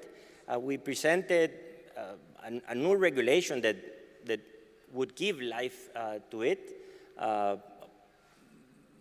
Politicians got in the way, so nothing much happened. But we expect, we hope that today the President of Guatemala will sign the regulation that will give life to the insurance, mandatory insurance. So I am absolutely grateful for the whole team and the support, and I think we did a great job with this study. Okay, thank you very much, Juan Carlos. Something very interesting on this study is that we ask, and this ties to the human behavior discussion that Michael pointed and Esteban pointed to, is that we ask a question, how good as a driver you are from 0 to 10.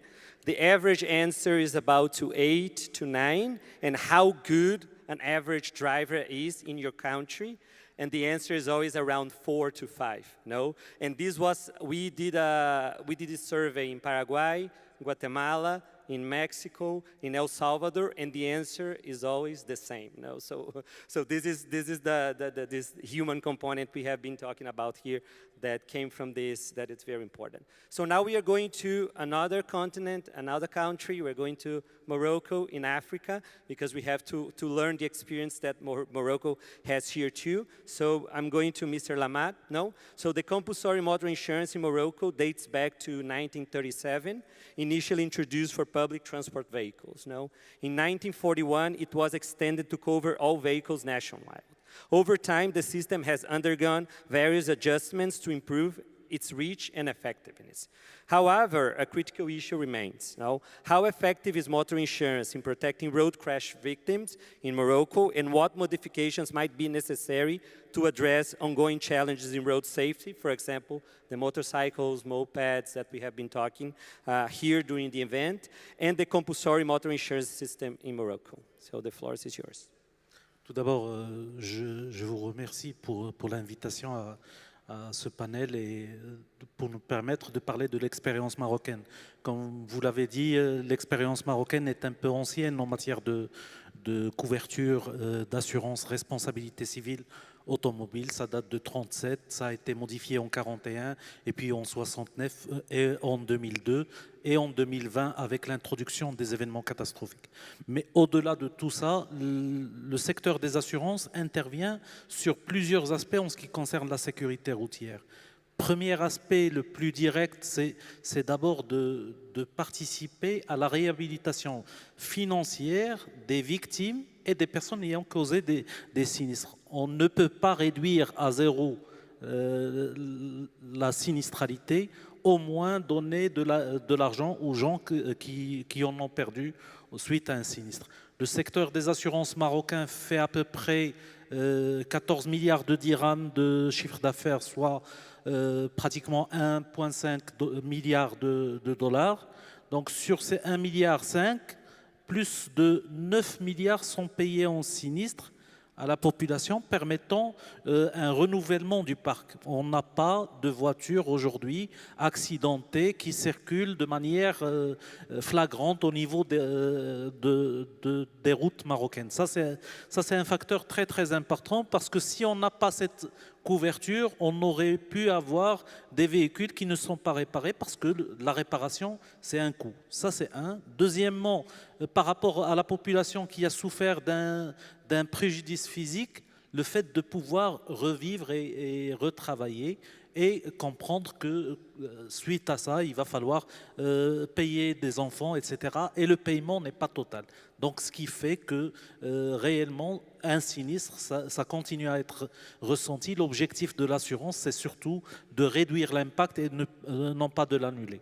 Ça a été dit ce matin, le secteur des assurances ne se limite pas à ça. Vu qu'il bénéficie de cette obligation d'assurance, en contrepartie, il doit contribuer à la sauvegarde et à la réduction des sinistres. D'autant plus qu'il en bénéficie, parce qu'en réduisant des sinistres, il va réduire le coût pour son activité et puis avoir plus de bénéfices. Donc, il doit contribuer. La contribution, elle est directe, c'est-à-dire sur chaque contrat d'assurance vendu, il y a au moins 1,5% qui va aller à la NARSA. Au départ, c'était au CMPAC pour encourager les compagnies de prévention et de sensibilisation. Aujourd'hui, ça va à la NARSA pour un objectif beaucoup plus élargi suite au renforcement du rôle de la NARSA dans ce sens. Donc aujourd'hui, le secteur des assurances contribue à travers ces actions. Ça ne s'arrête pas là. Comme ça a été dit ce matin, le secteur des assurances a une responsabilité sociétale envers la population. Donc aujourd'hui, il doit contribuer non seulement à l'encouragement des gens à avoir du bon comportement, mais beaucoup plus en contribuant directement à travers des actions, achat de lunettes, contribution à l'équipement de certaines voitures, d'équipements particuliers, notamment sur les véhicules qui circulent le plus au niveau de la route. Si je prends les taxis, si on prend les cars de ligne, le secteur des assurances contribue de manière factuelle là-dessus. À côté de ça, donc l'assurance, c'est vraiment un point très très important par rapport à la sécurité routière parce que ça permet aussi de réguler à travers, comme ça a été dit tout à l'heure, à travers la tarification d'expérience. Donc à chaque fois qu'on va faire un sinistre, qu'on va faire un accident, on est taxé au niveau de la prime d'assurance. La prime d'assurance va être beaucoup plus élevée. Et aujourd'hui, on est en train de travailler sur une libéralisation de la tarification pour qu'elle soit beaucoup plus sensible à la manière de conduire. L'idéal aurait été de tarifer la personne comme elle conduit, pay as you drive. Aujourd'hui, on essaie de converger vers ça à travers des programmes et aussi au niveau de la réglementation pour pouvoir amener le secteur vers ça. Il faut dire que un point particulier est posé sur la tarification d'expérience et le CRM dont vous avez parlé tout à l'heure. Le CRM, c'est un point qui est mis au niveau de la réglementation. C'est un critère obligatoire que les entreprises d'assurance doivent mettre au niveau de leurs tarifs. Donc, ça permet aussi de moraliser le risque pour le client final et le bénéficiaire de l'indemnité. Voilà. Thank you very much, Mr. Lama. I want to recover here 2 points that you make. So the first one that I think that Movernos Seguros has in mind is about the fee that it's charged on the insurance policy going to the national road safety agencies as a way to finance road safety activities. And this is something that we have been working in Paraguay, for example. They have a road safety agency that it's very powerful, has done a lot of good job, but it's dependent on the funding from the public sector. And what we are doing there is trying to work with regulation that can not only bring the compulsory motor insurance to the country, but also having the same mechanism that Morocco has. No, part of the premium going to finance the road safety agency and their activities there. So now I'm gonna talk to Chile. It's another country with a solid mandatory motor insurance policy in place that can be a model for other middle-income countries. One of the main elements of motor insurance is the knowledge of the population on how to access it and how to access it when it's needed. No? So Luz, how can CONACET assist the general public and the victims of road crashes in understanding the benefits of compulsory motor insurance, as well as the necessary steps for submitting a compensation, a request claim to an insurance company? Well, thank you so much for the invitation. Thank you for coming too. And well, at CONACET, we have an important role of communicating everything that we do, and obviously this important information and how to act when a sinister, as we call the accidents, occurs. So we have some campaigns. For example, this compulsory insurance, motor insurance, has to be bought on March every year, because you need it to have the to be allowed to mobilize for your in the streets. So. In this moment of the year, we have some campaigns, for example, by social media, television, radio stations, to give the information every year and to remember to the community how to use it. And sometimes it's difficult because you have to note some data of the vehicle if you saw the accident or the sinister, and to claim for this help. And that's why we have to remember all the time to people how to act, and we have obviously different channels to communicate, to solve some questions from people. But the main thing is having this insurance as a topic, an always topic. It's not that, for example, people maybe think that this insurance is something that I have to buy and nothing else, or something that I have to pay and nothing else. But we are, our role is to to give this conscious about the importance of this insurance. We use all the channels to communicate and to stay in touch with people and with the needs they have. No, thank you very much, Luz, for this story. And I asked this question because I have been following everything that Conacet has done in social media, and I also see that the insurance, and this is, and I think that this is the point that's very important. We learn in general about insurance when we have the accident, and we knew that we have an insurance on this car. So we pay that because we have to pay. No, it's mandatory. We have to pay that. We don't want to pay, but we have to pay. But when we learn why and how to access, this is when we see why insurance is positive, no? And I think that you and Conacet do the job of raising awareness to the population why insurance is important. And this is from our study in Jamaica. We did the same survey in Jamaica. Jamaica has a mandatory insurance, but their knowledge about insurance is very low. So, and this is what, that's why we have evasion, that they don't know how to access it. For example, we did a survey in Colombia too, and that in Colombia we saw that people were using that insurance for other matters, that it's not vehicle insurance, but so we see that there's some fraud going on there too. So it's very important to raise the awareness of population, and this is something that we have been done on Movernos Seguros too. And talking about citizenship, society, let's talk about victims. Now we have Mari here with us to speak a little bit about the side of the victims. We know that mandatory motor insurance in the end benefits road crash victims, but in the other side, citizens should understand that motor insurance is not just a cost, but a protection. In the context of the increase in road crashes in Colombia, how would you describe the experience of road crash victims regarding access to medical services in terms of opportunity, equality, and sufficiency? And additionally, what the role does compulsory motor insurance plays in this context? Thank you, Eduardo, for the invitation. Please wear your earphones because, for translation, because I will speak in Spanish. And lo primero que yo diría aquí a mis compañeros de panel es hay que parar de hablar de accidentes.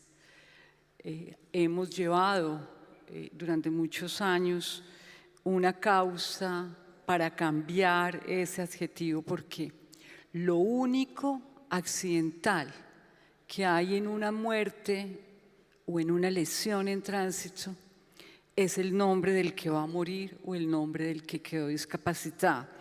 Entonces es una invitación a todos mis compañeros de panel, porque justamente lo que hacemos nosotros desde las ONGs es transformar esos paradigmas que nos han llevado hoy a que tengamos 1.3 millones de muertos cada año.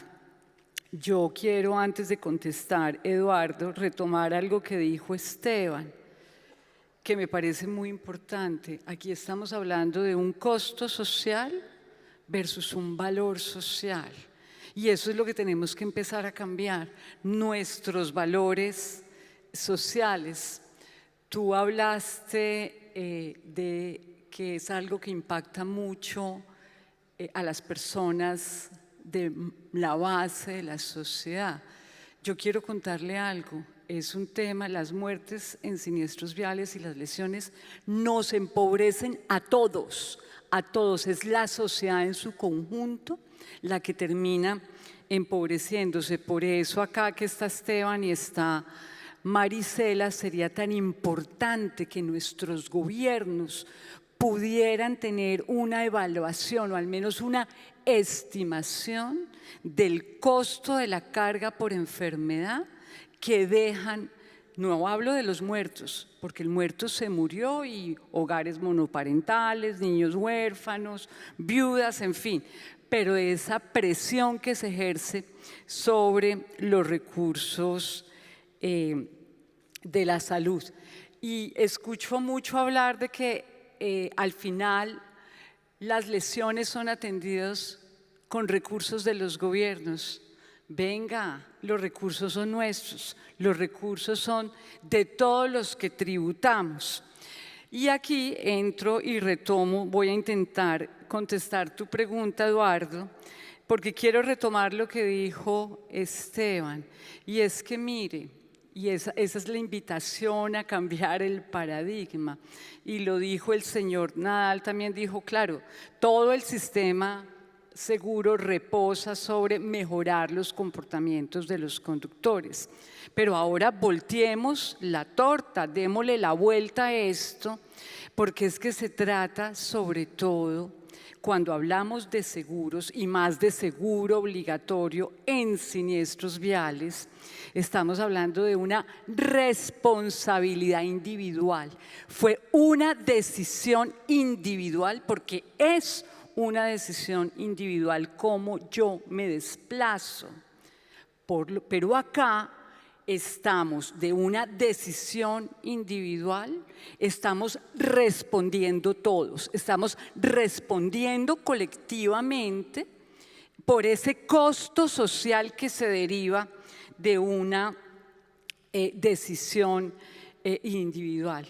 Y eso es absurdo, es ridículo, es poco coherente que hoy el costo social de una decisión individual la estemos pagando todos, porque la estamos pagando por el riesgo que se engendra, y cuando el riesgo se materializa, que es o una muerte o una lesión, pues todos salimos a poner.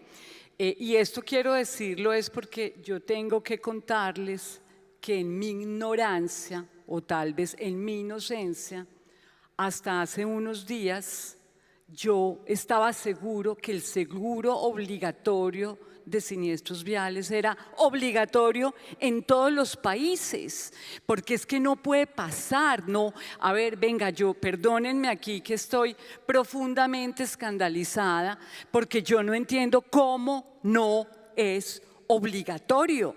Ustedes ven una obra de infraestructura y esa obra de infraestructura tiene que tener todas las pólizas por el riesgo, solo por el riesgo que engendra, sin haberlo materializado.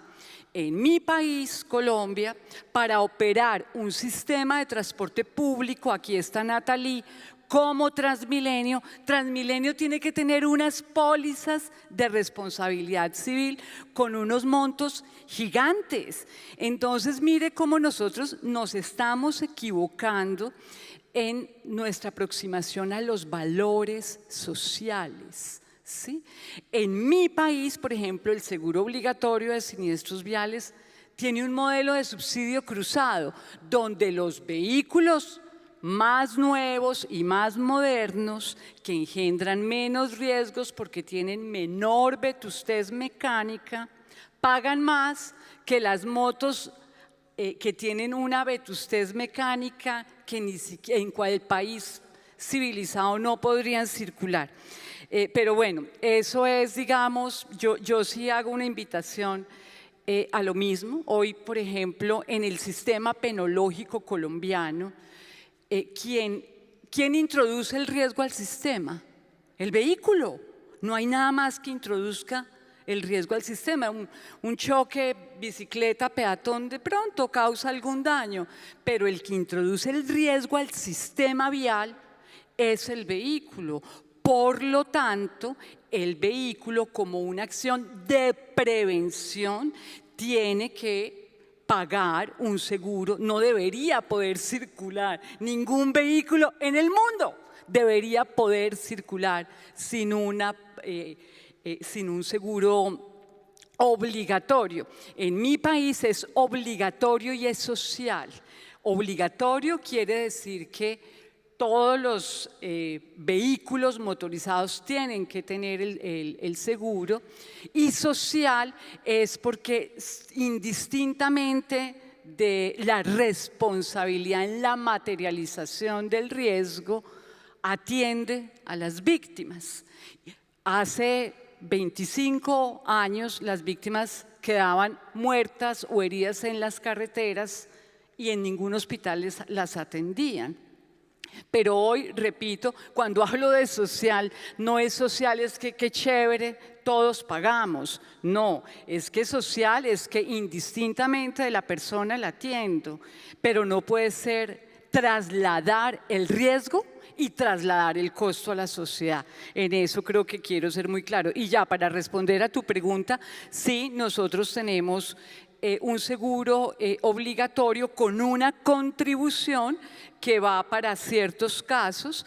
Si me preguntas si es suficiente, ahí tengo que decir que no, porque depende de la gravedad de la lesión, pero lo que quiero decir es que hoy las víctimas no mueren en la calle, ¿sí? Que las víctimas hoy tienen una atención oportuna e inmediata, y eso pues es un cambio fundamental.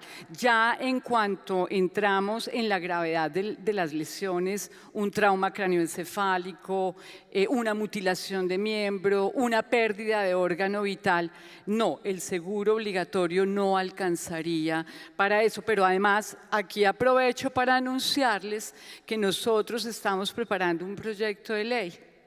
Y dentro del proyecto de ley que nosotros estamos preparando para Colombia, tenemos un elemento que queremos introducir, y es que todos estos vehículos, así como ustedes tienen movernos seguros, nosotros tenemos carros más seguros, para que cada vez que los vehículos para promover el ascenso tecnológico, como las hadas, la norma para peatones, el sistema de frenado autónomo, el de emergencia, en fin, que podamos realmente, cuando dijo Nadal, mejorar los comportamientos. Aquí es cada vez que los usuarios de los vehículos tomen medidas para introducir menor riesgo al sistema, entonces ahí es donde tenemos que disminuir el costo de las pólizas, y no cuando salen 20 millones de motos a protestar, como sucede en mi país, entonces bajamos el seguro obligatorio. Muchas gracias. No, thank you very much, Mari. I think that was very inspiring. I mean, all the work that you have been doing in your organization and FICVI, and also the Association of NGOs that works with victims, with the approach on the victim side. And I remember that a long time ago, I have been talking with people at FICVI, and all these victims, I don't know how to translate that, but the victims attention units that you guys were pushing inside the government to have, and then to have this holistic view on how you treat the victims, in all matters, on the legal side, on the emotional side, and also on trying to access the services that they have to access. So. Y claro, Eduardo, yo aquí quiero añadir algo, y es que no puede pasar, no solamente que le traslademos el costo a la sociedad, sino que las víctimas terminan saliéndole gratis a los agresores. Las víctimas terminan saliendo gratis a los agresores, y eso es lo que tenemos que decir basta ya. No, thank you very much. And for informing more about which countries in the world has a mandatory insurance policy, it's something I didn't know before I started working to Movernos Seguros. So I was on the same level of ignorance you were before. There on the report, we have all the data to see which countries in the world have and which countries in the world does not have. But we have to be very careful too with this information, because there are countries that the mandatory insurance is there, but it's not working in the way that it's supposed to work. That's why it's a living tool, as Mr. Lamar has said. It's like a lot of reforms that happen to bring the insurance to the real situation of that country. So, lastly, Maricela, we heard that the World Bank released a new report on motor vehicle information management systems that Mikael has already mentioned, as a product from discussions under the Motor Insurance and Road Safety Initiative, MIRSI, and here you're bringing a different perspective. It's like we are talking about regulations, mandatory insurance, but then we are talking about the enforcement and how data can serve to enforce motor insurance in this country. So could you tell us about what are the main conclusions in this publication and how a solid registry system is related to motor insurance? Before I do that, primero quiero agradecer ese shock que has compartido, porque es que en muchos países, al revés, ni se lo plantean. O sea, ¿por qué tiene que ser obligatorio? ¿Y por qué yo tengo que pagar? Etcétera, etcétera. Entonces, me alegra mucho que ese sentimiento está ahí y ahora lo que tenemos que hacer es compartirlo. Y now I'm going to switch, just because I'm going to switch regions as well. But what I want to share actually is the way we got into this report is because by working on this insurance, compulsory insurance, we just realized that we were working on something that was not going to be able to be implemented properly if the countries do not have the adequate tools. So while we were working with Paraguay, with Guatemala, with Costa Rica, with other countries in Latin America, we realized that many countries either didn't have a very solid or well-connected motor vehicle information management system, or let alone that, a vehicle registry. Just didn't have a vehicle registry or was not very well connected. So that's how we said, like, look, yes, let's take this level, let's take this globally, but let's take one step back and let's see what's the situation regarding this motor vehicle registries and so forth. And then when we started working about motor vehicle registries, we found out that the problem was even greater by saying, look, even if the countries do have a vehicle registry, and I want to share some data from this morning, because this morning we launched an Africa Continental report on road safety, the Africa Status Report on Road Safety, along with WHO and AUC.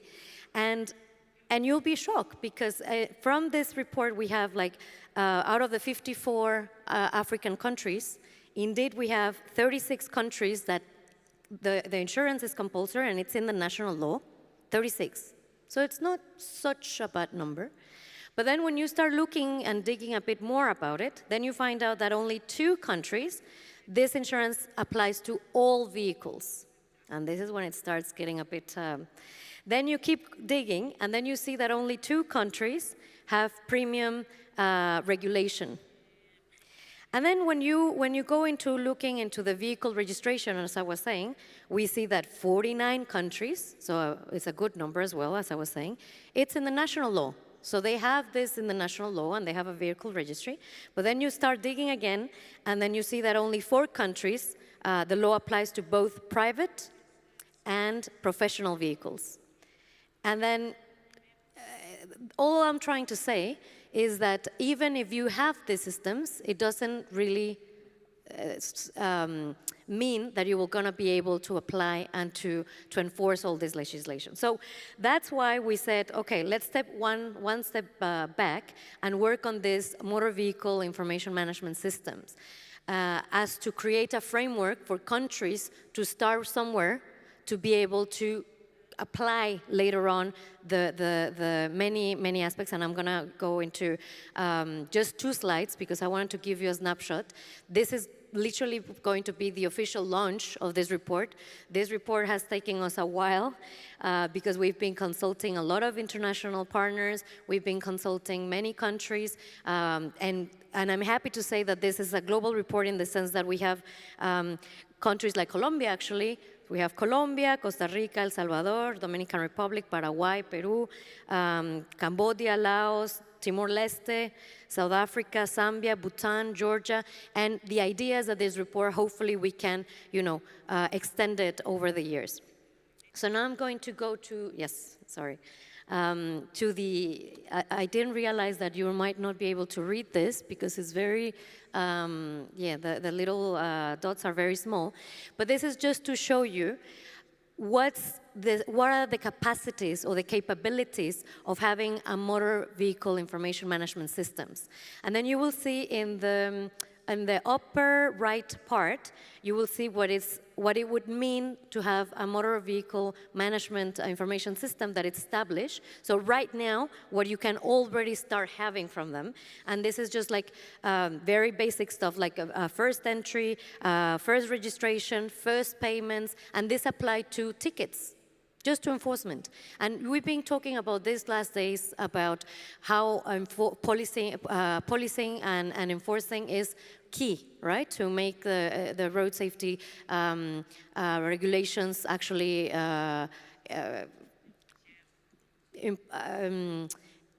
to take into action and not to stay in just on a paper. But if you don't have a system through which you can actually apply this, it's going to be, again, that letter. Sorry, I'm translating now in Spanish. I'm looking at you, and my Spanish wants to come out. So I will stop looking at you now. So yeah, and periodic, reviews. Now, if you look at the light blue, so it's in the down part of the graph, you will see what it can enable. So what can these systems enable beyond what they can do now with these information systems? And we can go not only into road safety, but even beyond, into freight transportation registration, passenger transport registration, even the end of life of vehicles, have a registry of the fleet and what's happening with these vehicles. And we've been hearing a lot about electrifying, and also we've been hearing a lot about Africa not being the dump of used vehicles and so forth. But who is having a registry of that? Like, do we know exactly where these vehicles are coming? Where are they going afterwards? After how long? Once they enter, et cetera, et cetera, et cetera. Like, these questions, we can ask millions of questions. And the answer is that we don't know. Because most of the countries, even if they have it in their legislation, even if they have it in place, they're not connected. And this is basically the whole thing about these MBIMs, or these motor vehicle information management systems, to connect the dots and to connect the different systems that are already in place. The police have their systems, transport sector has the systems, health sector has the systems, but they're not connected. They don't talk to each other. And that's why also, when we try to have a global status report, we need to sit with all the different partners, and we need to repeat and repeat and repeat and repeat and repeat this process, because they're not connected. So why can we think on how can we create these systems to make them work, really connect them, and be able to monitor this on a daily basis, not on every 3-4 years and having all this movement of people doing it. That's the way we're doing it now, and I applaud it, because otherwise we wouldn't have data now, like that kind of data. I applaud it. But can't we really work with the systems that we have, just connect them, improve them, work on this kind of systems to have, to governments, to have this information and take decisions now, not in 4 years when the situation already changed, when now we have motorbikes here that we don't know what to do with them, when it's too late. It's too late. So, and then the last part is on the left part, the dark blue, is just the envision. So where can these systems take us as well? And this is, intelligence, speed assist, traffic management. So this can really get us there. But we need to basically go to basics. And until we don't go to basics and we don't connect these systems, we're not going to be able to take advantage of all the benefits that we've been hearing, in this case, about motor vehicle insurance. Yes, there's many, many benefits, but unless we don't have the basis, unless we don't have these systems in place, connected, it's going to be very difficult to really benefit from it. So we need to work on this together. And this is just a snapshot on the report on how the framework is basically suggesting countries to work on this. So in a sense that first we don't need to reinvent the wheel. First, let's see what we have. Let's see what legislation we have, what laws we have, what information, which institutions, what do we have and where. We've been hearing actually in many countries, in many meetings that I've been having with African countries, they have the systems. They already have them, but even just for traffic management, the driver license is under one system. The traffic police is on the other system. The vehicle, the fleet registry is on another system, and they don't talk, right? So and then we need to decide what's the vision. where do we want to take these systems? Like, what's our target to these systems? And then focus on that. Is it environment? Is it safety? They should be, all of them. Health? Exactly. And once we get this vision, then do the planning. And so, okay, so that's our objective. How are we going to use this system, this information, this management system? Are we going to convert it into policy, into delivery, into digital? What are we going to do with it, and by who? Then implement it and really convert it into whatever it needs to be done, either a legislation, just an information management capacity, or another institution. It depends on the country and what services it's going to do. And then just, you know, do the monitoring, do the performance, do the compliance, and keep improving it. So that's the whole idea in a snapshot. I tried to summarize the whole thing in 2 slides.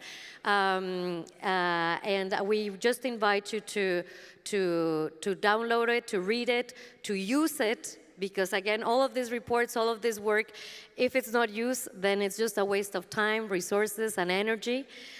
So we really, really, really invite you to have a look at this framework. As I said, we try to get a snapshot of different countries from different regions in different kind of maturities. The report also includes several case studies from how different countries manage these systems, as to give idea, because there's no like one fit all. So what we try to do is just put the, you know, the framework as to support countries to take their own decisions and just make the most out of their own systems. Thank you. Thank you very much, Maricela.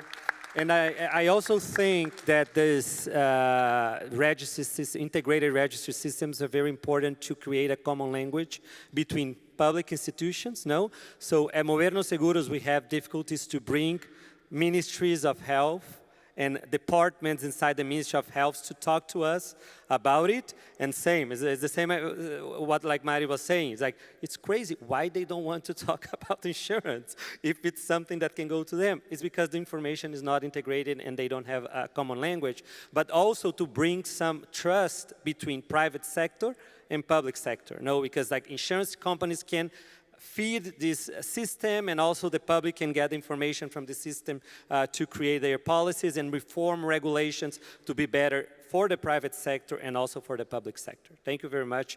We are done with the panel, but we have questions and answers. I think that we still have 15 minutes here.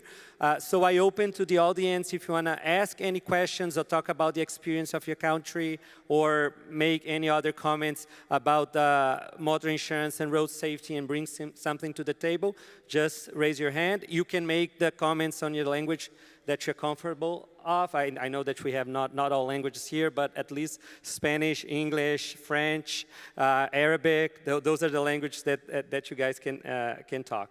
I don't know, if someone wants to talk, ask a question, just raise your hand, and then I can give the mic to it. Okay, so we have here, yeah, present yourself. Present yourself and your comment.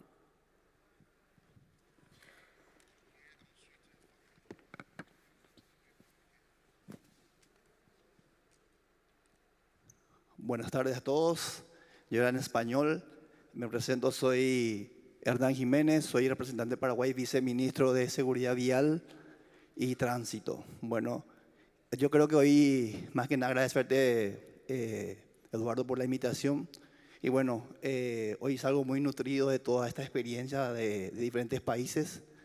Y lo más impactante, justamente comparto con la panelista, la señora aquí presente, que es cierto, en el tema de seguridad social.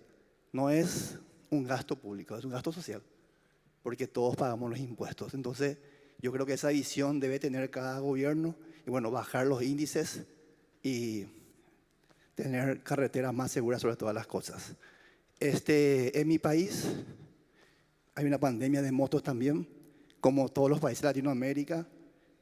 Aproximadamente es muy parecido a Guatemala, cerca de 30 a 20.000 motocicletas al mes son vendidas, producidas por día, cerca de 2.000 motociclistas. Y bueno, el acceso a una moto es prácticamente nada, es menos de $10 para la primera cuota. Entonces, el modo de transporte también hay que verlo, porque hoy día es fácil para un paraguayo moverse en moto, pero ¿cómo se mueve? Se mueve en forma irresponsable, sin casco, con 2 personas, 3 personas, niños en el medio, y eso es terrible. Entonces, nosotros en la agencia, y también con un trabajo ya de 2000, corregime Eduardo, 2021-22, donde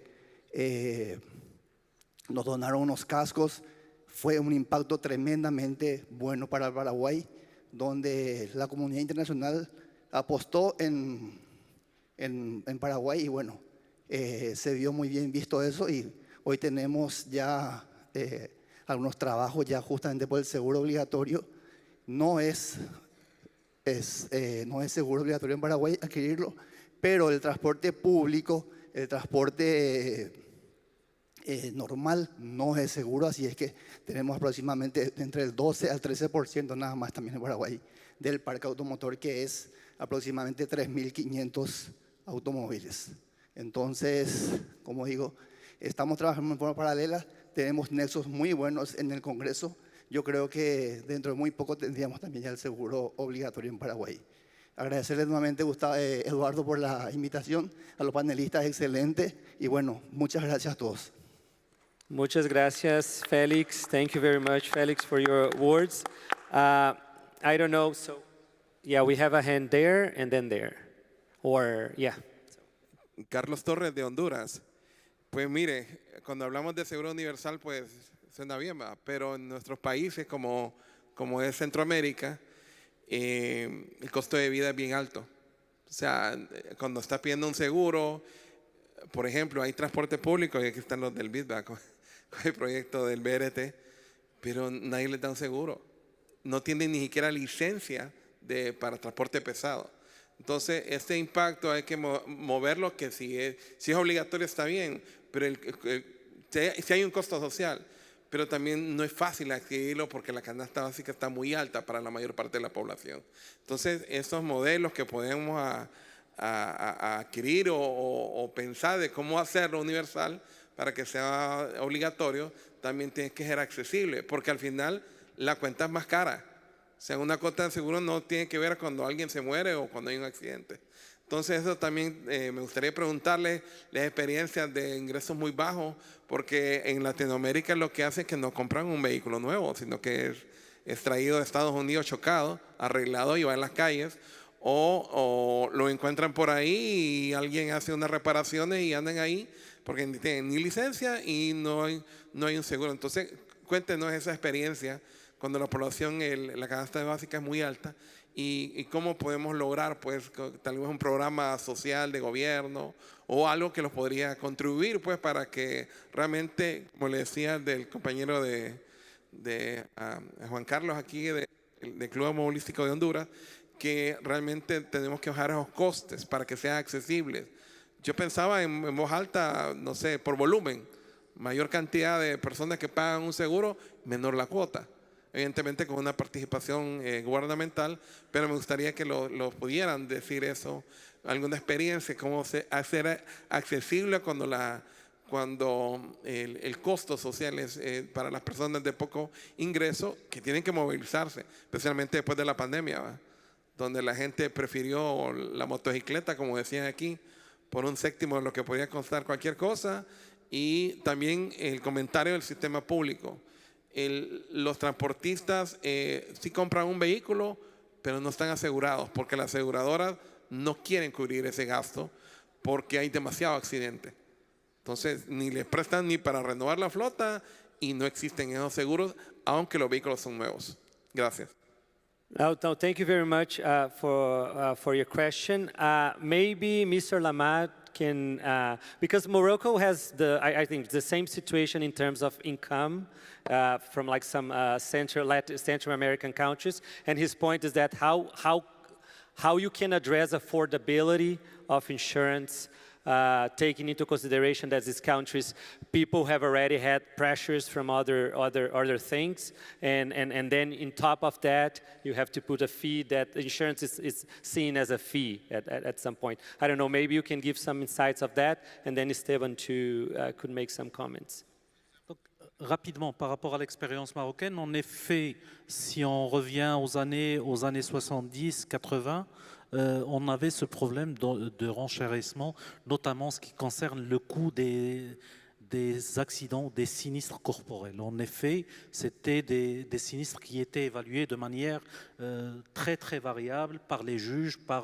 Après, depuis 1984, nous avons un barème, une loi qui fixe un barème d'indemnisation des accidents corporels. Donc depuis ce temps, on a une indemnisation qui est fixée au niveau de la loi, qui dépend du revenu, du préjudice subi, de la nature et de certaines rubriques d'indemnisation. On est aujourd'hui en train de les réviser, mais ça a fait qu'aujourd'hui, même par rapport à la sinistralité corporelle, on est sur des niveaux d'indemnisation qui sont quand même maîtrisés. Parce que sinon, on serait dans des systèmes d'indemnisation où ça va varier, où on va commencer à indemniser sur des préjudices impossibles. L'idée n'est pas de remettre exactement la personne dans la même situation. Une vie humaine, comme ça a été dit, n'a pas de prix. Mais l'idée, c'est surtout de participer et de réduire l'impact de l'accident sur la famille et sur la personne injuriée, la personne qui a subi le dommage. Ça, c'est un peu l'objectif et vraiment, ça a servi. Et puis après, il y a un suivi de la prime. La prime d'assurance automobile était fixée de manière réglementaire jusqu'en 2006. Donc avant 2006, il y a eu plusieurs révisions du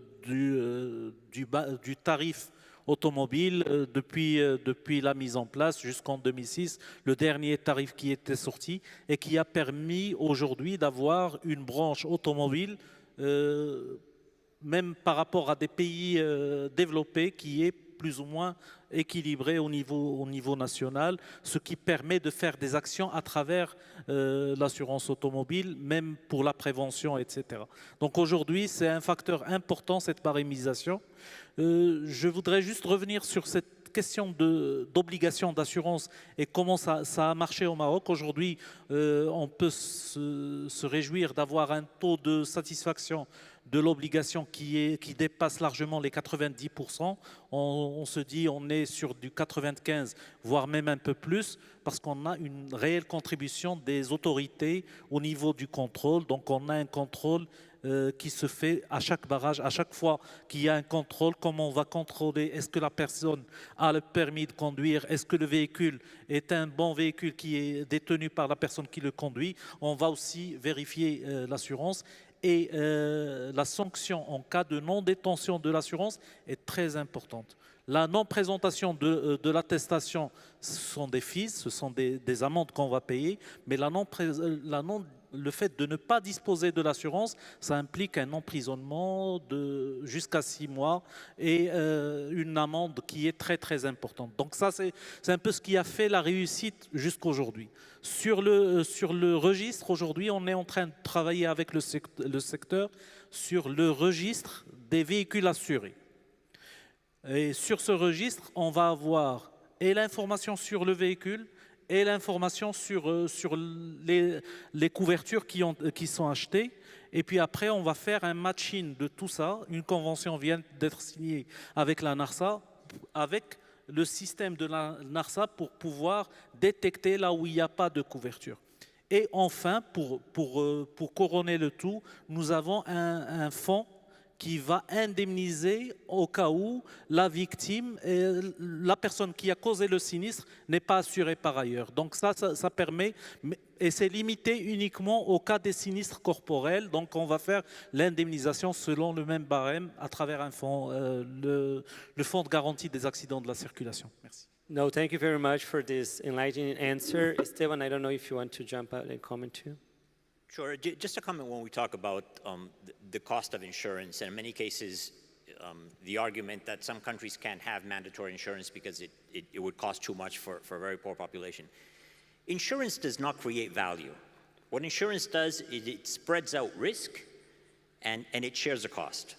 The cost is always there. It doesn't change because you don't have mandatory insurance. And the worst thing is the people who suffer the most are the victims. Let's be clear, and they tend to be the poorest, and this is just not fair. The victims, of all the arguments that we gave today for insurance, the strongest one is that victims have to be compensated. They did absolutely nothing wrong and they're suffering. And we have a responsibility as society. We made the automobile the transportation mode of choice. We provide infrastructure. We subsidize transportation. We subsidize the automobile, the individual automobile all the time. We provide enormous amounts of land for cars. And we don't want to assume that responsibility of a society, of the damage that we cause by making that choice. I love cars.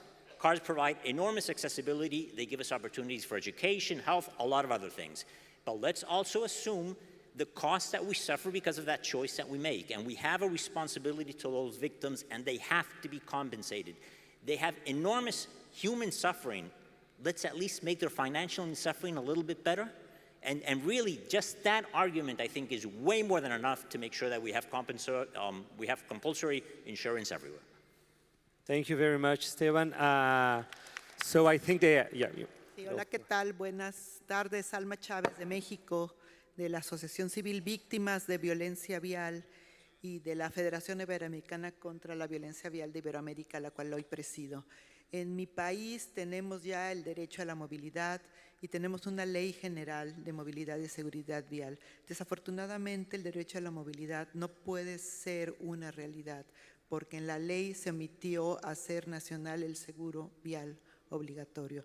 No entendemos por qué un país, un gobierno de izquierda que dice que le interesan los pobres, no ayuda a los pobres, las víctimas de la violencia vial, lo que nos hace más pobres y nos impacta en el Producto Interno Bruto más de un 4% al año.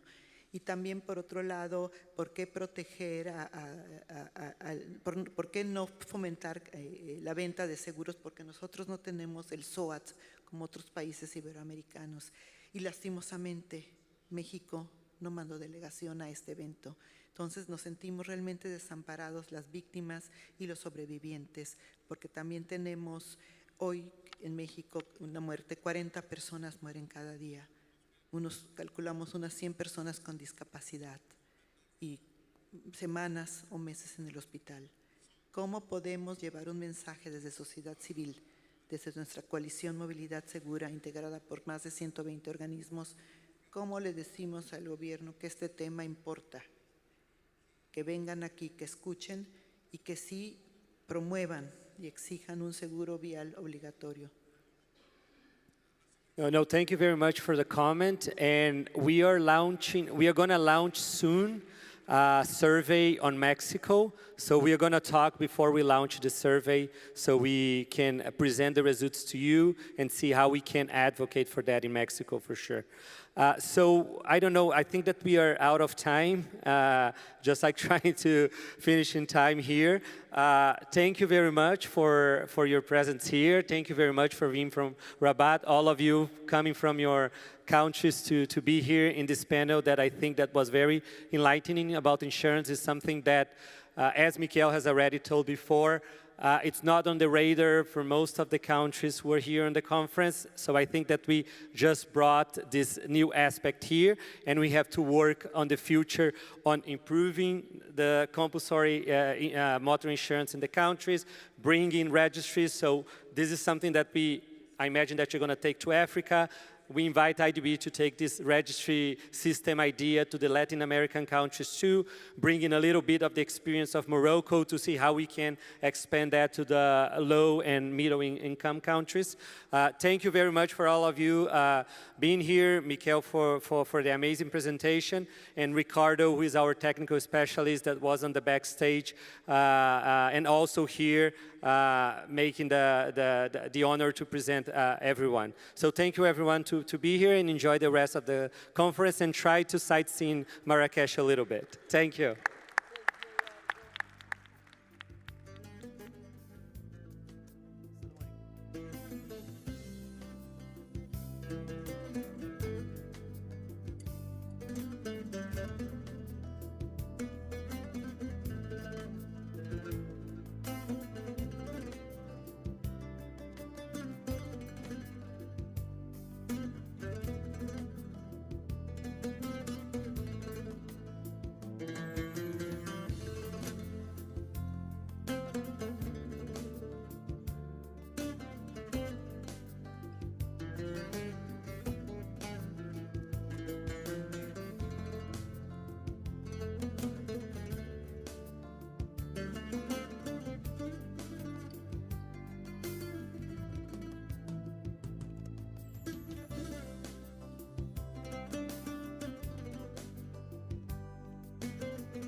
very good afternoon to you, ladies and gentlemen. Thank you once again for joining us for this next plenary session. It's an absolute pleasure to be with you here this afternoon, delving into more crucial discussions around road safety. But I'm sure, as you would have seen just right behind me, the next panel discussion that's about to take place is exactly to do with the topic that you see on your screen, from mobilizing to organizing, the challenges of implementation. I think oftentimes it's easier to say than to do. So today we will unpack some of the highlights, tips, and takeaways for you and I, so that we may try and make implementation a lot more easier than before. Of course, addressing the challenges, but learning from one another in terms of how we can, of course, address those challenges. With that being said, we have to also equally acknowledge the political will that is in the room, but public mobilization to and for road safety in many countries still faces significant challenges in effectively implementing those road safety policies. You would agree with me that the transition from mobilizing support for rather to organizing action often uncovers some gaps in institutional capacity, in resources, in coordination, as well as accountability.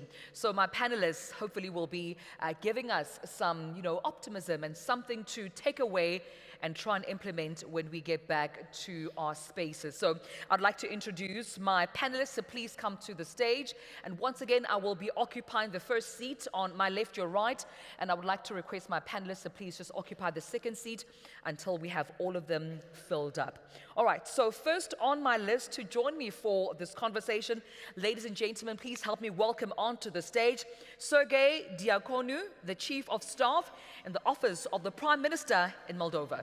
A round of applause, please. Welcome him. Thank you. Welcome. Joining him would be Renan Filho, the Minister of Transport from Brazil. Please make your way, Renan. Or I'm sure Minister is still making his way to the session. And I'd like to also welcome from Guinea, Ousmane Gaoul Diallo, the Minister of Transport from Guinea. Please give him a warm round of applause. Welcome. Thank you for joining us. Thank you. Please also welcome to the stage Professor Wong Shaw Vu, the Chairman of the Malaysian Institute of Road Safety Research. Please give him a warm round of applause and welcome him onto the stage. Welcome. Thank you for joining us.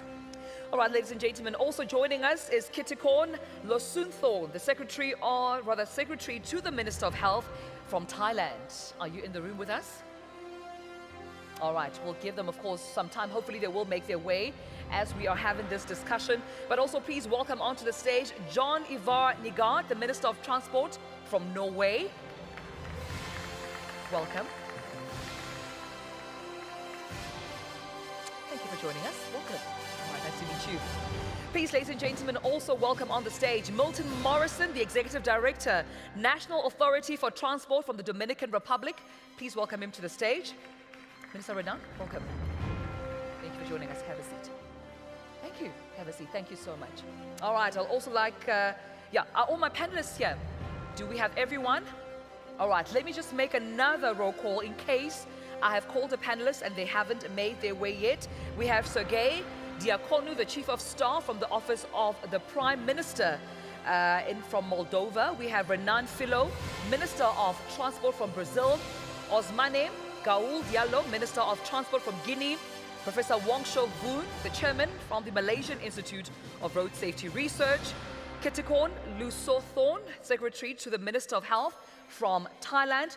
John Ivar Nygaard, the Minister of Transport from Norway, as well as Milton Morrison, the Executive Director, National Authority for Transport from the Dominican Republic. All right, ladies and gentlemen, before we get into our panel discussion, we do have a keynote address giving us some data, stats, and context into our discussion. It's not myself, though. To help us take us through that keynote address, please help me welcome onto the stage Thomas Eneroth from the Swedish Parliament. Thank you. Welcome.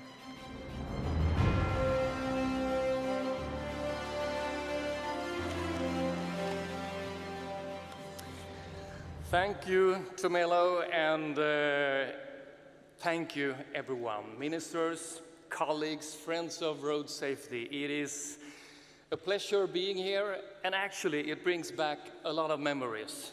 Because when I was Minister of Infrastructure, I hosted the 3rd Global Ministerial meeting in Stockholm. It was in February 2020, and it was freezing cold outside, but very warm inside. And as you know, at that time we gathered 1,700 delegates from all over the world, NGOs, private sector, ministers, national agencies, to work together to form the Stockholm Declaration. And that declaration was very important because it both contained a strong commitment to road safety from all the stakeholders, but also a framework how to work to achieve the global goals on sustainable development and Agenda 2030. And the connection is absolutely fundamental if you want to create a sustainable safety. If the word on road safety does not include questions as climate, public health, and social sustainability, it will not last. So to achieve this, we need broader alliance. Not only legislators or national agencies, we need NGOs. We need private sector to cooperate and to engage. And the broader participation was a result of the conference in Stockholm, and I'm really glad to see that these have even become more broader during this conference here in Morocco. So this resulted in a brave resolution that we also took in United Nations. Now, 5 years later, I'm both proud but also frustrated. I'm proud to see NGOs working very hard to put pressure on politicals or pressure for the opinion to especially by young organizations, because since road accidents is the most common cause of death by young people, it's so important that we take that fight. It's terrible and it's heartbreaking. I'm also proud to see brave politicians on national, local, regional levels. We saw the mayors earlier here today, and here are some brave ministers also. And I'm really proud to see that the private sector now takes a lot of initiative, taking larger responsibilities, companies standing in the front line for road safety. But to be honest, I'm also frustrated, both when the pandemic put a wet blanket over the development that we would see and would want to have after 2020, but also, of course, since years of inflation, the last year here, put very hard to make the right infrastructure investments and delay actually a lot of the solutions that we have. So to form implementation, I have some recommendations for the panel to reflect on. First, let us agree and recognize the importance of having a safe system approach, a vision zero, that the transport system must be designed in a way that takes human vulnerabilities into account. People are people. We do mistakes, but it should be easy to do the right thing. But if you do mistake, well, it should not lead to death. And I think that principle is so important when we design infrastructure, when we plan cities, when we take decisions in the government, when we produce cars, when we have national agencies, and it gives results. In Sweden, since we started with the Vision Zero work, we've gone from 1,300 deaths per year to 200 now. So safe system approach saves lives. The other part is the stakeholder collaboration. It's not enough that only the infrastructure planners or the legislators are involved and responsible for road safety. It's necessary, but it's not enough. We need all commitment, also from NGOs and from private sector. And let me here address one example. The private sector, when Scania, Honda, IKEA, and other large companies in the world follow the road safety index that FIA has, that ITF has, it's so important because it makes a difference. 30% of the road accidents are connected to work. So if they take the responsibility, you show results, measuring the road safety, making the footprints transferable. It's so important to have this tool to both change the cultures, but also to change results. And it's not expensive. Actually, compliance to road safety saves both lives, saves money, and saves carbon emissions. And of course, even national agencies, municipalities, and organizations can adopt this kind of road safety index. It creates opportunities, and actually, it also creates accountability. The last thing is innovation. It's so important to continue the work to have safer transport solutions. So first of all, technical solutions, of course. From seatbelts to AI-driven support, big data sharing for traffic information, flexible speed regulation. Electrification gives now new opportunities for smart technologies in vehicles, in transport system. But also focus on system solutions, invest in public transports to create safer alternative than motorcycles as the only option for people to get to work or to their families. But I want mostly to see innovation when it comes to financing infrastructure, because one lesson we learn is that that is the big challenge, especially for countries in this continent, in Africa. And what bothers me is that right now, infrastructure decisions are taken in cities, in ministerials, in companies, in banks that not take road safety into account. Actually, some make it even worse. We have new motorways built that actually results in more deaths in the traffic. So the coming decade, billions of dollars will be invested in infrastructure. We know that, funded by states, by cities, by African Development Bank, World Bank, European Investment Bank. What if every decision would have to show the effect on road safety?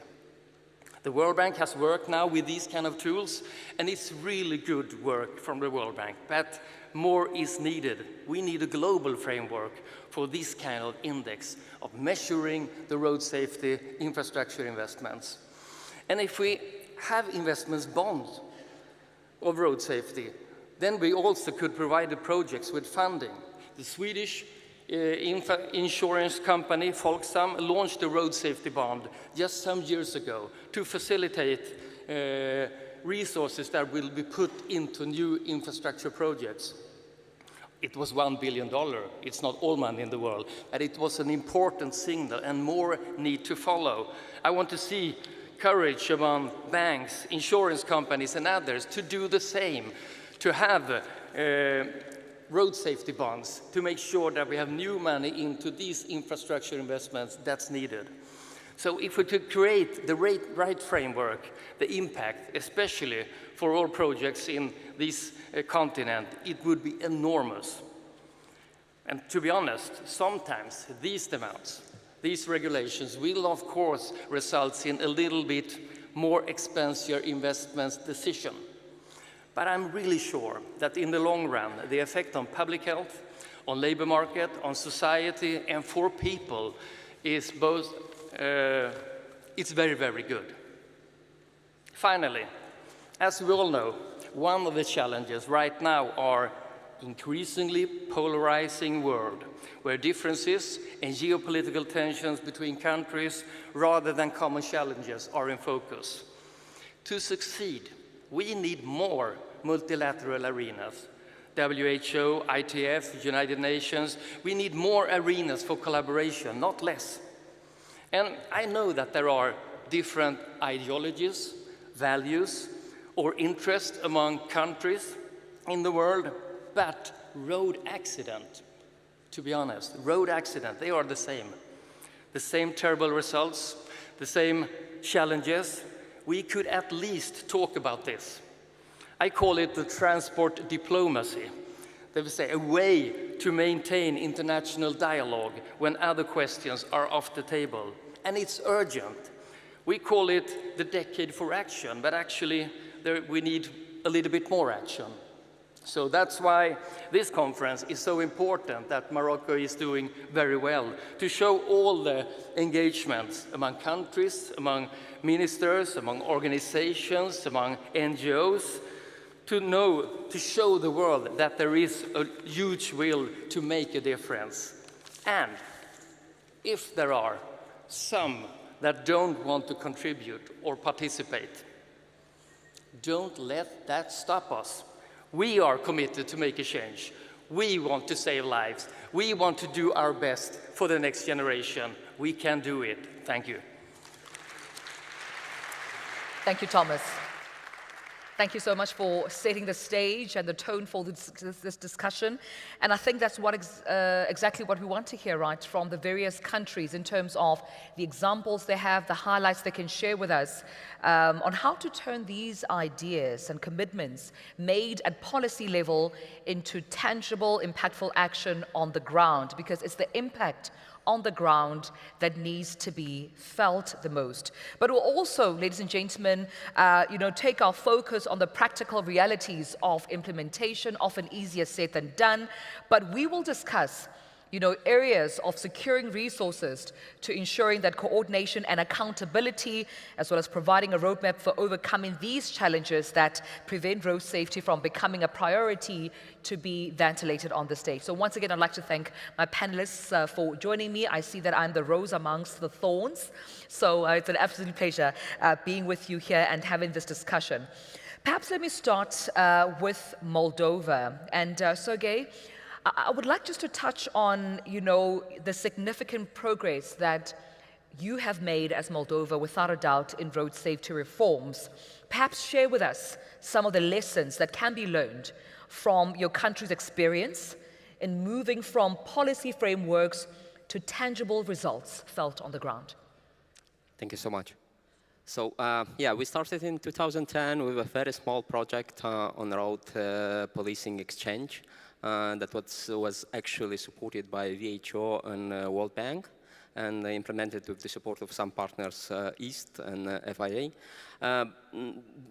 Starting from a very, very significant number of deaths, it was more than 500 for a small country with less than 3 million inhabitants, 500 deaths per year, and with 53 children every year losing their life. It was a lot. So we started with determination. So we put together Prime Minister, the Minister, we sit it on the table and decided, look, it cannot continue like this. Yeah. We need to do something. We need to adapt a plan. We need to enforce. We need to change the behavior. We need to educate. So let's do it. The second one, we continued with an engagement between all of us. That we, because let's be serious. Yeah. Road safety is not very sexy. It's not a fight that it's very sexy, because you, as a politician, you are fighting with everybody. You are fighting with the road users that don't like to be punished, with the drivers that don't like to be punished. Yeah. You are fighting the other road users that don't like to be, punished. They don't like the penalties to rise. They don't want this to slow down. And you are fighting your own colleagues from Ministry of Transport, sorry colleagues, because they want roads quickly built. The roads that can connect, and they are less engaged in safer road, not everywhere, but in many cases. So we continued with this engagement that we will take the hit from the possible impact, but we will do it. So later on, we built a partnership with everybody, with the road users, through NGOs, with mass media, because you need a lot, but really a lot of mass media on your side that will support, that will commit, and that will comment on what you are doing. You need academia on your side, you need law enforcement, you need education to be on your side. Yeah. We continued with a plan and with a national program, and we started with an enforcement. We dismissed the road police. We built a new one because it was a corrupted one. It was the step 1. The step 2, we increased the penalties. The step 3, we started the police operation. The step 4, we started the education in the school. The step 5, we started the road transformation and implementing the new approach on the safer roads. So this led to a decreasing, so we was among the countries that in less than 10 years decreased the number of the deaths in a half. We reached the goal in 2020, and the number of the children was diminishing from 53 to 9 last year. So this also means that we put some money there, because you cannot ask from police officers, from road implementers to do something if you don't have money behind. It was difficult.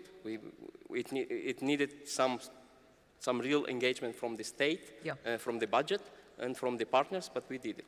So this was the steps that we did, at least in Moldova. I don't know, maybe the other countries can use our experience, and we are ready to share how we did it. Thanks, Sergey. I want to move to Guinea. And Osman, as I come to you, let's recognize that many low and middle class, or rather middle income countries still face some challenges in enforcing road safety policy due to a number of reasons, but also due to resource constraints. That's one of the main challenges that are faced here by many low and middle income countries. In your case, what innovative low-cost strategies has Guinea implemented to improve on road safety?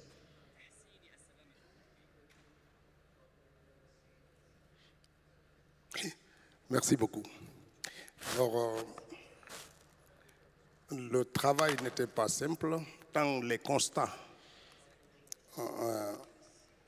étaient importants, le fossé était grand entre l'exigence de faire de nos routes des espaces plus sûrs, plus sécurisés, et les impératifs qui touchent les autres segments économiques, sociaux, etc., etc. Donc, il a fallu faire un constat. Nos routes n'étaient pas meilleures, la sécurité routière n'était pas une priorité, et les drames que cela faisait sur la jeunesse, sur notre économie, étaient de plus en plus importants. Il a fallu donc une volonté politique forte. C'est celle-là qui a été impulsée par le chef de l'État, qui est le porteur de cette attention de la nation tout entière, de prévenir les vies et de dire que ce n'est pas la fatalité, on peut faire autrement. Alors des grands chantiers ont été ouverts. D'abord, rendre nos documents de conduite, les permis plus sûrs, ouvrir des écoles où on passait. Autrefois, le permis était disponible n'importe comment, sans aucun mécanisme. Donc il a fallu faire des règles de droit, mettre un code de la route, mettre des instruments juridiques, délivrer des papiers que l'État garantit que le possesseur était apte à conduire dans la circulation et donc normaliser. Ensuite, mettre en place des espaces de communication entre les acteurs, le ministère des Transports, le ministère de la Sécurité, de la Défense, pour qu'ensemble on prenne des mesures pour pouvoir freiner les drames dans les routes, limiter les charges des camions, séparer le transport des marchandises et des personnes. Autrefois, tout ça a été mélangé, et donc il y avait le moindre accident, ça coûtait en vie humaine. Mettre des règles de droit plus strictes pour interdire le transport des passagers et des personnes. Et puis aménager et investir dans la voirie et les espaces, notamment dans le centre urbain, mettre des espaces piétons, faire des signalisations, faire des passages cloutés pour limiter les vitesses. Et puis après, les technologies, les feux tricolores, tout ça c'est arrivé à l'espace de 3 ans. Et cela nous a conduit à mettre en place une agence nationale de gestion de la sécurité routière qui est maintenant opérationnelle et qui devient donc un espace d'échange et de coordination des actions publiques pour prévenir. Donc beaucoup de chantiers sont ouverts dans ce cadre-là et pour faire en sorte que cela soit décliné dans nos programmes scolaires pour sensibiliser, mais ça doit être accompagné des investissements publics pour faire en sorte que nos routes puissent permettre de connecter nos régions, de permettre aux salariés de se déplacer et d'être sûrs qu'en rentrant le soir, qu'ils pourront rentrer tranquillement en vie sauve. Donc beaucoup d'actions. Nous sommes au tout début de la mise en place d'une très grande ambition qui est maintenant portée au plus haut niveau, comme je l'ai souligné tantôt, et qui se déclinera dans les prochaines années avec des actions, et ce qui nous amène aussi à profiter de ces espaces comme ce sommet de Marrakech pour rencontrer des pays et des acteurs qui ont reçu des actions dans leur pays et voir dans quelle mesure, en dehors des barrières culturelles, on peut les reproduire chez nous avec l'espoir que nous sommes sur le chemin de la réduction de la mortalité tel que préconisé par les précédents sommets, d'arriver à 50% de réduction de la mortalité sur les routes. Les défis sont immenses, mais la volonté politique est forte dans notre pays et c'est ce qui nous donne l'espoir que dans un avenir très proche, nous pourrons nous rapprocher des meilleurs standards sur le segment des transports.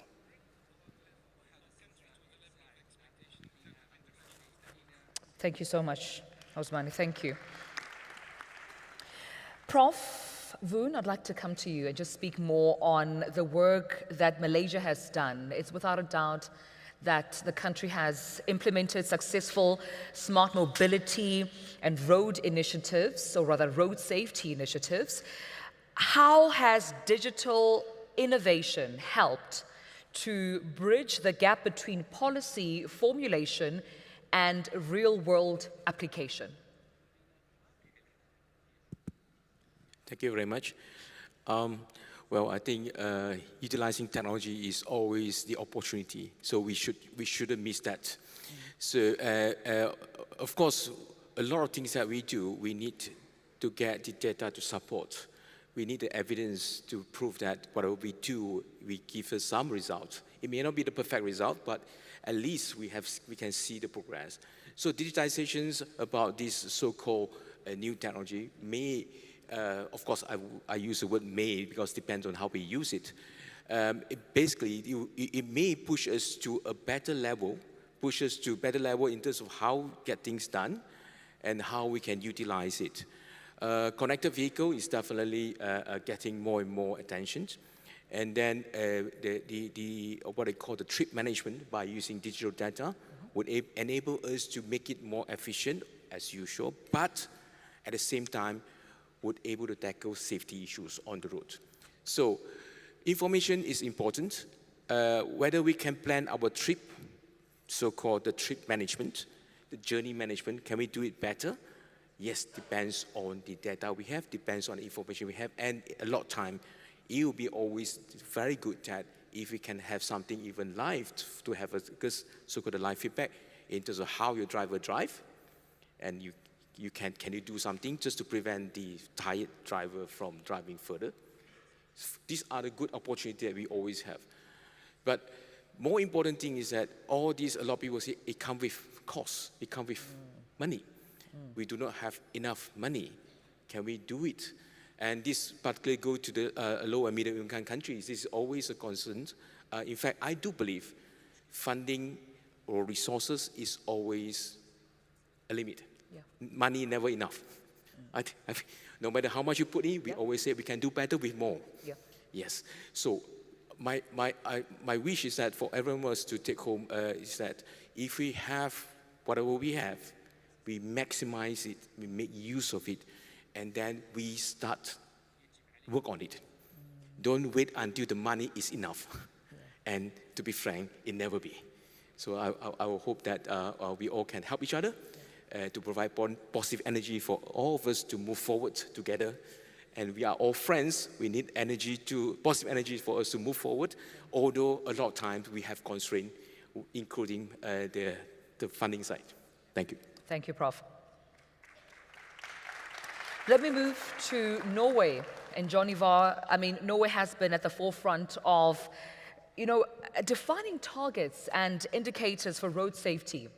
And it's also renowned for its best practice management in this particular field. So what has then been the critical factors behind Norway's success over the years, would you say? Thank you very much. I should take you into what we have been doing in Norway. First and foremost, I would put the weight on that we had road safety and the Vision Zero is one of the 5 main goals in the Norwegian transport policy. So this is also a part of a national transport plan. And I believe that this vision is the only ethical possibility a goal that we can have. No one should be killed or severely injured in transport. We cannot accept so many people lose their lives on Norwegian roads. And we cannot accept that road accidents are the #1 cause of death among young people globally. Proper management of road safety efforts is key to address this major problem.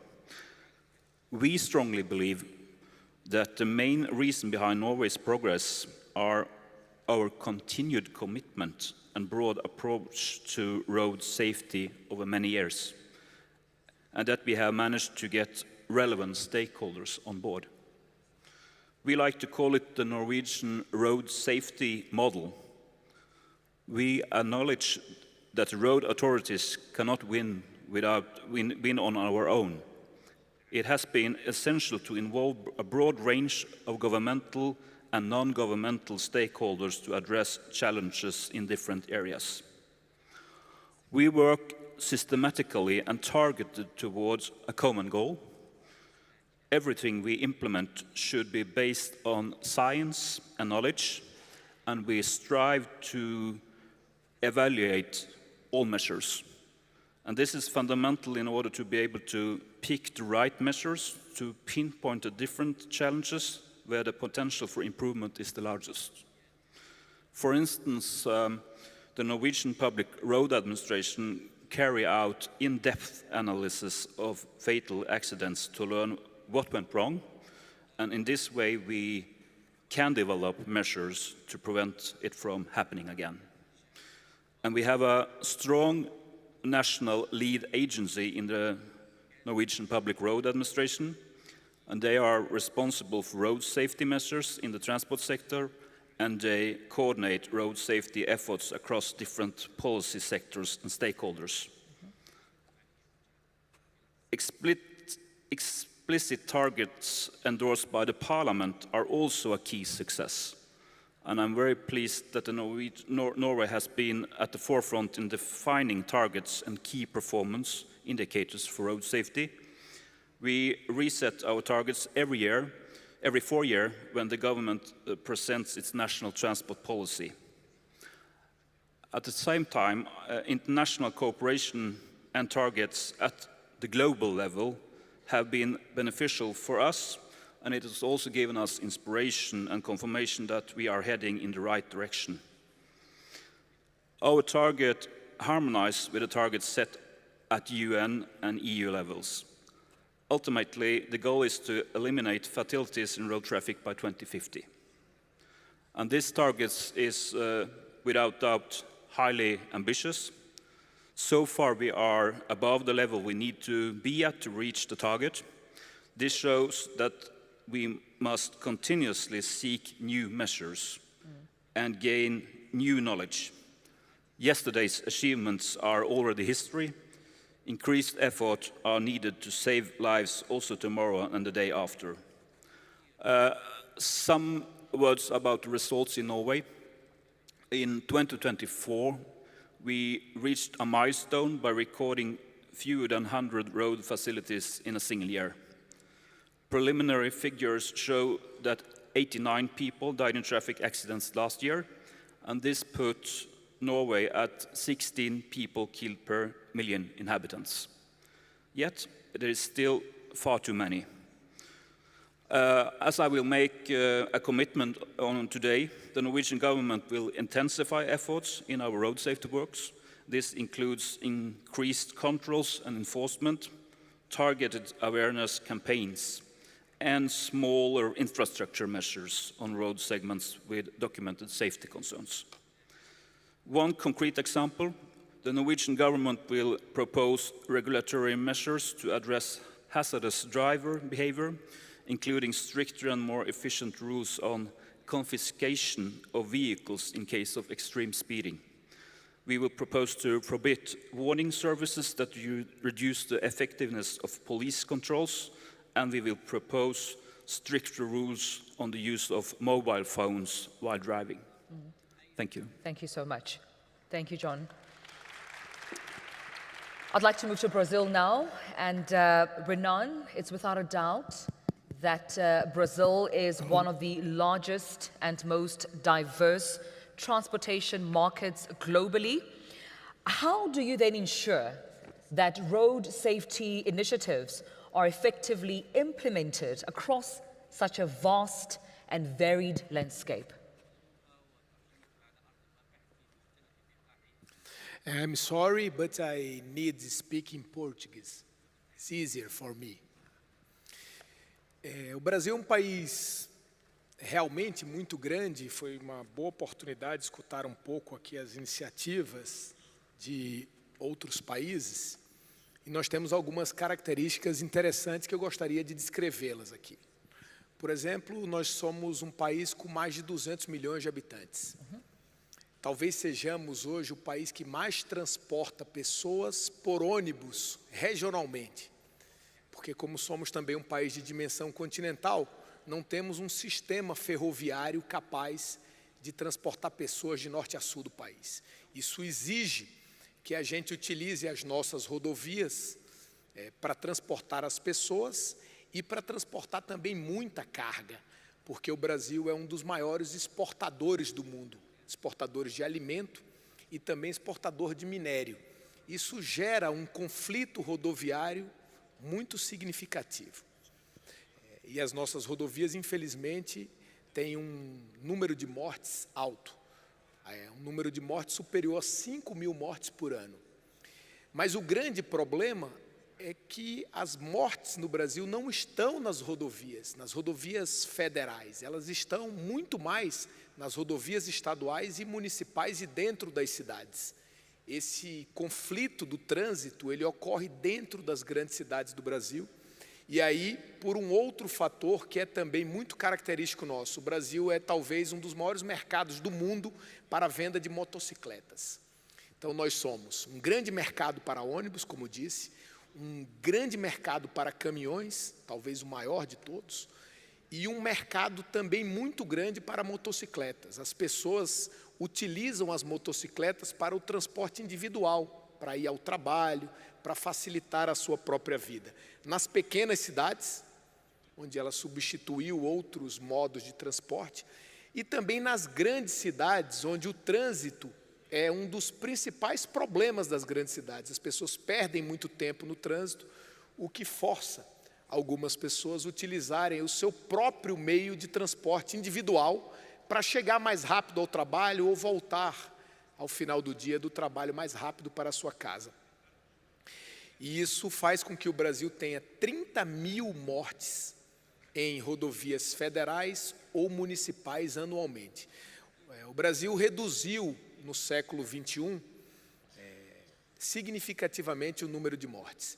Mas nós estamos muito mobilizados agora a cumprir a meta de 2021 até 2030 para uma redução de 50% das mortes. Para isso, nós precisaremos fazer um trabalho federativo importante. Cabe ao Ministério dos Transportes essa coordenação nacional com outros ministérios. O país ele tem um arcabouço legal sofisticado, tem uma agência nacional que cuida dos transportes terrestres, tem uma boa regulamentação de veículos, tem uma legislação arrojada para equipamentos de proteção nos carros, mas essas características de população grande, muita gente adquirindo o seu veículo para transporte individual e as peculiaridades das nossas cidades colocam muitos desafios para o Brasil. E nós vamos utilizar agora a transparência. O Brasil é uma grande democracia. E nas democracias, a gente utiliza um instrumento da transparência e do sistema eleitoral como um mecanismo para incentivar as pessoas a oferecer bons resultados. Os governantes, eles precisam, a cada final de ciclo, apresentar os seus resultados aos seus cidadãos, que vão ali votar neles ou não. Então, a gente está criando um grande ambiente de promoção das melhores iniciativas nacionais, de destaque para os municípios e para os estados que reduzem mortes no trânsito, que garantem mais segurança e, ao mesmo tempo, vamos destacar negativamente aqueles que fizeram muito pouco, a fim de iluminar os pontos de maior problema nacional e de apresentar também as melhores iniciativas. Eu acredito muito nisso, acho que o instrumento da transparência e do controle social, ele é um instrumento muito forte em democracias, e a gente vai agora no mês de maio promover um grande evento parecido com esse, mas ao invés de estarmos aqui em países discutindo, estaremos estados e municípios debatendo os seus pontos positivos e as suas dificuldades. No financiamento, o Brasil tem tido um grande avanço, porque nós estamos em máxima histórica de investimentos em infraestrutura rodoviária. Isso é muito importante, porque tomamos uma decisão de aumentar os investimentos públicos, por um lado, mas, por outro lado, chegou-se à conclusão que, num país da dimensão do Brasil, é muito mais justo e mais razoável que pague pelaquela infraestrutura quem trafega na cidade. Então, nós promovemos concessões rodoviárias que impulsionam o investimento e melhoram a qualidade das rodovias. Num país de renda média, quando somente o orçamento público é utilizado para financiar as rodovias, isso faz com que os mais pobres, na prática, custeiem a construção daquelas rodovias. Enquanto, quando o país concede uma rodovia, quem paga a operação dela, o investimento, a adequação de capacidade, mais segurança, é quem usa. E quem usa é quem tem carro. E quem tem carro tem uma renda maior do que a renda média da população, portanto, isso também garante justiça no pagamento do financiamento. Então, essa decisão do país, ela foi uma decisão muito arrojada, porque é diferente da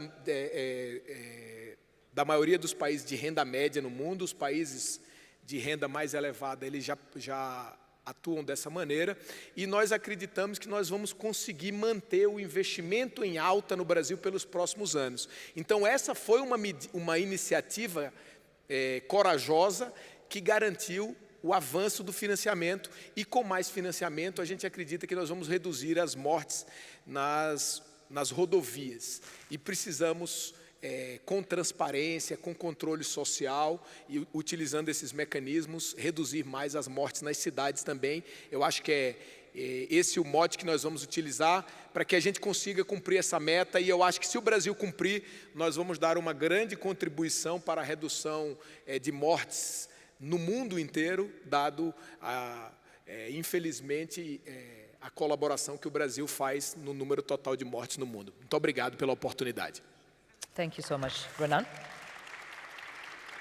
Milton, if I may come to you, and I think I would like to hear more about the challenges in as far as the Dominican Republic is concerned. What have been the biggest challenges in implementing road safety reforms in the Dominican Republic, but also how have you addressed these challenges? Good afternoon. Thank you very much for the invitation to this very important panel. Well, I will prefer to speak in Spanish, so that is why I will switch. Bueno, en el día de ayer, en un taller que participaba en el marco de la celebración de esta conferencia ministerial, bien temprano recibía un ejemplar del libro del enviado especial del secretario de las Naciones Unidas, Jan Todd, cuyo título se llama La pandemia silente. ¿Qué mejor título para iniciar lo que es esta exposición respecto a la pregunta que me hace sobre los retos que tenemos en la República Dominicana con el tema de la seguridad vial? Y hablo de la pandemia silente porque, para que tengan una idea, en el año 2020, cuando inició la pandemia del COVID-19, en la República Dominicana murieron alrededor de 2.411 personas por causa de siniestralidad vial o accidentes de tránsito. Sin embargo, por el tema del COVID, esa cantidad de personas murieron, pero por el tránsito murieron 300 personas más que las que murieron por el COVID-19. Y cuando calculamos desde el año 2020, 21 hasta el año 22, que es cuando abrimos prácticamente la República Dominicana, nos damos cuenta que las muertes por accidentes de tránsito duplicaron a las muertes por el COVID-19. Es decir, que en nuestro país, desde hace algunas décadas, el tema de la seguridad vial ha sido un reto que hemos estado enfrentando y de la siguiente manera nosotros lo hemos estado viendo. Lo primero es que recientemente, hace 3 meses, se declaró el tema de la seguridad vial de alta prioridad nacional en la República Dominicana. El presidente Luis Abinader firmó un decreto histórico, donde se firmaba un pacto nacional por la seguridad vial, donde 121 entidades públicas, privadas, de la sociedad civil, nos comprometíamos a buscarle una solución a este problema.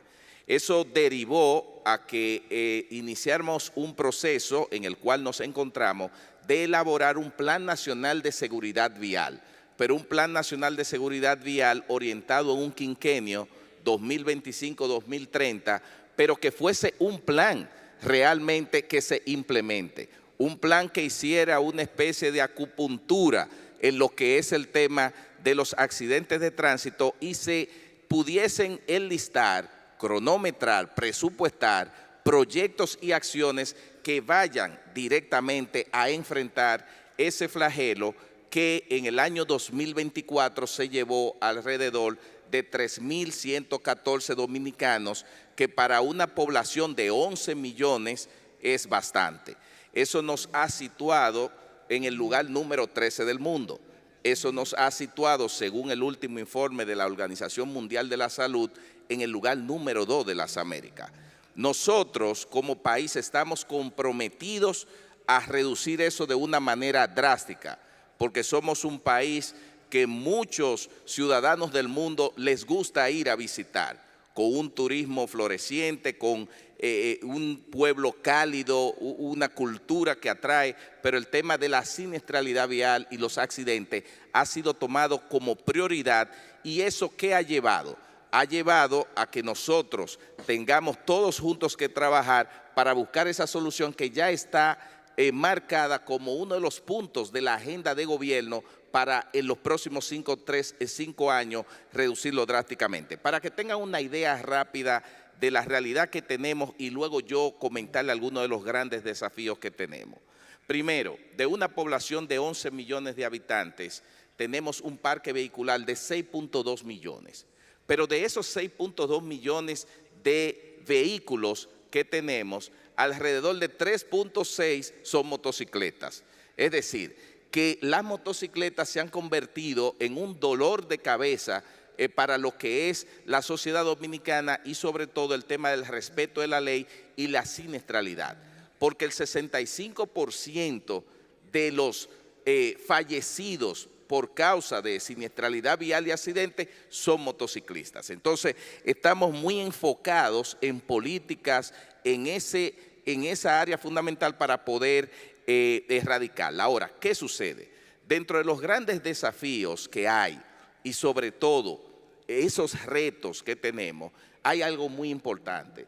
Para la ejecución de cualquier plan se necesita primero un gran compromiso social. Lo tenemos a través de ese Pacto Nacional por la Seguridad Vial que hemos firmado, pero se necesita también la voluntad política. Y tenemos la voluntad política porque el presidente de la República ha sido el primero que se ha comprometido con esa realidad. Entonces, qué bueno tenemos en la República Dominicana, un gobierno que está consciente de esa realidad y ha visto como un compromiso hacerlo. Ahora, ¿qué sucede? Para elaborar ese Plan Nacional de Seguridad Vial 2025-2030, nosotros hemos llevado a cabo un proceso inclusivo, incluyente, un proceso en el que estamos escuchando las voces de todos. Y sobre todo quiero enfatizar una de las voces que más estamos escuchando, que es la voz de la juventud.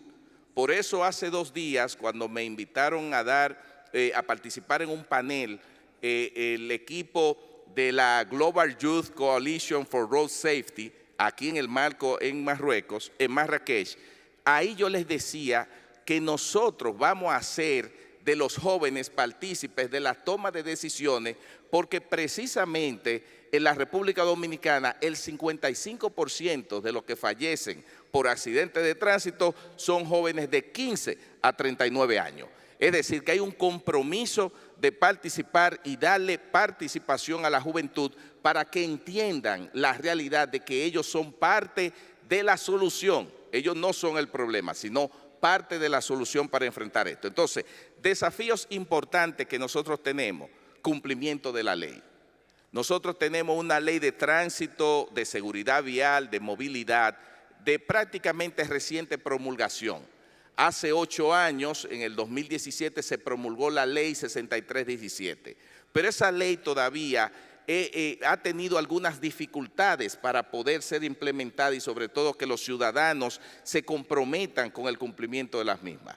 Significa que lo que nosotros estamos haciendo no es implementando una ley, es un cambio de una cultura hacia ver la vida como el centro de la seguridad. Es decir, nosotros estamos para salvar vidas y aunque al final de cuentas los ciudadanos se molesten por la aplicación de la ley, una vida vale más que la molestia de los ciudadanos cuando impera la ley. Entonces, en ese sentido, el cumplimiento de la ley. Lo otro, el tema del régimen sancionador, es decir, tener multas que obviamente vayan en la misma dimensión de la infracción que se comete.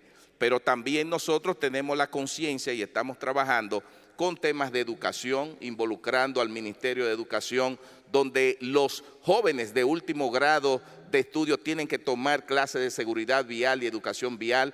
También estamos trabajando con campañas de conciencia a nivel nacional, pero hemos llegado a una conclusión, que el régimen sancionador, las consecuencias, la aplicación de la ley, el uso del casco en el motorista, no solo para el que conduce, sino para también el pasajero, son de esos temas que tenemos que trabajar, poder fomentar estándares, certificaciones, para que puedan tener casco y una protección adecuada. Al final de cuentas, dentro de los grandes desafíos está ese, el tema de la aplicación de la ley, el régimen de consecuencia, el respeto a los agentes de tránsito y que sobre todo la sociedad dominicana pueda entender que la seguridad vial es algo que está orientado para salvarle la vida.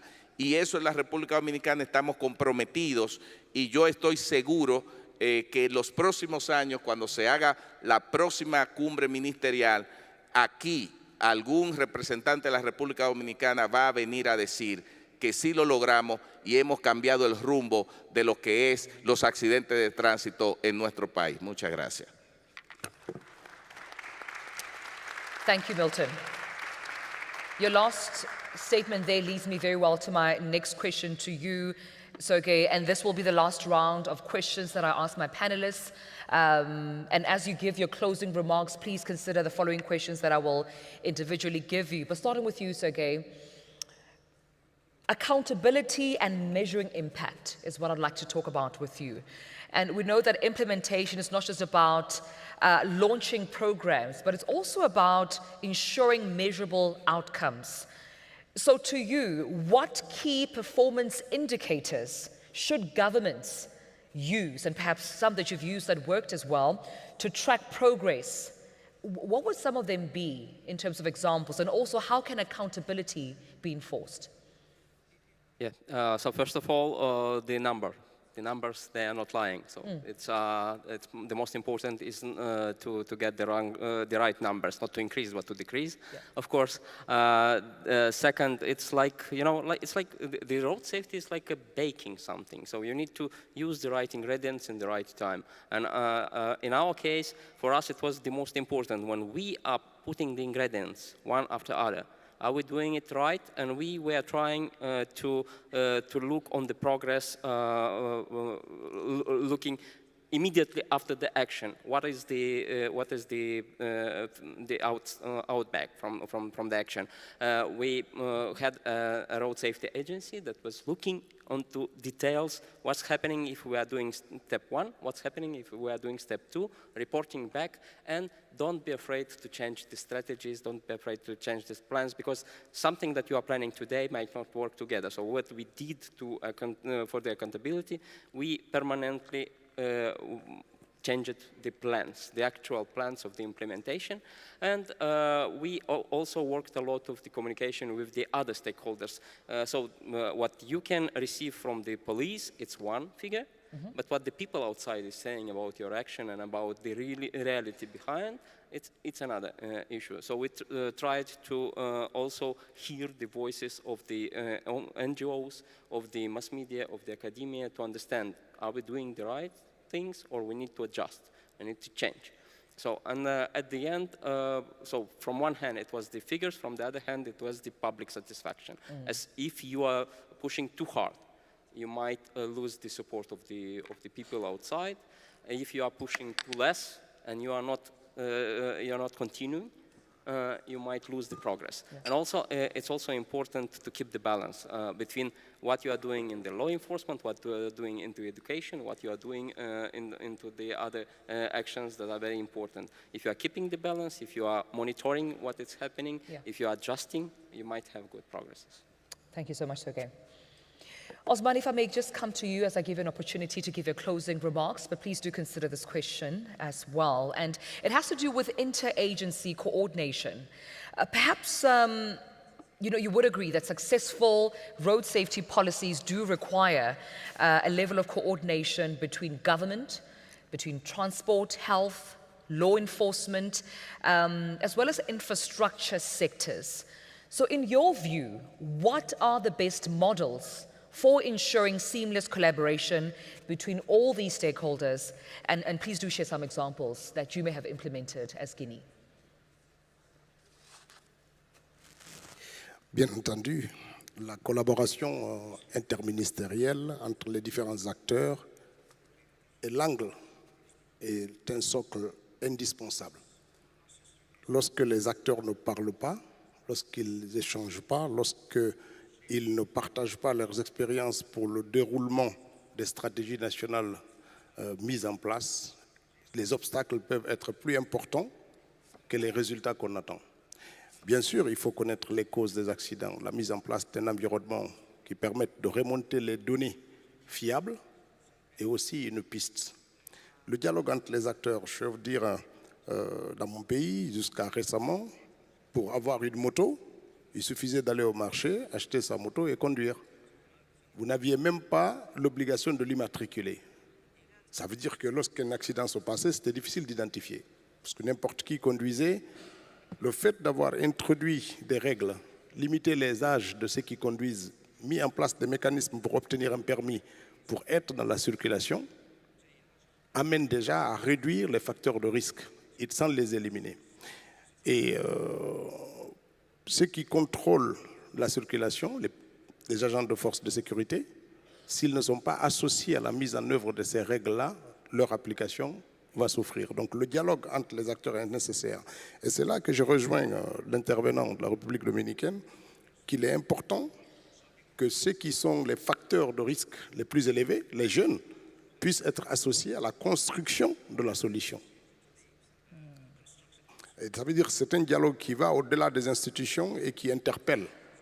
Le monde de l'éducation aussi est un facteur de prévention très important parce que plus tôt on est sensibilisé sur les dangers de la route, sur les facteurs de risque, sur la responsabilité, mieux les règles dures que l'État peut prendre peuvent être acceptées. Parce qu'au final, chaque élément va admettre que c'est pour préserver des vies que l'on prend des dispositions qui peuvent parfois heurter des habitudes, heurter des cultures, heurter des traditions qui sont établies ou qui aggravent donc la situation. Donc nous sommes dans cette démarche, bien sûr, il y a énormément de priorités.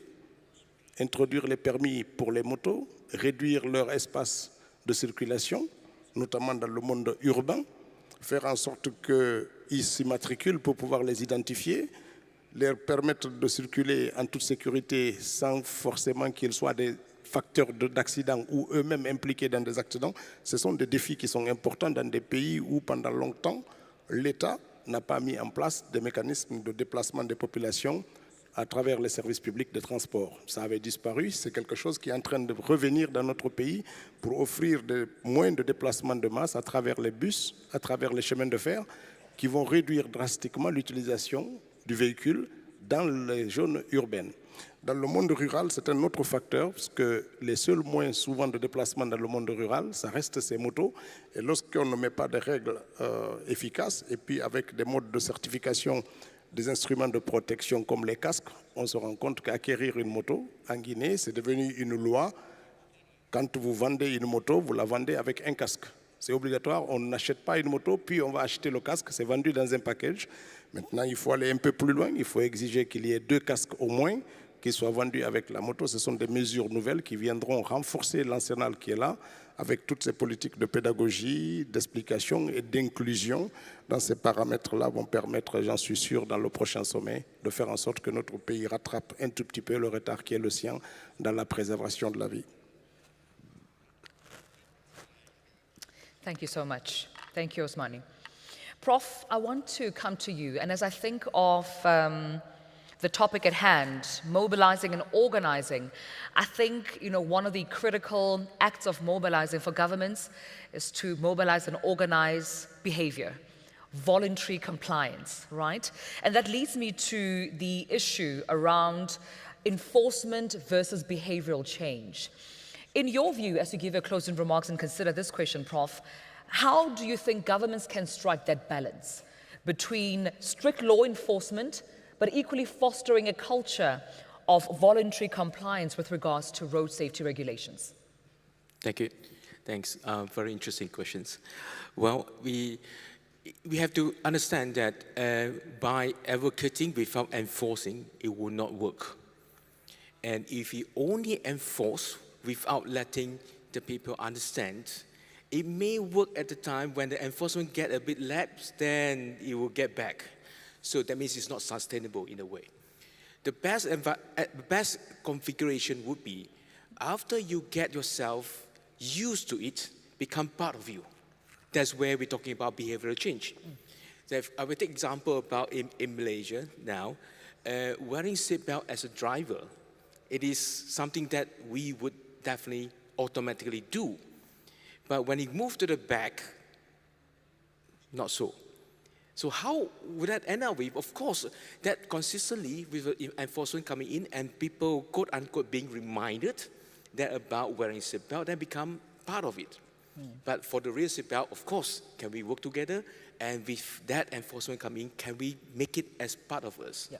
It's very, very important. So it doesn't mean that when you start as a driver, you wear seatbelt, and then when you become the passenger, we will automatically wear seatbelt. It doesn't equal. I take example about what we have done some years ago. We try to push forward for the seatbelt wearing at the back, the rear passenger. So we carry out studies about how, of course, advocacy coming in, etc. So we successfully push up to 70% of the one we interview, with the government coming in to advocate, with the NGO to come in as well. 70% they understand the importance of wearing rear seatbelt. Can save life. Everybody, most of them agree. But unfortunately, a very big portion of it would not wear unless somebody come in to enforce it. That means to give you the ticket. So it shows that the importance of having these two together. It is very, very difficult for any one of us to accept or to live in what they call, probably people may coin it as a police state. Every time you want to drive, there must be a policeman next to you to ensure that you do everything right. It's impossible. But can we work together? I think that is the solution. And part of the advocacy plus enforcement, in fact, is the proper education where can change behavior. But again, we need to be a bit patient. It doesn't mean that today we do, tomorrow we change who we are. Yeah. So persistence is there. Consistency is definitely required. Thank you, Prof. Thank you so much for those closing remarks. Let's move now to Norway. And I remember, John Ivar, in your earlier statement, you had mentioned that Norway adopted the Vision Zero, right? And this was way back in 2001. I want to take you back and just perhaps understand from you and give us some takeaways in the room around the procedures that you as government perhaps have adopted to coordinate with the private sector, with civil society, and other stakeholders to ensure effective road safety measures. Can you share some of them with us? Yes. What is important is that Vision Zero has a broad political consensus in Norway for the last 20 years. And I believe that long-term vision and targets endorsed by the Parliament is a key. Vision Zero is not my goal alone. It is equally the goal of the Minister of Justice, the Minister of Health, and the Minister of Education. So in other words, the Vision Zero is the goal for the whole government. In Norway, we have a long-term national transport plan, which is adopted by the Parliament, that ensures a long-term commitment to road safety. And the plan includes the government's ambitions and priorities in road safety. Based on the priority areas in the National Transport Plan, we make a 4-year national plan of action for road safety. And our national lead agency leads the work. A broad range of governmental and non-governmental stakeholders contributes to making this plan. The most important contributors are the Norwegian Council for Road Safety, of course the police, the health authorities, the county administrations, and the 8 largest municipalities, the cities. In addition, the plan includes measures from several other parties, from other policy sectors, and from various interest organizations.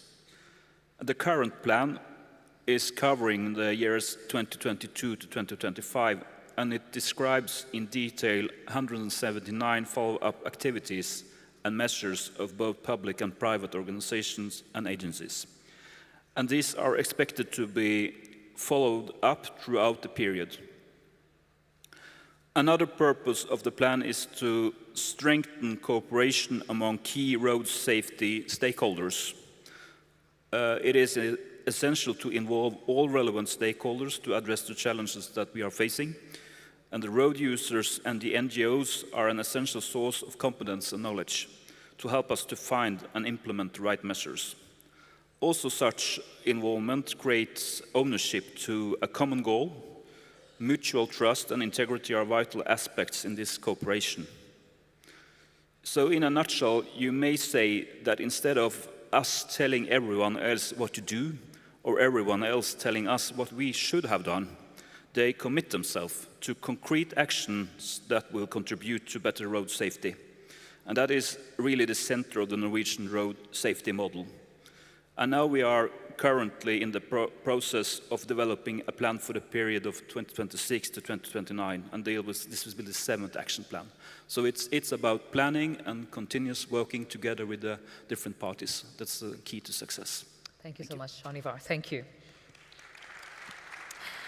Renan, as I come to you and give you this opportunity to give your closing remarks, I want to touch on financing and sustainability, but my warning to you is Professor Voon is listening, so be careful, because he mentioned that there can never be enough money. Let's just start where we can. However, I still want to ask you this question, Renan. We know that road safety programs often struggle with long-term funding, but how can governments, in your view, secure sustainable financial resources, and what role should international funding agencies and private sector play? And perhaps you can give us some examples of how Brazil did it. Olha, o desafio do financiamento ele é grande, mas eu não concordo 100% que sempre haverá falta de financiamento. Até porque os países mais ricos do mundo, eles já têm condição de financiar a infraestrutura e a própria segurança. Aqui o exemplo da Noruega, em um ano inteiro, teve apenas 8 mortes no trânsito. O mesmo ocorre com o Japão, o mesmo ocorre com a Finlândia, o mesmo ocorre com a Suécia. Então, tem muitos países que têm condições de financiar e tem duas vantagens importantes comparativas. Os estados têm mais capacidade de financiamento e a renda média da população é mais alta, o que permite ter veículos mais seguros e não são obrigados a boa parte da população utilizar motocicletas, que hoje certamente é o que gera o maior volume de acidentes com mortes. Agora, no meu modo de ver as coisas, o mais importante para quem tem pouco dinheiro, é responsabilizar pelo pagamento da infraestrutura quem usa a infraestrutura. Porque toda vez que você tenta financiar a infraestrutura com recurso público, que na maior parte dos países mais pobres tem carga tributária regressiva, que isso significa que paga mais tributo quem ganha menos. É assim que ocorre nos países de renda média para baixo. Quem paga mais tributo é aqueles que ganham menos.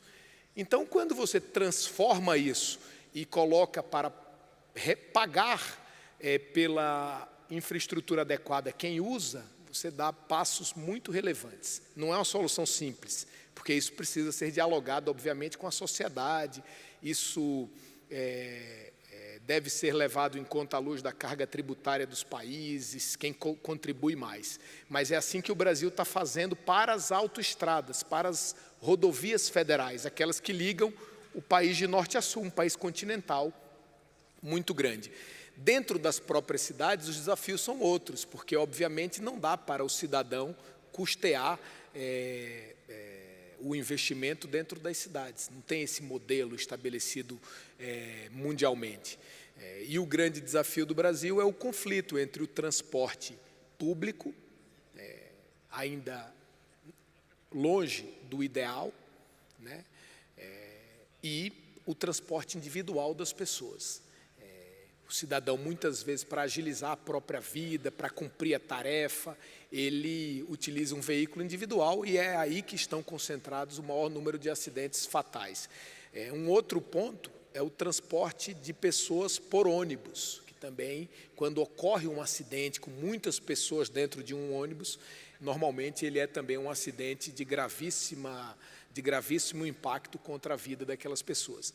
De maneira que eu acho sempre que o fundamental para o financiamento é pensar que ele não precisa vir sempre do recurso público, sobretudo nas autoestradas. Acho que esse é um modelo importante para os países de renda média e renda baixa. Os países de renda alta, eles têm uma outra situação e podem fazer uma leitura diferente. Eu concluo aqui a minha participação dizendo que é sempre muito relevante essa troca de experiências e eu acredito que estatística confiável, resposta adequada ao seu problema é o que melhor pode trazer um resultado de curto prazo. O Brasil já reduziu cerca de 25% as mortes com relação à máxima histórica e vai enfrentar o desafio de cumprir a meta de redução de 50% das mortes nesse decênio em que estamos.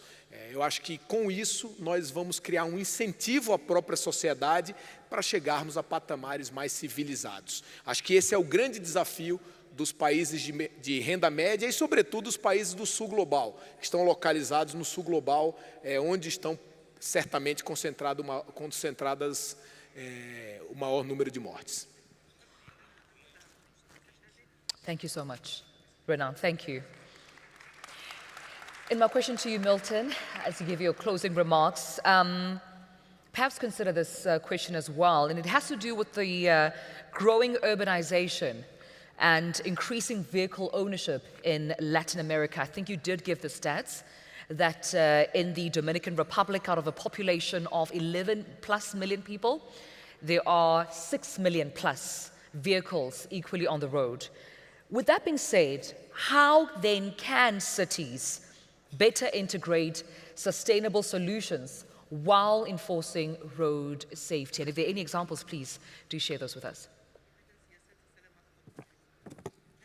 Bueno, en el caso nuestro, en la República Dominicana, tenemos claramente el hecho de que el aumento del parque vehicular, cuando no está acompañado con un incremento de la infraestructura vial y con las soluciones colectivas de transporte, dígase metros, teleféricos, autobuses rápidos, corredores, si no está acompañado de ese tipo de soluciones, entonces el incremento, el urbanismo, el tener un parque vehicular más grande, lo que va a derivar en todos estos problemas de seguridad vial que tenemos y de tráfico.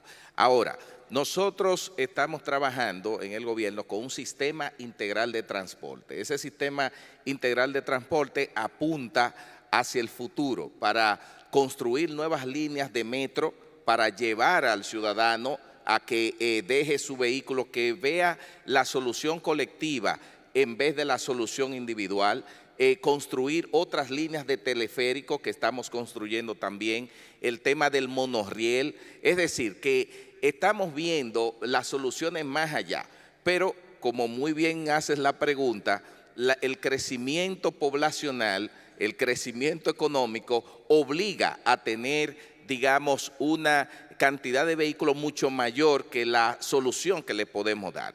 Obviamente, ese es uno de los grandes desafíos que tenemos. Por eso yo hablaba hace un rato sobre el tema del régimen de consecuencia vinculado con la aplicación de la ley, el imperio de la ley para poder poner orden en la situación que tenemos. Pero yo quiero decirles algo y dejar este mensaje al auditorio, que yo sé que muchos de los panelistas que están aquí, de los que se han sentado aquí, también lo comparten. A veces tengo la percepción que los ciudadanos entienden que la seguridad vial es un tema o un problema del sector público y del gobierno. La seguridad vial es una responsabilidad de todos los ciudadanos, es una responsabilidad del sector privado, es una responsabilidad de todos, porque al final de cuentas se trata de un tema de vidas.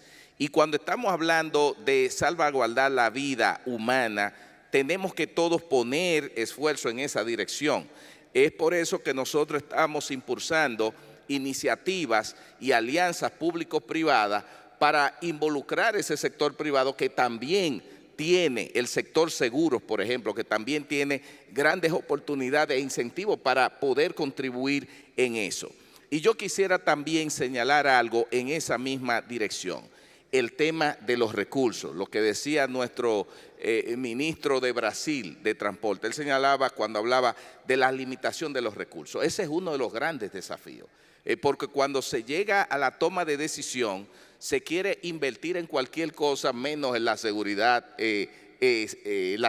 vial, porque quizás no reditúa unos beneficios inmediatos ante esas inversiones. Ahora, obviamente en el caso de la República Dominicana, y quiero hacerlo de manera pública y responsable para motivar a otros que lo hagan, nosotros hemos encontrado apoyos de diversos entes multilaterales que nos han colaborado en temas de movilidad diversos, desde la Agencia Francesa de Desarrollo, desde la cooperación japonesa, desde la cooperación coreana, desde la FIA, que también hemos tenido un apoyo internacional, la Federación Internacional del Automovilismo, y quiero detenerme en el apoyo que nos está haciendo el Banco Interamericano de Desarrollo, el BID, que está trabajando junto con el Intran, la Agencia de Seguridad Vial que dirijo, y el Ministerio de Obras Públicas, un financiamiento para apoyar con un poco más de $200 millones proyectos de seguridad vial.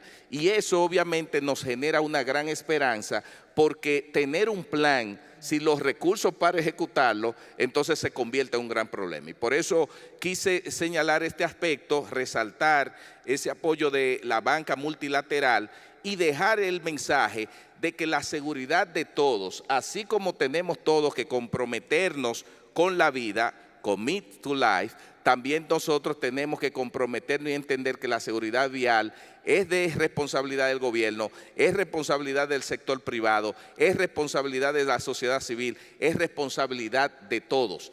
Y ese es el mensaje fundamental que quiero dejar, y que se apliquen las regulaciones, las leyes adecuadas, que creemos conciencia y que una vez por todas en los próximos años podamos ver declinar cada vez más estas cifras de la siniestralidad vial y los accidentes, y que nuestros países ya deje de ser el tema de la fatalidad, fallecimiento por accidente, una de las principales causas de muerte de nuestros países. Yeah. Thank you, Milton. And thank you so much to my panelists for joining me. Please give them a round of applause, ladies and gentlemen. Thank you so much, gentlemen. Please do remain seated just for a while, and it's because I'd like to invite a closing speaker for this session, just to round up this conversation and close it very well for us. Please help me welcome on the stage to do this honor, Guanji Chen, the Vice President for Infrastructure from the World Bank. Please welcome him onto the stage with a round of applause. Thank you.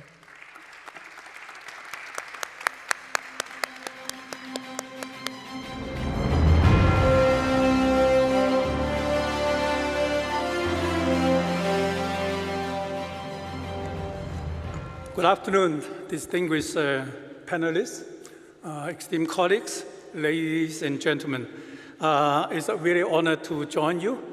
I will keep my remark very brief because I know I'm standing between this session and the reception that you all deserve after a long day. I think a lot of the ideas and experience have been shared by our distinguished panelists, particularly about moving to implementation. Since I represent the World Bank, I'm going to perhaps focus on one aspect which some of the panelists is already covered, which is the financing. How do we focus on, how do we sort of close the financing gap for this very important agenda? But before I begin, I do want to extend our deepest appreciation to the Kingdom of Morocco and the World Health Organization for hosting this conference and for the critical work in advancing global road safety, as well as my colleague in many of the multilateral development banks that continue to drive these innovative and collaborative solutions. We all know that the devastating impact on road crashes, the 1.2 million deaths translated into we have lost one life for 24 seconds. So by the time I finish my remark, we have lost more than a dozen people on this globe. And that's not acceptable. And road safety is first and foremost a health issue, but the benefit of investing in road safety goes much beyond. Safe, efficient, and sustainable road network create jobs, improving air quality, and expand access to education, to health, and to living standards, improving living standards. And despite all these wide-ranging impacts, road safety remains critically underfunded, particularly in low and middle-income countries. Without urgent investments and effective policy, progress will stall and this preventable crisis will persist. And the rich discussion in this conference really underscore the challenge, but also the opportunity of generating additional funding and financing for life-saving road safety interventions. The road safety funding gap is formidable, I mentioned, but it recently estimated to achieve the UN's sustainable goal of halving the road safety fatality by 2030 will require at least $400 billion over a 10-year period. Bridging this gap is an urgent priority, particularly for, again, low and middle-income countries with limited budget. For our part, the multi-development banks have played an important role by providing development financing for road safety projects, and national government can also scale up. Importantly, this project delivers not just financing, but also technical expertise and knowledge to countries. I'm pleased to know that despite this challenge, between 2018 and 2024, MDB collectively have mobilized over $6 billion for road safety financing in low and middle-income countries, significantly reduce fatality and serious injuries. But we estimate that our collective road safety financing could reach $10 billion over the next decade. Talking about the World Bank, since 2010, we have committed about $4 billion dedicated on road safety projects. The recent financing in Bangladesh, the $360 million for Bangladesh road safety project, is the largest standalone project ever approved by the World Bank. And besides our traditional project project-based financing. We're also deploying result-based and policy-based lending instruments to support road safety. And much of this financing has been catalyzed by the World Bank's Global Road Safety Facility, the GISF, and they have a booth in the exhibition hall. And if you're not familiar with that, I encourage you to stop by. And this juncture, I want to recognize the contribution, the financier donor to GIS, including the Bloomberg Philanthropies, Total Energy Foundation, and the UK government. Their contribution reflects a shared commitment to make road safety for all. And I will invite others to join us as well. The establishment of the new Global Safety Unit under my vice presidency, and also a commitment to embedding road safety into our road project design and appraisal. This is a requirement that the World Bank project is reflecting our dedication to these agendas. While MDB financing is vital, it alone cannot bridge the $400 billion road safety funding gap.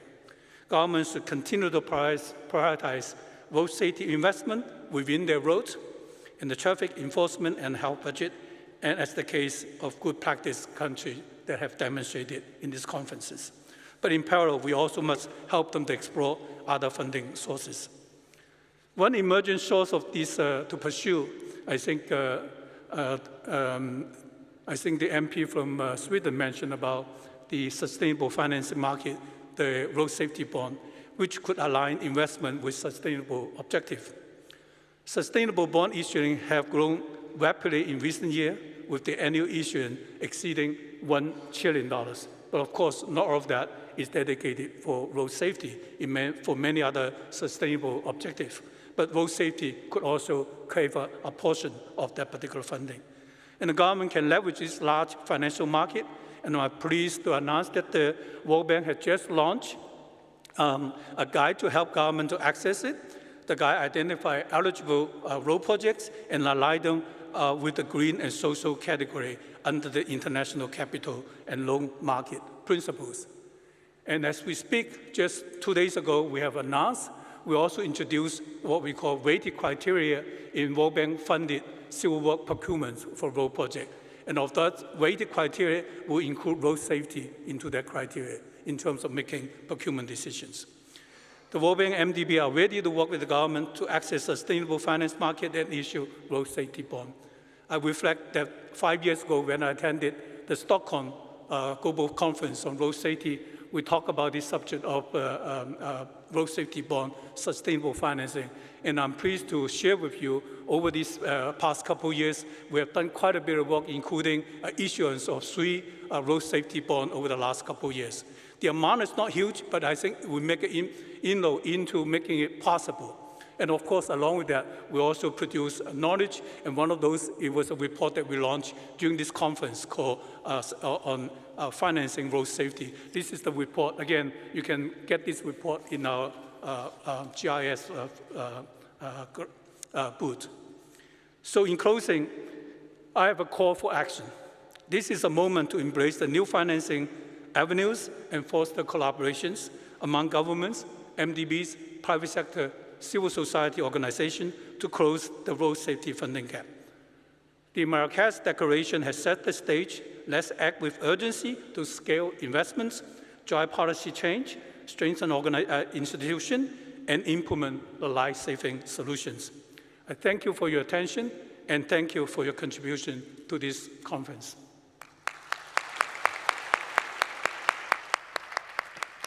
Thank you so much, Mrs. Chen. Thank you for that closing remark. And ladies and gentlemen, this is how we come to the end of our session for mobilizing and organizing, and hopefully you've gained some insights from our panelists. So once again, thank you for joining me.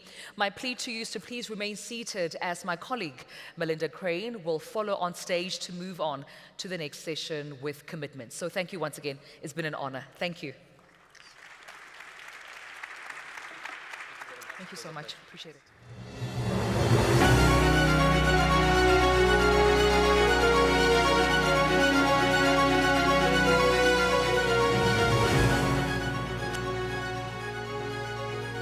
Excellencies, ladies and gentlemen, bonsoir. We move on directly to our next session. It is our commitment session, and I know it's been a long and intensive day, but this is a short and really lively session. So do stay with us. We're really excited that we can do this commitment session. This is a brand new part of our program here. I will just ask our guests, s'il vous plaît, je m'excuse, mais on continue tout de suite. So, as I said, welcome. We are very excited to be doing our second commitment session here now, dear Excellencies, ladies and gentlemen. If you attended yesterday's initial session, then you already know that this is a new... Sorry, can I just have everybody's attention, please? Thank you.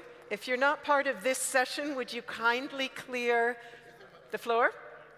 I'll just wait till you're ready.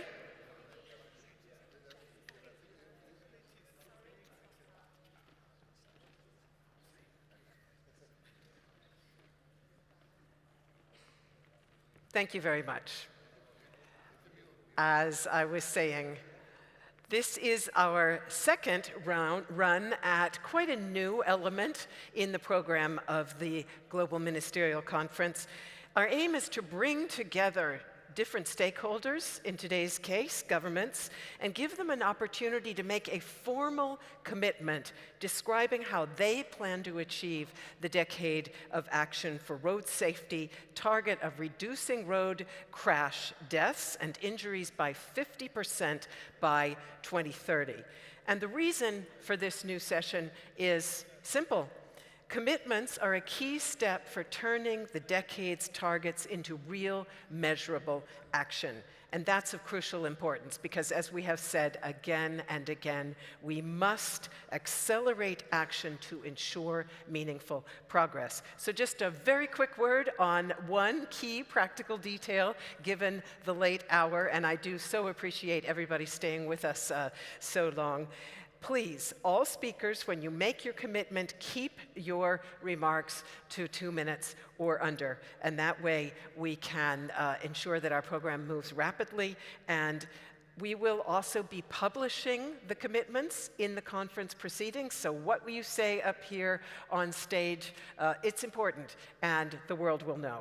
Now, let's get started, and I'll begin with those who have pre-registered a wish to make a commitment. I'm going to call off the country names, and then you will please speak from the podium and declare your commitment, and then you get a nice round of applause, and we'll move on to our next committer. So we begin with Bhutan. Bhutan, please, you have the floor. Please join me here on stage to share your commitment. Welcome. Welcome. Thank you so much for being with us. And you can go right over here to the welcome.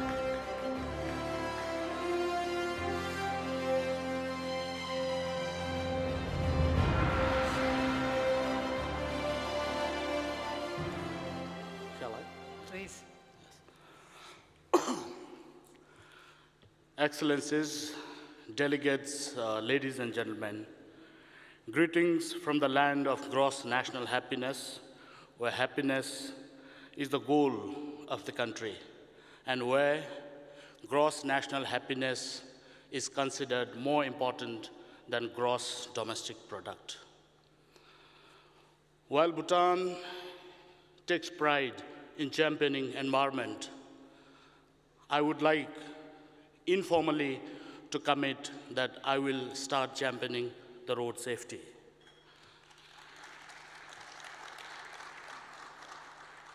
With only around 700,000 people living in the whole country, even single death is a huge loss to the country.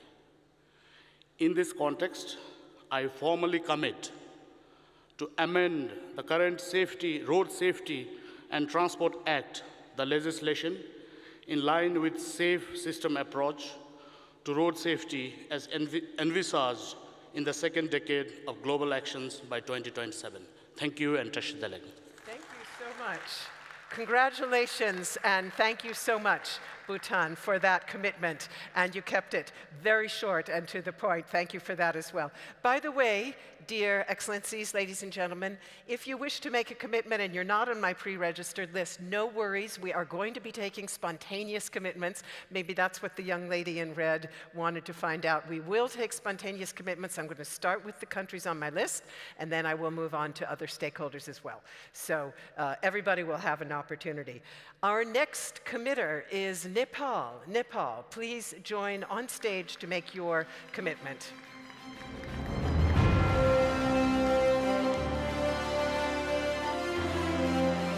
Please.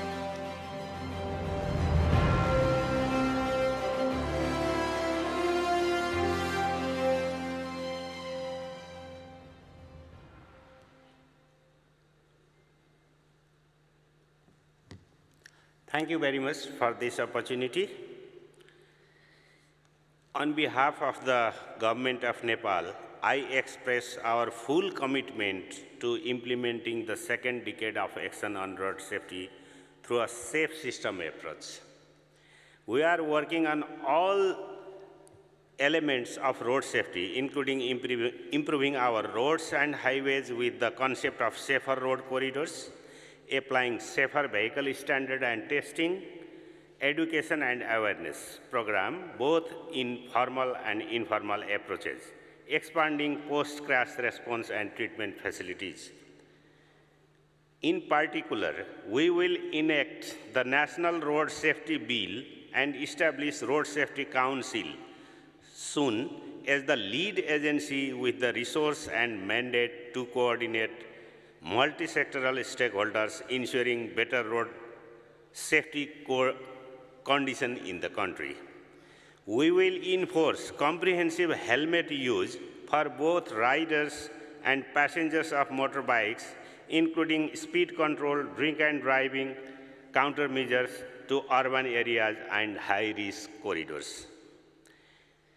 As per present scenario, Nepal may miss to achieve the 2030 global target fully. Nevertheless, with the effective collaboration and support from road users and domestic stakeholders, the developed countries, development partners, regional organizations, and the international organization working in this field, we remain committed to continuous progress in the road safety situation of the country in the years ahead. Thank you. Thank you very much. Congratulations on that commitment that picks up on some of the key elements of the Marrakesh Declaration, including intersectoral cooperation. So very big congratulations to Nepal. We move on now to Sri Lanka. Sri Lanka, you are please invited to join on stage and share your commitment. Are you with us, Sri Lanka? I'm not seeing Sri Lanka here yet, so perhaps they will join later. Zambia, are you with us? Zambia, I have you on my list. Yes, indeed, welcome. I invite you to the stage to share your commitment. Zambia.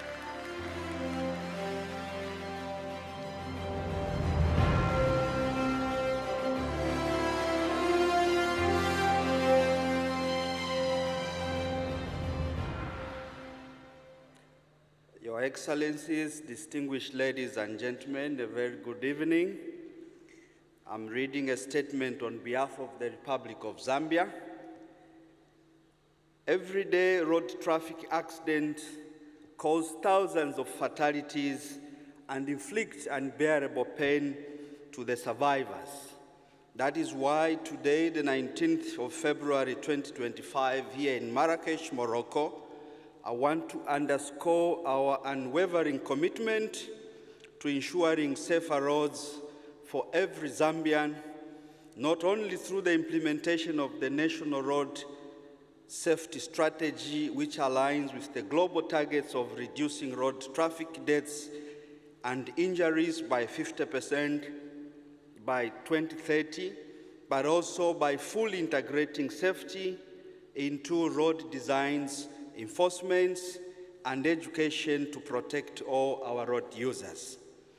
We have realized the urgent need to prioritize walking and cycling infrastructure improvements and conducting awareness campaigns to improve the safety of our most vulnerable road users, the pedestrians and cyclists who account for 50% of road traffic fatalities in our beloved country, Zambia.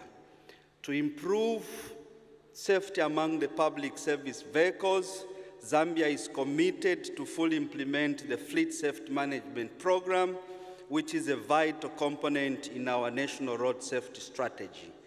To combat behavioral risk, Zambia is strengthening laws with zero tolerance on speeding and drink driving, seatbelt use, motorcycle helmets, and child restraints, with stricter enforcement and awareness campaigns to drive compliance.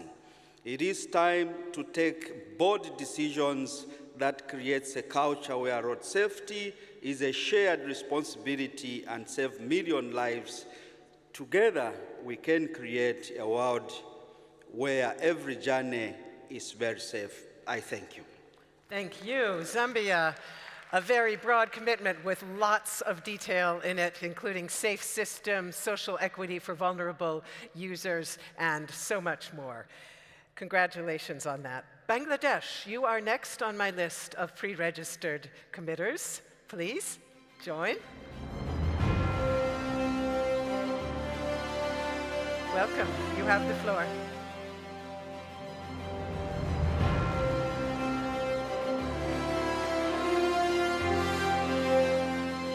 Good afternoon, Excellencies, participants, ladies and gentlemen.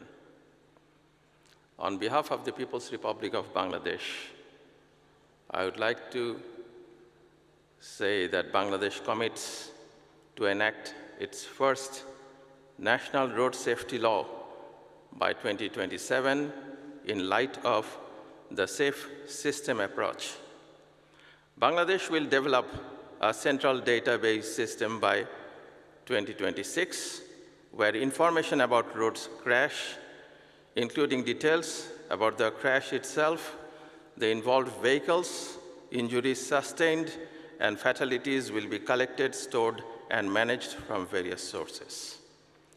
Bangladesh will develop a speed limit management guideline by 2026 for proper execution of the motor vehicle speed limit guideline of 2024.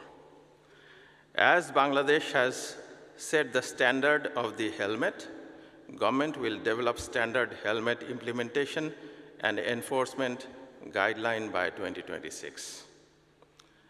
At the awareness level, Ministry will include students, because students mobilized a road safety movement in 2018 against the earlier authoritarian regime, and they were brutally suppressed. So after the student uprising of July 2024, there is a new government in place. So this government will include students and youth in the awareness campaign. And finally, Bangladesh government is going to enhance road crash trauma support and road crash compensation. Thank you very much.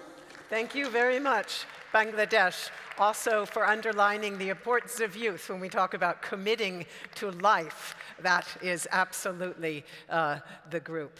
So thank you for that. I'd like to go on now to Norway. Norway, are you with us? Please, you are invited to the stage. Welcome.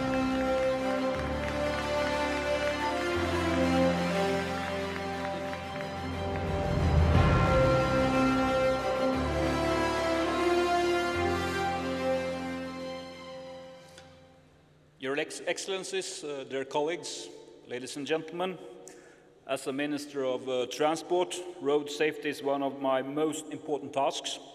Vision Zero, which aims for no one to be killed or seriously injured in traffic, has broad political support in Norway, both in the Parliament and the government.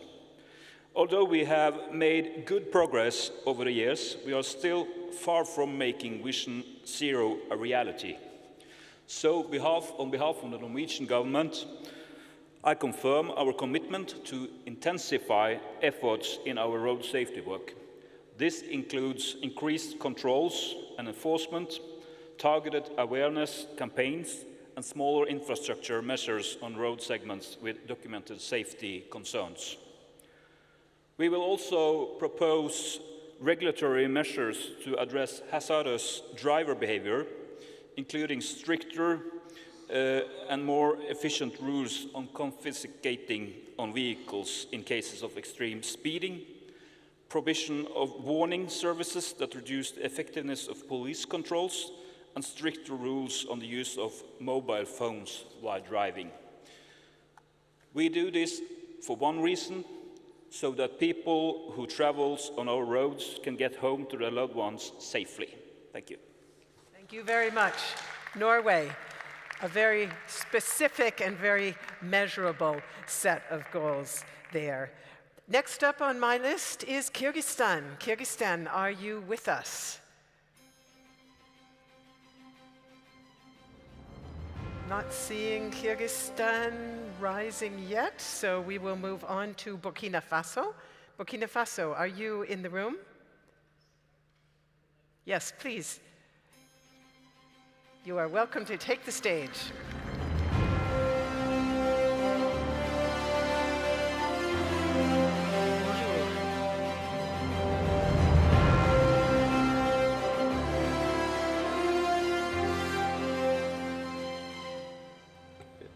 Bonsoir à tous, Excellences. Permettez-moi avant tout propos de témoigner, à la suite de mes prédécesseurs, toute ma gratitude au Royaume du Maroc pour avoir tenu le pari d'organiser avec brio cette 4e conférence ministérielle sur la sécurité routière. À l'instar des autres pays, le Burkina Faso est également confronté au phénomène de l'insécurité routière qui occasionne malheureusement des décès et des blessés graves sur les routes. De nombreuses initiatives et actions sont entreprises pour y faire face, mais les chiffres restent préoccupants et interpellateurs. C'est pourquoi, à la faveur de cette conférence ministérielle, le Burkina Faso, sous le leadership éclairé de son Excellence, le capitaine Ibrahim Traoré, président du Burkina Faso, soutient la déclaration de Marrakech et s'engage pour la vie sur les différents axes routiers. Ainsi, le Burkina Faso s'engage à ratifier la Charte africaine sur la sécurité routière.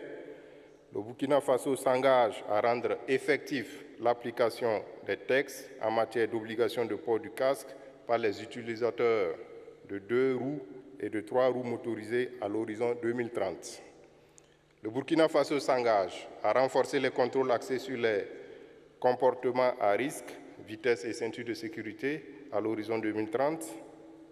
Le Burkina Faso s'engage à améliorer le maillage du territoire à travers un déploiement massif des équipes de contrôle à l'horizon 2030. Aussi, le Burkina s'engage à mettre en place un système digitalisé intégré de collecte de données et de cartographie des accidents de la circulation routière à l'horizon 2030. Pour finir, le Burkina s'engage à nouer des partenariats afin de créer un mécanisme de financement pérenne pour la sécurité routière à l'horizon 2030. Je vous remercie. Nous vous remercions et félicitations pour vous, pour Burkina Faso. Togo, you are next on my list. Is Togo with us? Welcome. You have the floor.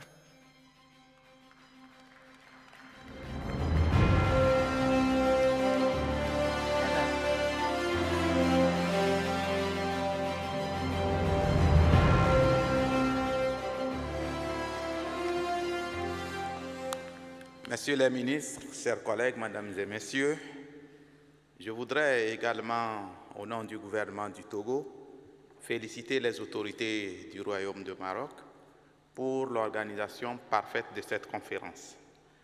Le Togo s'est résolument engagé depuis quelques années dans la promotion de la sécurité routière à travers notamment le renforcement du cadre juridique et institutionnel de gestion de la sécurité routière, ainsi que le développement, la modernisation et la réhabilitation des infrastructures de transport. En effet, des mesures réglementaires significatives ont été prises pour renforcer le cadre juridique existant en la matière.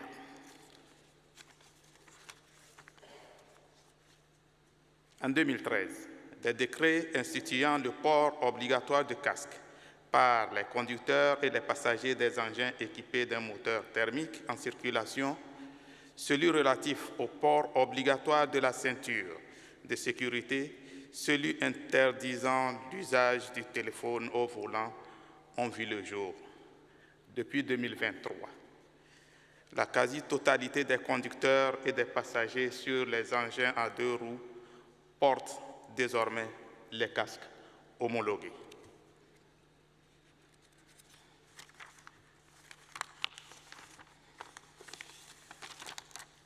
Le Togo est l'un des premiers pays à avoir ratifié la Charte africaine sur la sécurité routière, et ceci depuis le 13 mai 2021. Le Togo a créé un Office national de la sécurité routière en 2022.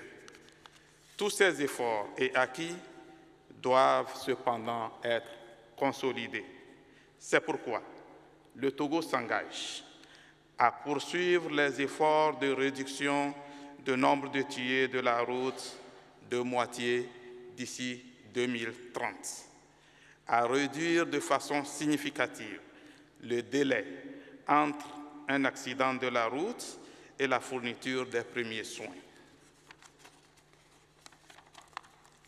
à amplifier le mécanisme de mise en place des mesures incitatives pour l'acquisition des véhicules neufs, à mettre enfin en œuvre les recommandations issues de la déclaration de Marrakech.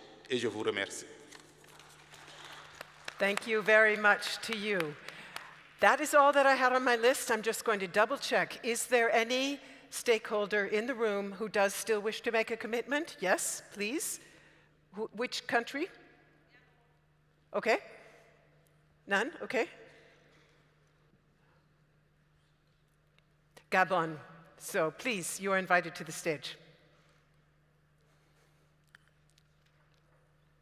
Anybody else? I'll just ask now. Okay, can you please let Nan know, and he will let me know. Sir, Excellency, please, the floor is yours.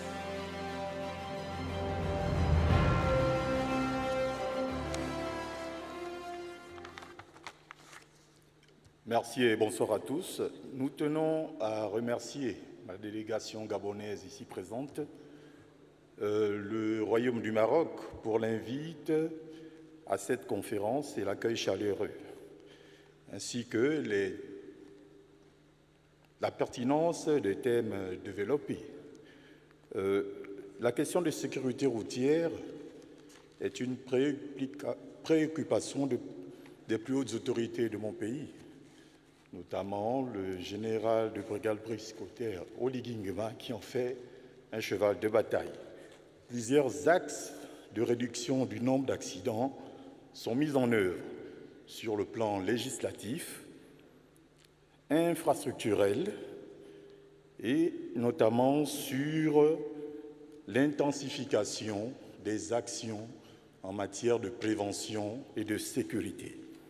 La tendance baissière est observée depuis un certain nombre d'années, favorisée notamment par la pandémie de la Covid-19, et nous maintenons des actions de coercition qui ont été mises en œuvre afin que la réduction, n'est-ce pas, escomptée pour 2030 puisse être atteinte, à savoir 50% de réduction du nombre d'accidents de la route. Nous tenons ici à nous engager fermement à ce que les mesures visant à rendre obligatoire un deuxième casque homologué lors de l'acquisition, n'est-ce pas, des motocyclettes au Gabon et de procéder, n'est-ce pas, à des contrôles régulier et coercitif afin que cet engagement puisse être une réalité. Je vous remercie. Nous vous remercions.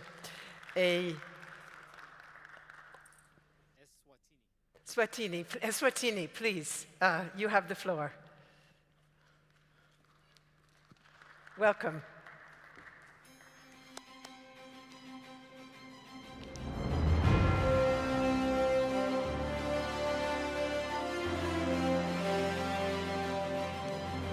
Thank you for the opportunity.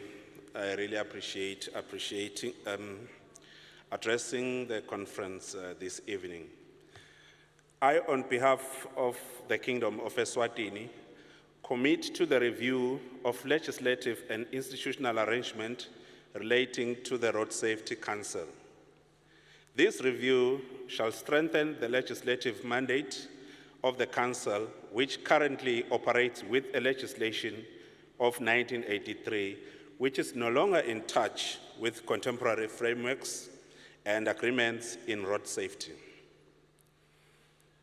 The stakeholder governance and coordination is expected to improve as well as ensure adequate human and financial resources directed to road safety. Once this is effectively addressed in the legislative arrangements, Eswatini expects to expedite operational interventions aimed at achieving the 50% reduction on road fatalities and serious injuries by the year 2030. Eswatini makes this commitment with a clear determination to implement it for the betterment of all road users and our road network. We commit to life. Thank you. Thank you, Eswatini. Thank you very much for joining spontaneously. I believe that's it, but one last look around. Any other stakeholder, country, but also NGOs and others in the room that wishes to commit? Yes, over there? Yes, please, join. Which country, please? Sudan, wonderful. Please join. You are invited.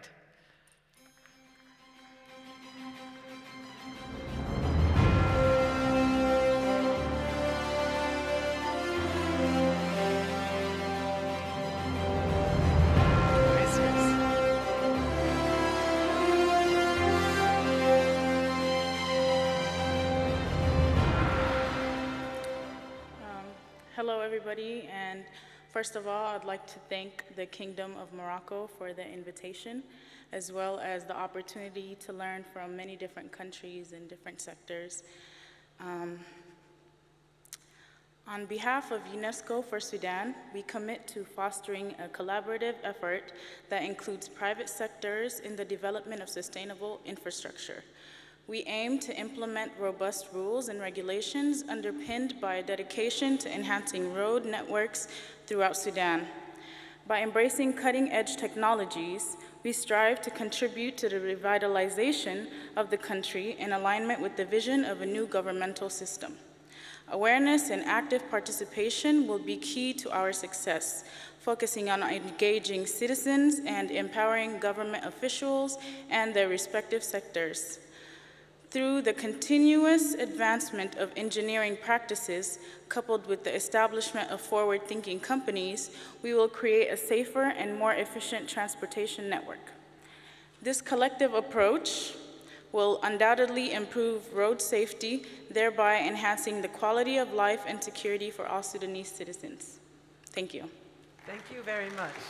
Sudan, thank you very much. And I believe that was it. And let me just say we have heard commitments from 3 continents with a focus in particular from Africa.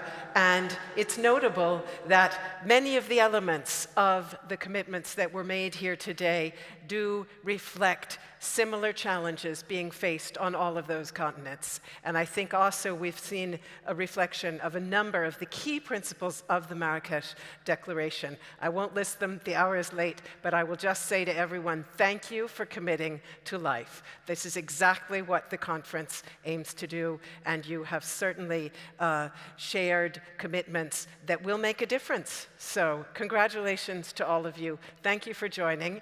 And with that, I wish everyone a wonderful evening and hope to see you tomorrow as we move into our closing sessions of the 4th Global Ministerial on Road Safety. Thank you. Good evening.